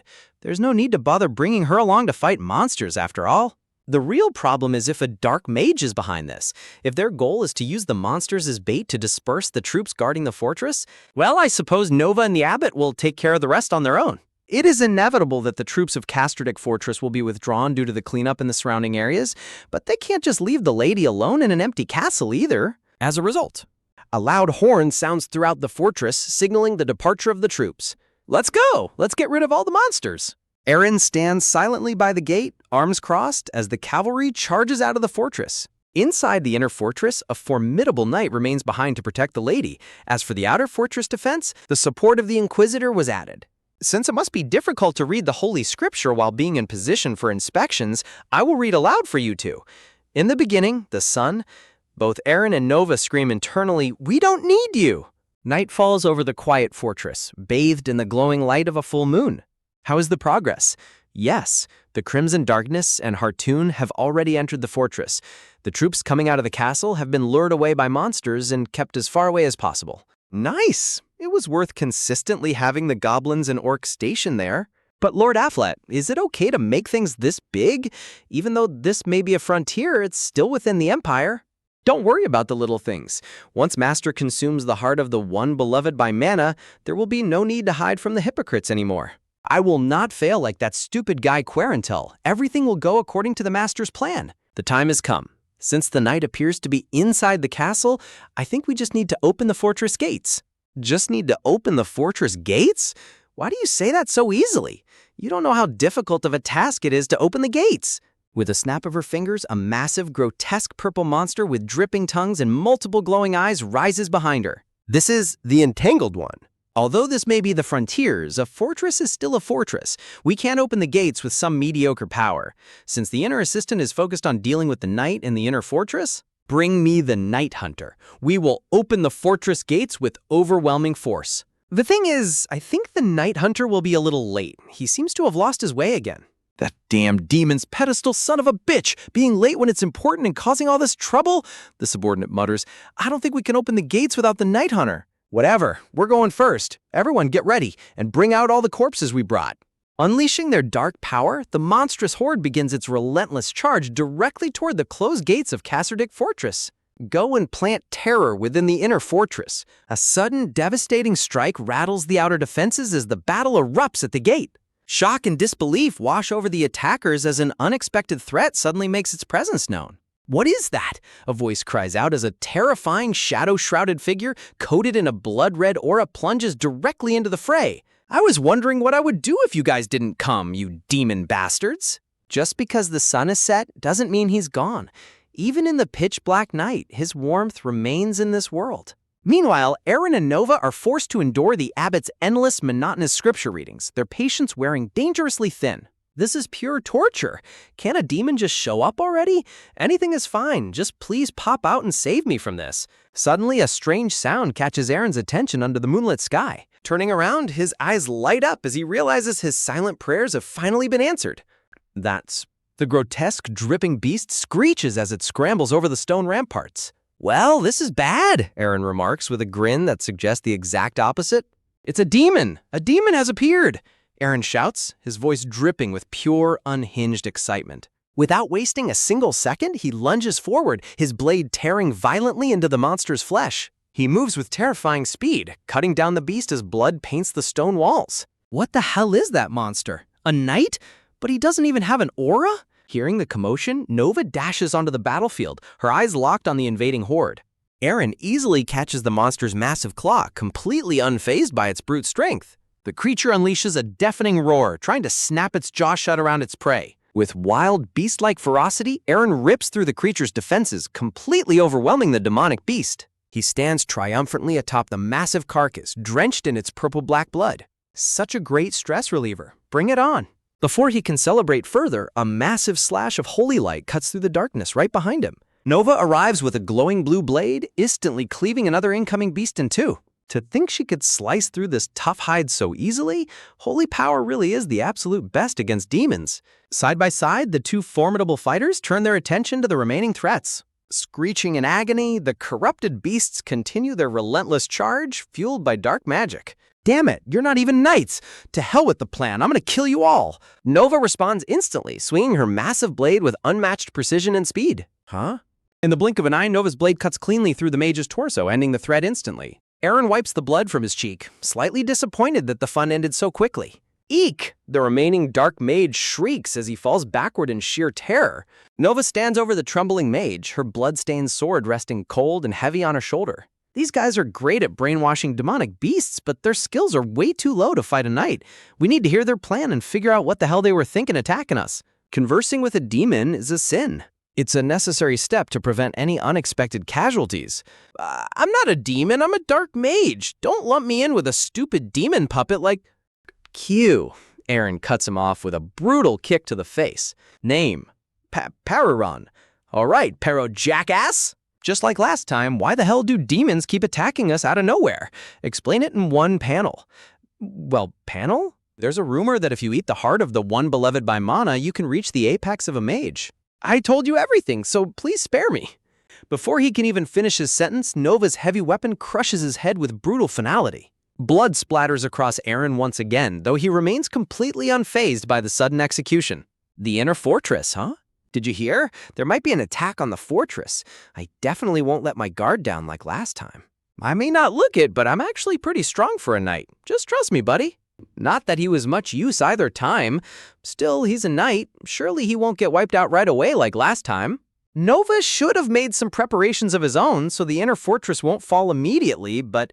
Inquisitor, honorary conventual Aaron, can you hear me? Give me a second, I'll be right down. Looks like I need to say a prayer. Hearing the abbot's voice, Aaron and Nova freeze in sheer dread, praying for anything else to happen instead. Let's hurry, the inner fortress is in danger. Meanwhile, at the rear gate of Kasserdic Fortress, a small group of guards stands watch over the quiet, looming rear entrance of the fortress under the starry sky. Yawn. Hey guys, let me ask you something. Is this Kasserdic Fortress? Who goes there? Identify yourself first, if you don't. One of the younger guards stares in paralyzed horror as an unbearable, suffocating pressure washes over him. Welcome, please head right on in, the terrified guard yells, instantly knocking out his superior officer to save his own skin. I can feel it, the dangerous stench of death. Standing before the legendary beast of a man, the guard feels a massive blood-red aura of pure malice threatening to crush him where he stands. Maybe even more than the captain. Are you a knight? Sir, no sir. I see. Have a good night. True to his word, the terrifying giant calmly walks past the gate, leaving the trembling guard behind. Whew. Captain, what's going on? Where did these black flames come from? Did those damn dark mages show up? Hearing a soft whimper amidst the smoke, Knight Ben turns around sharply, his hand instinctively gripping his weapon. It's Knight Ben, are you safe? Sir Ben, I was so scared. It's all right, you're safe now that I'm here. Let's get out of this room quickly. Before Ben can take another step, a sharp, cold agony pierces deep into his chest. With a sickening squelch, the lady's delicate arms transform into dark claws, plunging directly through Ben's heavy armor. My lady? My lady? No, that's not it. Who are you? A demon? Men are all the same after all. You lose your heads the moment a beauty approaches you. Personally, I prefer this look. After all that talk about never letting my guard down, look at me now. So pathetic. I wonder what Aaron would say if he saw this. He can already picture Aaron's smug face mocking him for losing yet again. I absolutely won't fall this time. Never. Channeling every ounce of his remaining strength, Ben unleashes a blazing green aura slash, cutting fiercely through the shadows. He's badly wounded. Why would he just go down? Such a hypocrite. She's not as strong as I thought. If it weren't for my injuries, I could take her down in one go. Despite his bleeding wound, Ben pushes forward, clashing furiously against Crimson Darkness's deadly claws. You bastard. Grit teeth and eyes wild with determination, Ben readies his sword for a final decisive blow. This is the end. Crimson Darkness braces herself, raising her arms to shield against the overwhelming burst of energy. Behind her guard, her cold, golden eyes narrow as she spots a weakness in his desperate charge. The overwhelming force subsides, leaving Knight Ben collapsed on the ruined stone floor, his strength completely spent. Heartson. Ben groans in agony, his vision fading as another sinister presence enters the chamber. That was a close one, Crimson Darkness. This is what happens when you insist on taking a night alone. With a deafening explosion, a massive blast of dark magic shatters the tower wall, sending debris in the defeated knight plunging into the night sky. With a devastating blast, Knight Ben plunges down into the dark abyss of the ruined fortress. Why did you blow him away? I wanted to tear him limb from limb. Shut up. I'm not leaving until I've crushed that bastard's bones. If you keep acting as you please, Crimson Darkness groans in frustration, forced to hold back her bloodlust under his cold, commanding gaze. I'm not saying you can't go wild. Even without the knight, escaping the fortress won't be easy. I'll slip out while you cause a distraction. I'll bring the one who is loved by Mana to the master. Meanwhile, a tense quiet wraps around the winding streets outside the towering castle walls. The town is so quiet, even with all the commotion. Well, I guess it's better than everyone panicking. Suddenly, the captain's eyes narrow as a strange figure catches his attention. Walking calmly through the dark streets is the towering, heavily bearded giant from earlier. An immense, heavy presence rolls off the giant, causing the guard captain to pause. That robe? Is that another dark mage ally? The giant stops, looking slightly lost as he surveys his surroundings. Excuse me, young man, can I ask you something? Do you know the way to Kasserdick Fortress? Is he joking? This guy's sense of direction is seriously bad. Amused by the sheer absurdity, a confident grin spreads across the guard captain's face. Oh, Elder, you're lost. Kasserdick is so complex that many people lose their way. Exactly. This place is far too winding. It's only natural you can't find the fortress. The layout of Kasserdick Fortress is different from other places. The former lord thought living in the same fortress as commoners was an insult, so he built a new one outside.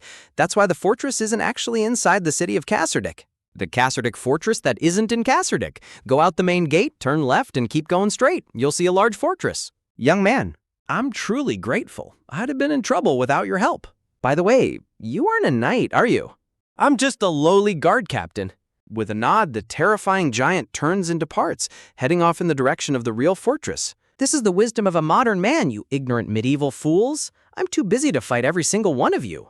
Big brother, there's a big problem, a really big one. A guy as big as you just entered the fortress. I already handled it. What? Already? As expected of you, big brother. Enough. Get ready. A dark mage has appeared. Forget the patrol. Come with me to the inner fortress. Damn it. Of course I'll go. I'll follow you to the ends of hell. Lying bloodied in the bushes at the base of the tower, Knight Ben barely clings to life after his devastating fall. Again? This guy really isn't even human. Big brother, you said that out loud. I can't just leave him here. You stay here and keep an eye on him. You're so transparent.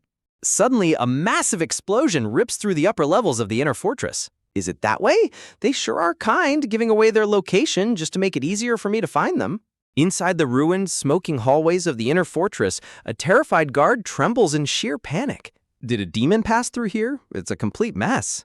A fork in the road. With a silent nod, his trusted companion prepares to split up and search the other path.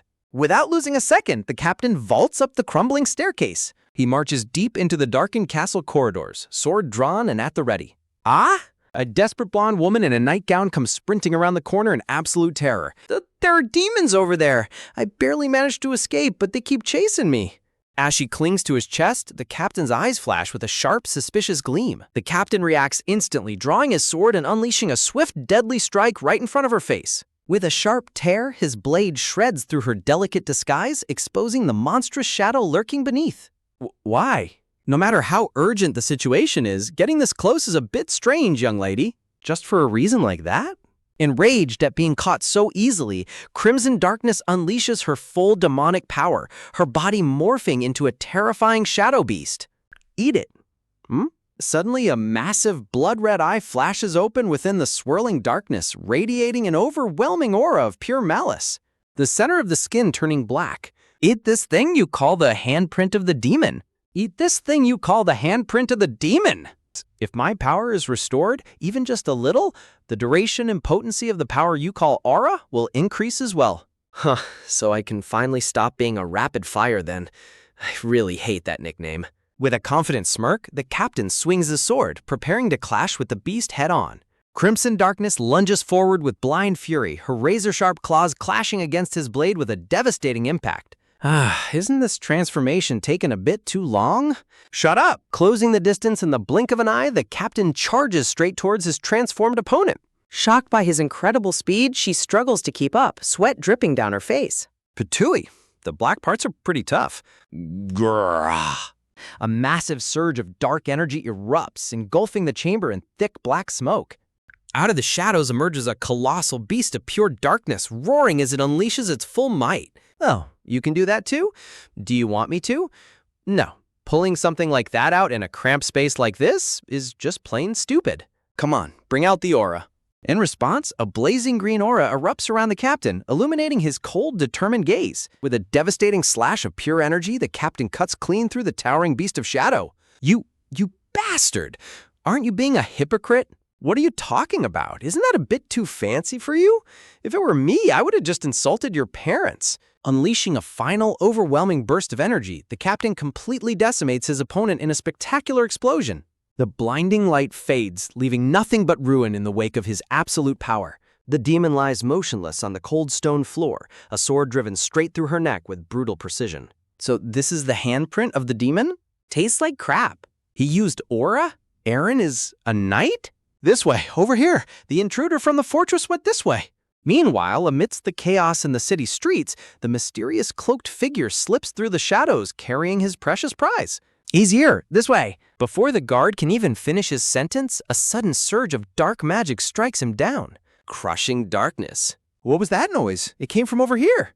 Gritting his teeth, Hartoon presses forward, knowing that the entire city guard is now on his tail. Shouts echo through the narrow passages as guards close in from every direction, desperate to catch the intruder. If you consume the heart of one beloved by mana, you can reach the pinnacle of a mage. He gently lays her down in a secluded alleyway, staring at her delicate form with greedy anticipation. The girl remains completely unconscious, blissfully unaware of the deadly fate awaiting her. I'm a dead man either way. My only chance of survival is this. Suddenly, a heavy, deliberate footstep echoes down the alley, freezing him in absolute terror. Emerging from the darkness is a towering figure, his piercing golden eyes locked onto the terrified mage with deadly intent. An inquisitor. Cannot possibly stand against me. With a deafening clash, the dark wizard's spell collides with a brilliant surge of holy power. The dark mage's eyes widen in sheer horror as his spell is effortlessly neutralized. What is this now? No way. This level of power is at least on par with the Holy Crusaders. In a flash of overwhelming divine energy, the Holy Warrior delivers a devastating blow. Judgment upon the demon. The heavy warhammer crashes down with brutal force, completely obliterating the dark mage. Meanwhile, in the quiet alleys of the city, Aaron stands amidst the aftermath of his own silent battle. Looks like the dark mages are all gone. The inner fortress guard can handle the rest. Oh, not you again. Without hesitation, Aaron delivers a swift chop to her head to knock her out. Wait, I think I overdid it again. Elsewhere, the towering, bearded giant continues his long, confused trek through the dark woods, completely lost. The long night of the Dark Mage's invasion finally passes, and morning returns to Kasserdick once again. Inside the administrative office, the local governor, Nova, is busy writing her official report on the night's events. 3 soldiers dead, 4 wounded, and among the inner fortress guards, there are 2 dead and 2 wounded. Suddenly, she pauses her writing, her mind drifting to the most puzzling aspect of last night's battle. Aaron. Aaron was a knight, and an incredibly powerful one at that. Was Aaron a knight in the past who fled all the way to Kasserdick for some reason? Knowing his usual temper, did he beat some arrogant noble to death and have to run? He refused any rank higher than guard captain, probably to avoid being recognized or meeting someone from his past. Yeah, that's highly likely. Let's just credit all of last night's achievements to Knight Ben. She imagines Aaron dressed in the shining, pristine armor of a high-ranking holy knight. It doesn't suit him at all. Just thinking about it gives me goosebumps. Honestly, he's much cooler as a rough guard captain than some stiff knight. She suddenly slaps her own cheeks to wake herself up. Get a grip, Nova. What on earth am I thinking? Have I finally gone crazy from staying up all night? She blinks, her gaze falling directly on the incredibly bountiful chest of her maid, Blossom, who has just entered the room. Blossom, what do I need to eat to get a chest that big? Excuse me? Meanwhile, as the morning sun rises higher over the peaceful town, I really shouldn't have just eaten that random thing. I've been stuck in the bathroom all morning. Hey, Rapid Fire, that nasty thing I ate better be worth it. I told you I don't like that nickname. Anyway, it's better to see for yourself. Go on, draw your sword. I'll show you. Aaron draws his sword as a brilliant surging green aura instantly wraps around the blade. He swings his sword, unleashing a terrifying wave of energy that cuts through the air. My whole body feels like it's burning in blue flames. I'm absolutely overflowing with power. So this is how those night bastards fly around, just by wrapping themselves in aura. With this much power? Suddenly, the magnificent aura fizzles out with a pathetic squeak, leaving him standing there in total silence. It's 4 seconds. How about that? The duration is doubled. It literally just went from a single whoosh to a whoosh whoosh. Well, I'll be going now. Letting out a heavy sigh, Aaron stretches his shoulder, deciding to just get on with his day. Me? A knight? Suddenly, Aaron freezes in his tracks as a familiar voice calls out to him. I was so worried when you suddenly vanished yesterday. Is everything all right? If you mean trouble, I think it just found me. That's right. For us clergy, nothing is more important than prayer. The scriptures say to value prayer over food, as prayer is a meal for the soul. It's honestly annoying that I'm actually starting to get used to this kind of conversation. Big brother, I think Purple is a genius. Look at this beer mug. Aaron stares in utter disbelief at the beer mug where the foam has been masterfully sculpted into a perfect, shining bust of his own face. Yesterday, it was rolling 2 dice over its head. Shh, the abbot is right behind you, you idiot. Is this your daughter? No, just a child I'm looking after. I see. I thought her expression subtly resembled yours. I'm sorry if I offended you. Why on earth is this guy apologizing to Mini Fridge? Impressive skill. I've never seen such detailed carving, even in the capital. It's my first time seeing a mage with such a talent for this. I'd believe it if you said you were a sculptor instead of a mage. Suddenly, with a soft pop, the beautifully sculpted foam begins to collapse. Damn it! A tense, awkward silence falls over the tavern room as the masterpiece completely dissolves away. Sir Ben, it's Nova. Are you feeling all right?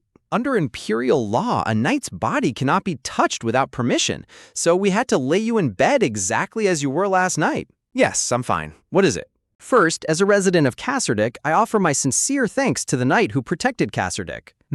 Ben sits up straighter, listening closely to a report. Yes, the report says Sir Ben fended off the demon and the dark mage who infiltrated the Lord's fortress. However, in the process, you sustained life-threatening injuries.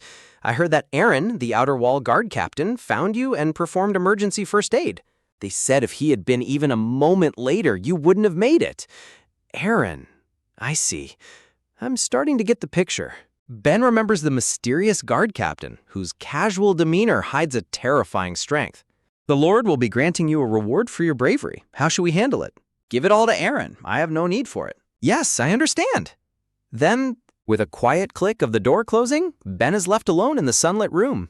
It's still not enough. Just being steady isn't enough to face what lies ahead. Back in her office, Nova stretches her stiff shoulders with a long sigh. A moment later, Erin enters her office, standing quietly before her desk. Hey, Orange, you're standing tall today, huh? Sir Ben is giving you the entire reward he received for slaying the demon. I called you here to discuss the details. Ben did? Why would he give it to me? Because you saved his life. He said you used 5 expensive potions on him while he was injured. An outer wall guard named Dylan told him. Is that not true? That brat Dylan. If we make a knight owe us, we're bound to get something out of it, he said. Actually, it was 6 bottles. He must have miscounted in the dark.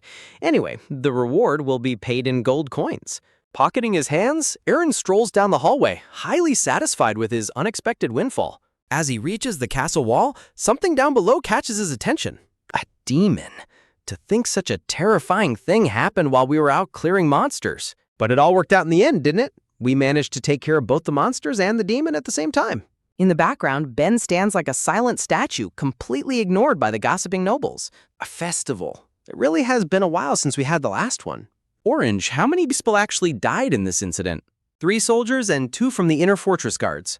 The casualties were far lower than we expected. With a slow creak, Aaron pushes open the door to a quiet, empty house. But those lives aren't something we can just dismiss as mere numbers. It smells like a typical bachelor's den. Seriously, if you're gonna live alone, you should at least keep the place clean. Oh, now this is some surprisingly good liquor. Without hesitation, he tilts his head back and takes a deep, heavy drink. He pulls the bottle away with a quiet sigh, the strong alcohol burning down his throat. He slumps heavily into the empty chair, staring blankly into the quiet room. This damn era. Empty houses are popping up everywhere now. Well, at least there's no shortage of real estate. Rest in peace, my friend. Captain, where are you? You need to get to the plaza right away. Those damn nobles, they're already throwing a massive party when the cleanup isn't even finished yet. Good grief, they won't even give me a single moment to be sentimental. Fucking medieval ages, he mutters, stepping back out into the light to deal with the living. This isn't the Kasserdik Inner Fortress, it's Bolt Fortress. Kasserdik is a whole day's journey away. Why on earth are you looking for it here? That's strange. I was sure I followed the directions exactly. Am I lost again? This is a problem. Suddenly, a terrified scream echoes through the fortress gate.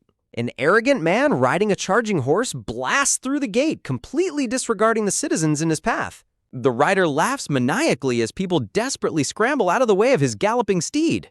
That damn bastard is at it again. Since Sir Ben hasn't been around lately, he thinks he owns the place. Huh? Yes, though he's such a scoundrel, it's downright embarrassing to even call him a knight. Well, look at that. I found the right way after all.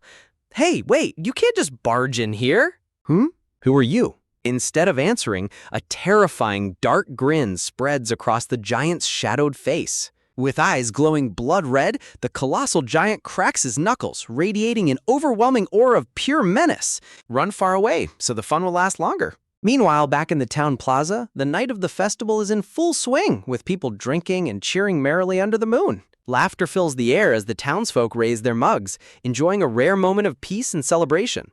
Out in the streets, a rowdy crowd gathers to watch and cheer on a wild brawl between 2 drunken townsfolk. I told you punks not to run in the plaza. Aaron sighs, walking past a street bard who is happily plucking away at his loot. Oh, the great knight Baron. He cut the throat of the fire-breathing demon. Knight, monster hunter? Is a wandering bard next on your list, Benhar? Ah, Aaron! I told you to just learn how to knead dough from your old man, Hassan. But my heart is calling me to do this. If I see just one major incident, my skills will improve instantly. Captain. A brawl broke out in District 6. It's Scar's crew and those guys from before. Oh, a brawl? That's terrible. I better go stop them before things get ugly. Captain, you're smiling. You need to watch your strength, okay? Who cares? It's a festival. This is the scent of an incident. Wreck these bastards to pieces. Grab them! I'll kill you all! The chaotic brawl continues to escalate in the dark alleyways, completely painting the walls with blood. Fighting every chance you get, you idiots. What are you doing? Warming up, kid. You guys seem to be enjoying the festival. Aaron? Ah, it's Aaron. Eek! What's with these guys? You're scared of just a few guards? To think guys like you were running the district. How pathetic. Crying like a baby, one of the thugs desperately points at the blonde leader to save himself, while Aaron nods knowingly. That's enough, everyone. They're still the guards, after all. Was it you? I'm sure I told you not to cause trouble. It's just a minor quarrel. Does the guard in this fortress interfere in private fights, too? We even gave you silver coins, didn't we? You should have just looked the other way and kept moving. Aaron stares at him in deadpan silence, completely unimpressed by his arrogant speech. Are you just excited from the fight? Now I've got a real reason to step in. Oh boy, he shouldn't have said that. Maybe you don't know because you're out in the sticks, but you'll regret being involved in this. We're not like these amateurs playing gangster. Instead of backing down, a terrifying, massive grin spreads across Aaron's face. You're laughing? You think I'm joking? Before he can even finish his sentence, a brutal, lightning-fast fist crashes directly into his face. The sheer force of the blow sends him flying backward, teeth shattering and blood spraying into the air. Peeking out from behind a blood-splattered pillar, Benhar watches in absolute horror, realizing his captain is a complete monster. Don't underestimate the frontier, punk. Wah! You bastard! How dark! Ah! Eek! Help me! Good grief, why would you do that? Benhar watches the chaotic beatdown from around the corner in utter disbelief. Ah, this is it. Inspiration. The quiet night in the alleyway is filled with the rhythmic thuds of Aaron teaching the thugs a lesson. With the monsters gone and the carters returning, the gates were finally full of life again. Did you hear the news? Knight Patroon of Bolt Fortress was brutally murdered. Some giant man suddenly cut off the knight's feet, then followed him around singing like he was hunting prey. Another strange thing is that even though the battle took place, Petron was the only one who died. So the knight didn't just survive, but he was the only one who died? A giant man and a knight? Is it him? But Bolt Fortress? That's the complete opposite direction. He really has a terrible sense of direction. Come to think of it, he asked me if I was a knight too. Is he specifically hunting down every knight? What a strange guy. They say the 5 scoundrels of Bayhart County are down to 4 now.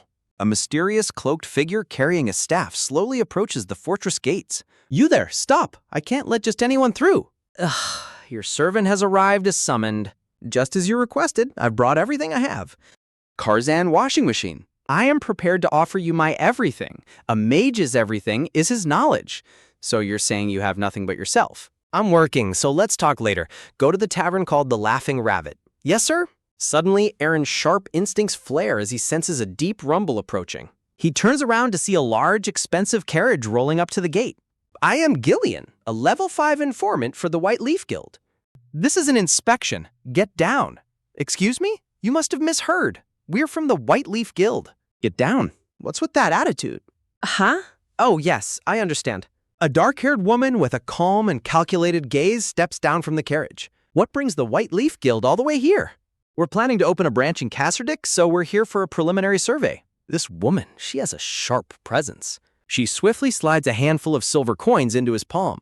Pass. With the transaction complete, the carriage wheels turn and head into the city. With an information guild moving in, it seems Casserdick is finally starting to develop. An information guild, huh? Doesn't have a very nice ring to it. The carriage rattles down the cobbled streets, kicking up dust in its wake. Why am I in a backwater place like this? I'm sure of it. I've definitely seen that look before. A terrifying memory of a dark warrior with a glowing red eye flashes through her mind. Where was it? Big brother, our Purpley is a total genius. Didn't I tell you? Purpley is a genius. I already knew Kana wasn't ordinary. Kana is just so cute.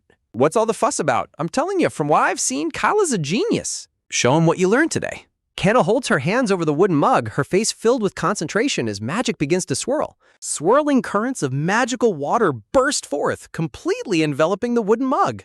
The water cleanses the mug in a bright, sparkling flash of light.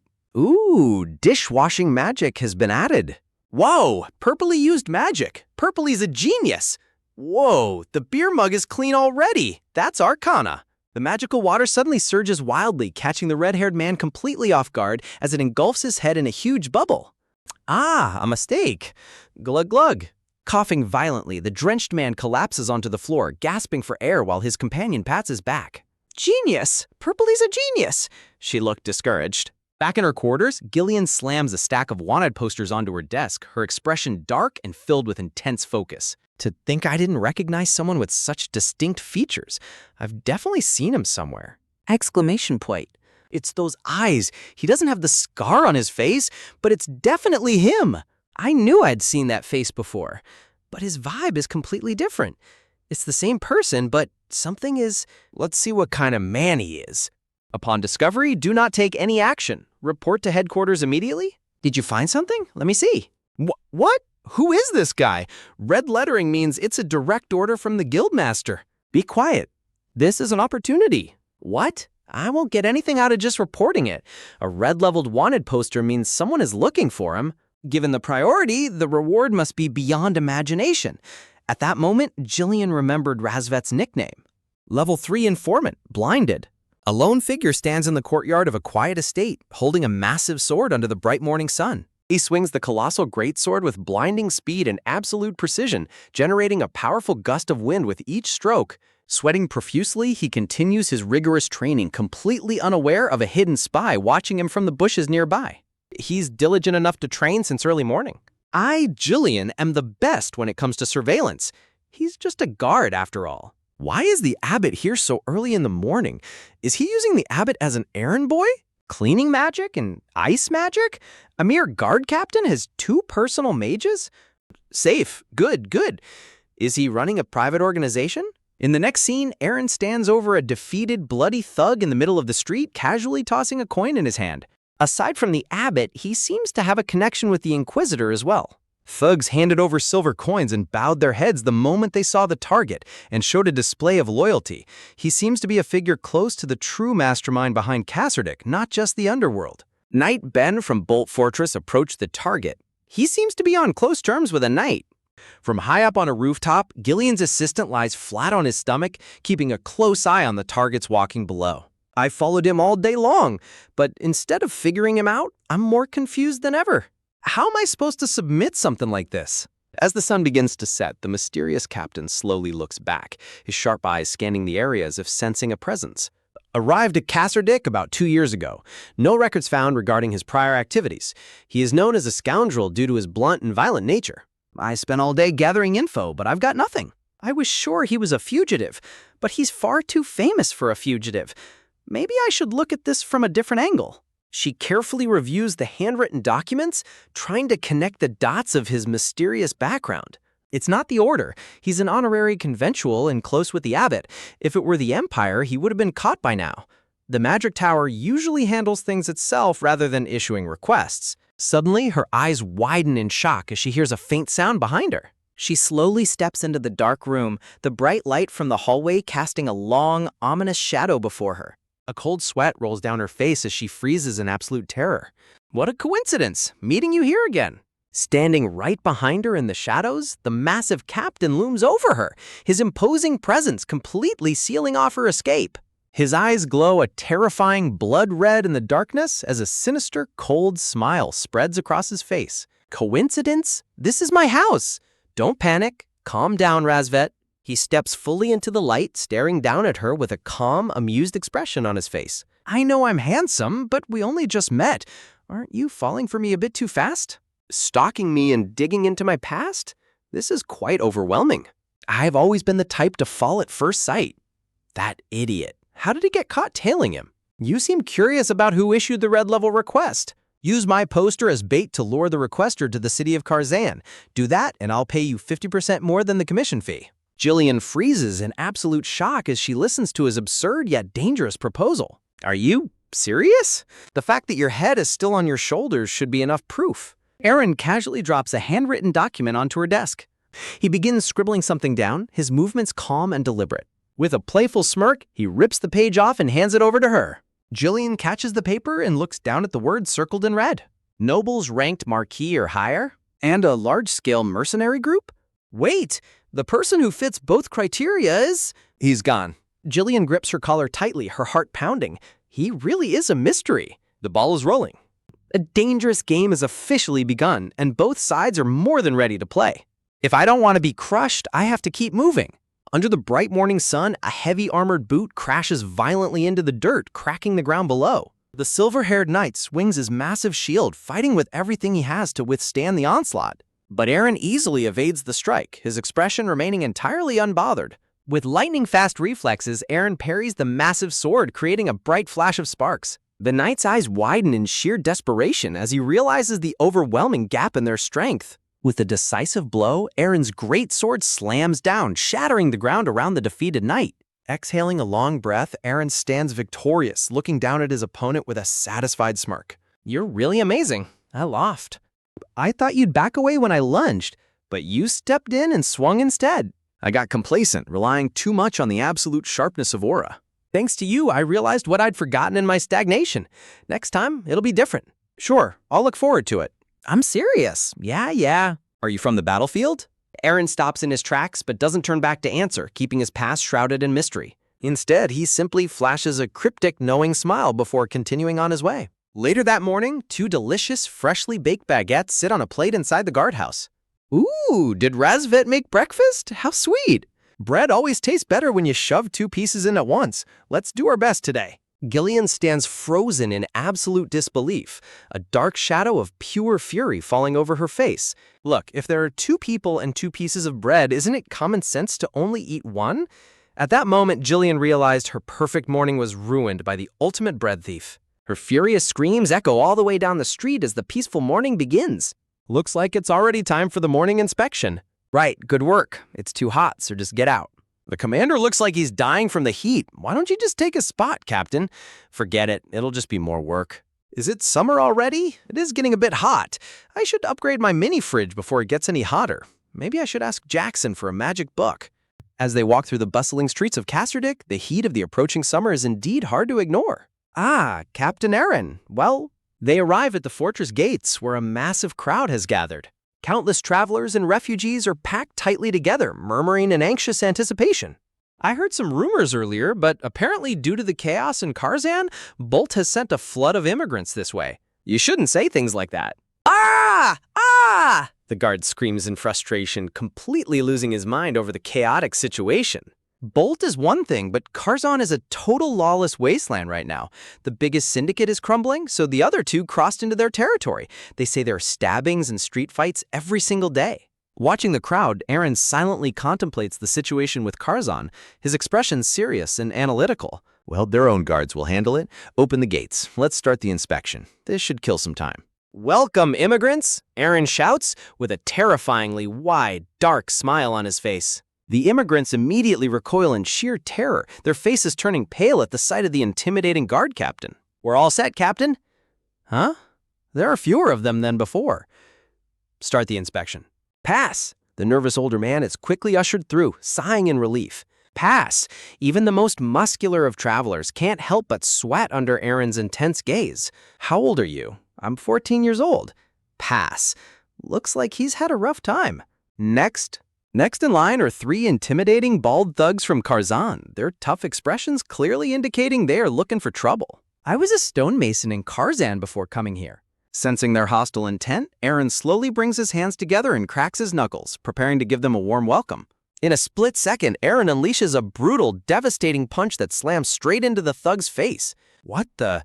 He looks flustered, but he's not attacking or swearing. "Good, you pass." The remaining thugs look on in absolute horror as their leader lies completely knocked out on the ground. "Next." The thugs hastily drag their beaten friend away, desperate to escape Aaron's presence. Seeing the ruthless thugs dealt with so quickly, the crowd of immigrants erupts into cheers, feeling much safer already. Well, they must have guilty consciences. The thugs run through the city streets as fast as their legs can carry them, nursing their bruised companion. To think he would start hitting people without warning. Zenta. Favorite thing? Rabbits. Despite his terrifying appearance, the red-bearded giant has a surprisingly soft heart. "Let's stay a bit longer for now. That man can't be all there is to this fortress. Yeah, even if it's strange, it's better than Karzan." Brown. Favorite thing? Bears. Gibbs. Favorite thing? Ponies. "I don't want anything more to do with scary people like that guard. Let's look for accommodation carefully." Suddenly, the red-bearded giant stops in his tracks, his eyes lighting up with pure joy as he spots a sign. "It's the Laughing Rabbit Tavern. I've got a good feeling about this place. Let's head inside." But as they step inside, a dark, ominous aura begins to swirl around the rabbit sign, hinting at the terrifying danger waiting within. A marquis or higher, and someone who owns a large mercenary group? As far as I know, there's only one person like that. Her eyes narrow as she connects the final pieces of the puzzle, realizing the staggering identity of the mastermind. The former king, Ethan. When the Byzantine kingdom fell to the empire, he was granted the title of marquis and submitted to them. What on earth is his connection to Ethan? Before she can think any further, a familiar, imposing figure suddenly looms over her from behind, completely shattering the silence. "What are you doing here without a word?" "I came to keep an eye on you, in case your mind starts wandering." "Really? Then I'll come back tomorrow too. I was passing by and thought I'd drop off a housewarming gift. It's a local specialty of Casterdick. Well, I'm off." "Specialty? My foot! This food looks hideous." The next morning, the bright sun shines down on the quiet guard post, but the peace is about to be shattered. "Wait, Razvet prepared morning bread for me again? Is she actually interested in me? This is a problem." But as he takes a giant bite, an immediate look of absolute horror washes over his face as his taste buds register something deeply wrong. Gack! Who puts pickled fish inside of bread? "I heard it was a Casterdick specialty called fish bread." "It's morning, so you should stuff your face with 2 pieces, right?" Her smile remains sweet, but her aura is absolutely murderous as she watches the bread thief suffer. Gillian, the guy who eats 2 pieces of bread every morning? Jillian's agonizing screams of regret echo high into the morning sky. Jillian made a vow. No matter how pretty Razvet is, she is clearly insane, so he's rejecting her feelings. Whoa, it's so cute! Meanwhile, back at the manor, little Purpley holds up a tub of water with a cute ice sculpture of Aaron, completely captivated by her magic. This ice sculpture looks familiar. Zenta stares intently at the ice sculpture in the bucket, while Little Purpley happily casts her magic behind him. One of the bald companions slowly reaches his hand out to touch the small, magical ice sculpture. Purpley stands silently, holding out her open palms to the bald giants with a completely blank expression. Did we just get extorted by a kid? So what? It was cute. Let's just eat. Huh? Zenta gasps as his loaf of bread accidentally slips right out of his hand. With a loud thud, the hard bread hits the floor. A heavy, suffocating silence instantly fills the room as everyone in the tavern turns their gaze toward the dropped bread. What's going on? I just dropped some bread and everyone's staring. Are they judging us because we're outsiders? No. Instead, the tavern patrons look back with wide, highly enthusiastic grins. A patron slams down his cup, his face splitting into a knowing smile as the anticipation in the room reaches a boiling point. Every time we make a noise, they look at us with such expectation. I don't know why, but this is where we'll be settling down. We have to make a good impression. Thinking they need to perform to fit in, the three burly men immediately strike dramatic, energetic poses. A dark-haired guard watches them stomping around the tavern floor with growing irritation. I wondered why the tavern was so loud. Looks like we've got some troublemakers. Guess I'm working overtime today. The guard cracks his knuckles, a terrifyingly hot red aura of pure rage flaring up behind him. Ah, I see. What the people wanted was, Zenta realizes to his horror, that the patrons were cheering for a tavern brawl. What's with these guys? They're nothing compared to what they caused. Moments later, the three thugs are left lying knocked out on the floor. They even passed the personality test. Was there a flaw in my test? I'll have to hit them harder next time. Aaron, I see potential in Kana's ice beer. At least in Kasserdik, Kana's ice beer has no rival. The plan to become the richest person in the Eastern Continent is finally underway. Richest person? Ugh. The giant groans weakly on the floor, hearing her grand speech. Are you awake, everyone? Now you'll need to pay for the broken chairs and tables. We didn't break them. Here at our tavern, the Laughing Aaron Rabbit. The Laughing Aaron Rabbit? If we use your name, no one will dare pick a fight. Aaron's face twists into absolute regret at the ridiculous name. You guys are lucky. This is a rare opportunity, and we're talking about equity here. Oh, and I'll give Aaron equity in exchange for using his name. They clearly have no idea what equity is. The pay might be low, but considering the initial investment and risk, they're totally hooked. Those three suckers.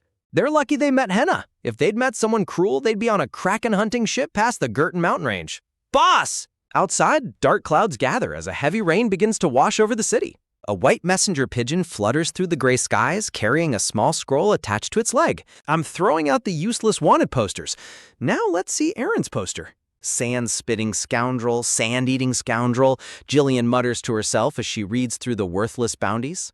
I was planning to sell all the info to those looking for him and run, but this info is useless. I'll just take what I can. Suddenly, a tall shadow looms over her from behind. You're here? I've been waiting for you. What? The young guard, carrying a bag of fresh bread, jumps in surprise at Gillian's sudden presence. Why do you keep coming through there instead of the door? It's confusing people. It's just a bit easier to come and go here. More importantly, you were waiting for me? This is a problem, Razvat. You are beautiful, but your personality is... An irked expression crosses Jillian's face, thinking of Razvet's exasperating traits. Razvet's magical self-defense tool. It has a built-in strike spell and can only be used 3 times. 2, she fires a blinding kinetic blast, knocking the intruder backwards into the rain. That felt good. She watches with cold satisfaction as the intruder slams onto the ground outside. But she looks down at the wanted poster once more, her expression turning serious. Aaron who ruined the kingdom. What does this nickname mean? Shut up! 3 times! Unloading her final magical charge, she delivers a decisive blow to the last target. 2 gold coins vanished in an instant, but it was well worth the price. Through the pouring rain, a lone traveler rushes down a muddy forest path. He suddenly slows down as a mysterious, cloaked figure blocks his path ahead. Are you also migrants heading to Kasserdik? You'd better find somewhere else to go. Word is that dark mages and demons attacked the place recently. Besides, there's some savage guards there. The traveler sweats nervously, recalling the terrifying stories he heard about the city. A terrifying cloaked figure looms over the trembling traveler, completely cutting off his escape in the pouring rain. Trapped on the muddy ground, the traveler shivers in absolute dread as heavy footsteps slowly draw closer. To think we've come all the way to the frontier. Cassardek has become quite famous lately. They say Baron Fulputs took to the skies, and the Lord's daughter, known as the Flower of the East, is a legendary beauty. That young lady happens to be our target. Judging by your expression, you're curious, aren't you, Dune? Since you've reached the proper rank, I'll fill you in. The Nightmare Eater Darbun. I'll tell you why the society sends us in waves instead of using all our might at once. I'm not curious, you jerk. I'm more curious why a guy who uses intent moves his jaw every time he speaks. If he weren't my superior, I'd really... A massive underground organization like ours receives guidelines from the Empire. Think about it. It's impossible to survive against an empire that swallowed most of the continent, right? I don't know why, but as long as we follow the guidelines, the Empire turns a blind eye to us. It's like the relationship between back alley thugs and the local administrator. Besides, we have plenty of other things to worry about. Those dark mages and demon vessels are so rebellious, they never listen. They're so incredibly stupid. Oh, I didn't mean you, Dune. You're a demon vessel who actually knows how to read the room. Anyway, it's a matter of efficiency. Nothing ruins a society faster than over-investing manpower. Wouldn't a different nickname be cooler than the Fledgling? Like the one who smashed the chatty skeleton's head or the mutineer? You should wipe off the rainwater. Your bones will rot. When else will we get to gather like this, as fellow breathless ones? Everyone, clack, clack, march in formation. Left foot on 1, clack, clack. Right foot on 2, clack, clack, clack. Dune, the destroyer of chatty skeleton heads, sounds good. The plan is simple. We'll feed you fear until you're no longer a fledgling. Once you've grown and dealt with the night, I'll take care of the rest. As a fledgling, you can't use your full power until you've consumed enough fear, but instilling fear in the weak is my specialty.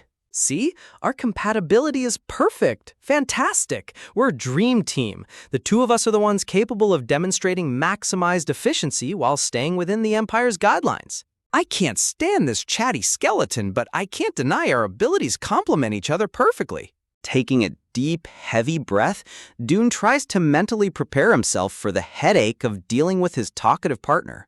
Now then, a heavy, gloomy downpour continues to wash over the city of Cassardek. Shall we go sow some fear in Cassardek? The heavy rain hammers mercilessly against the stone walls of the fortress. Brother Poole, I'm back. The gates are closed. Good work. With rain like this, no one's coming to the fortress. Let's head down and take cover until it stops. I've got a bad feeling about this. My chest feels tight and I'm out of breath for no reason. It's like I'm standing right in front of the captain, like a demon that looks just like Captain Aaron is about to jump out. In a blinding flash of lightning, a terrifying skeleton with glowing purple eyes suddenly materializes right behind them.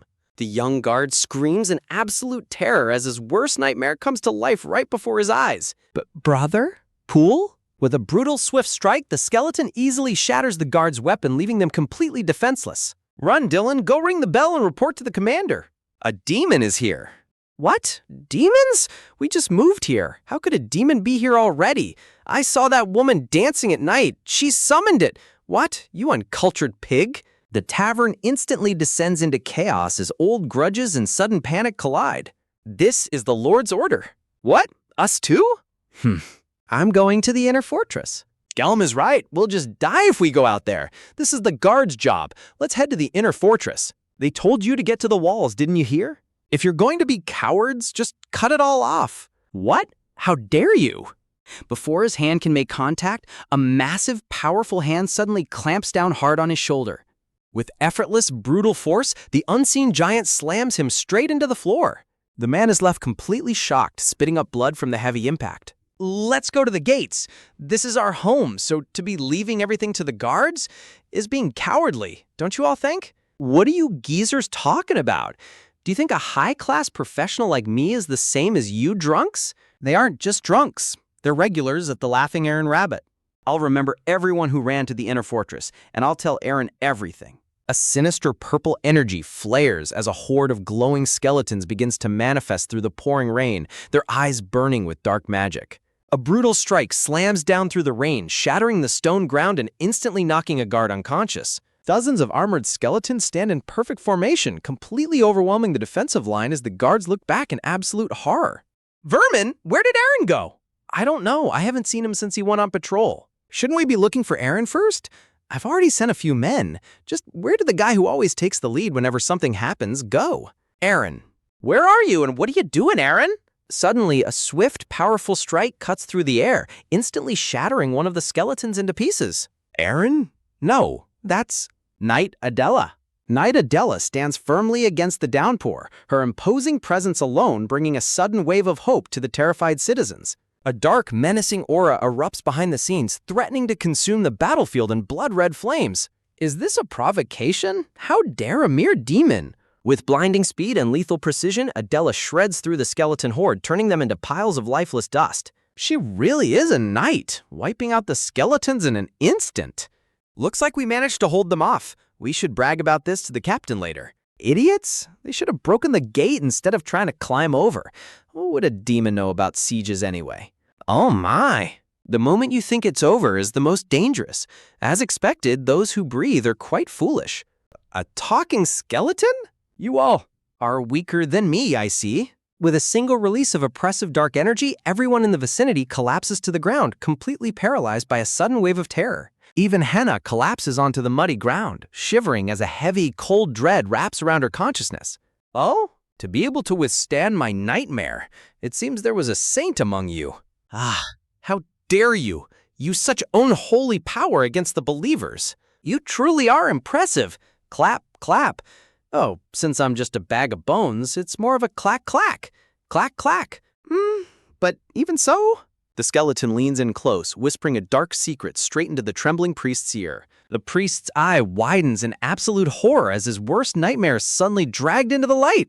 Before he can even react, a violent burst of energy blasts the priest backward, completely breaking his resolve. A saint who killed his own son with his own hands? The one you serve is quite cruel, isn't he? Of course, you people wouldn't understand. Rah! The skeleton's hollow socket flares with a murderous red light, mockingly watching the futile struggle. With a swift, merciless strike, the priest is violently slashed across his chest, blood splattering into the cold rain. Ugh. It seems falling into that puddle woke you from the nightmare. In that case, you should have just stayed down and played dead. Did you really think you'd be able to do anything to me? Without hesitation, the demon delivers a brutal final blow, leaving the priest's lifeless body in the mud. As expected, those who breathe are quite foolish. Ah, how wonderful. The air is thick with sweet nightmares, the taste of these colorful nightmares. Let's savor this rare nightmare to the fullest.